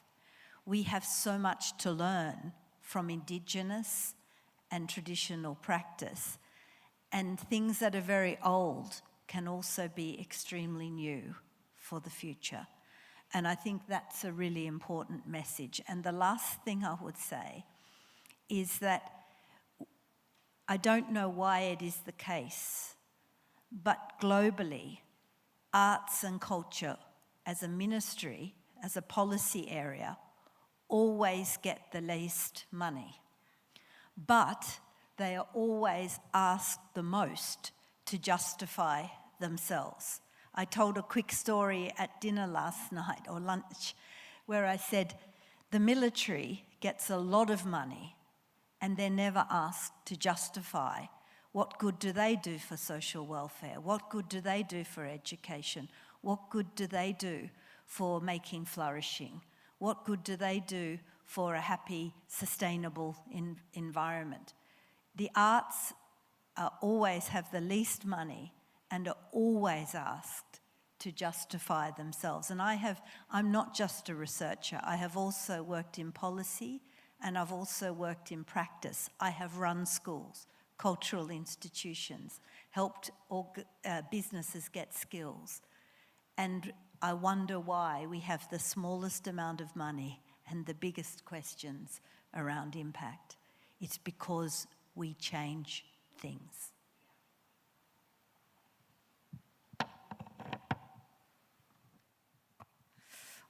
뭔가 벤포드 교수님이 말씀해 주셔서 뭔가 어떤 동지애가 느껴지는 것 같은데요. 적은 예산으로 가치 증명을 끊임없이 요구받는 문화예술교육 영역인데, 사실 저는 이제 이런 직접 연구자는 아니지만 연구물들을 막 보다 보니까 굉장히 이제 한국에서 연구가 많이 되었는데 고만고만한 연구를 할 수밖에 없었던 구조를 저희 반성이기도 한데요. 저희 진흥원이나 문체부 정부기관에서 좀 그런 기회를 못 만들었던 게 조금 아쉽다라는 생각이 많이 들더라고요. 그래서 약간 질적 연구를 하려면 좀 충분한 시간도 필요하고, 그 적극적인 이제 신뢰, 연구자에 대한 신뢰와 전폭적인 지지가 필요한데, 약간 이제는 20년 한국에서도 문화예술교육 정책이 진행이 됐으니 효과도 있다를 이제 입증해 왔으니 조금 더 이제 긴 호흡으로 전략적 연구 사업을 좀 투자해야 될 때가 아닌가. 지금 이 자리에는 문체부 관계자는 없지만 기록이 돼서 남을 거라고 생각하고 네, 이렇게 좀 말씀드리며 마무리하겠습니다. 감사합니다. 네, 굉장히 긴 시간 진행됐는데요. 최근에 한국에는 모자무사라는 드라마가 있습니다. 모두가 자신의 무가치함과 싸우고 있다라는 드라마 제목을 줄인 것인데요. 거기에 보면 두 남녀 주인공이 감정워치라는 거를 차고 있어요. 감정워치에는 그때그때 느끼는 감정들이 분노, 슬픔, 공포 이렇게 뜨는데요. 그러다가 그 모든 데이터셋 중에 두 남녀에게만 알 수 없음이라는 감정이 뜨는 거예요. 그럴 때 그 알 수 없음이라는 그 감정을 느낄 때가 무엇이냐라고 물었을 때 여성은 자폭이라고 대답을 했는데 그 다른 남자 주인공은 도와줘라고 표현을 했답니다. 저는 그 드라마를 보면서 이것이야말로 우리가 측정해야 될 문화예술 교육의 알 수 없음에 대한 어떻게 보면 가치 측정을 얘기하고 있는 것이 아닌가. 물론 이제 김북년 교수님은 뇌파 측정을 통해서 그것들을 증명해 내시지만 애플워치나 갤럭시 워치가 굉장히 매일매일 진일보하고 있는 만큼 어떻게 보면은 저희가 문화예술 교육을 할 때 어떤 워치가 계속 저희가 느끼는 변화의 지점들을 이제 측정해주고 증명해줄 날도 얼마 남지 않았을 거라고 생각합니다. 그래서 그런 기술적인 변화나 방법론에 대한 호기심보다 지금은 본질적으로 던져야 될 질문이 데이터는 저는 인격을 가지고 있다고 생각하는데 우리가 모을 데이터는 어떤 인격이어야 하는가에 대한 질문이 필요한 시점이 아닌가라고 생각을 합니다. 그래서 그 속에는 문화예술 교육을 설계하고 운영하시는 모든 재단의 관계자분들, 단체 그리고 예술가 기획자분들 각각의 인격의 수만큼 다양한 문화예술 교육의 평가들이 꽃처럼 되게 다양한 종류의 꽃들이 좀 피어나길 바라고 그 속에서 국가기관이 맡아야 될 평가의 레이어와 민간이 맡아야 할 평가의 레이어들에 대한 분별과 정리 속에서 벤포드 교수님이 아까 잘 정리해 주셨던 평가, 영향, 효과 이런 다양한 분류체계 속에서 우리의 평가의 매핑과 위치를 정하고 이제는 보다 분명하게 우리가 해오던 일의 의미들을 분명하게 알려내는 그런 새로운 시대로 한국문화예술교육진흥원이 앞장서서 그 역할을 국제포럼을 시작으로 해내실 수 있기를 기대하며 이번 대담 국제포럼을 마치도록 하겠습니다. 긴 시간 너무 감사했습니다. Thank you for 네, 함께 해주신 긴 시간 동안 함께 해주신 여러분 감사합니다. 세상이 맞다고 생각하는 효과와 방법론 외에 문화예술교육 신에서 어떻게 고민해 갈지 앞으로도 많은 관심 부탁드립니다. 감사합니다.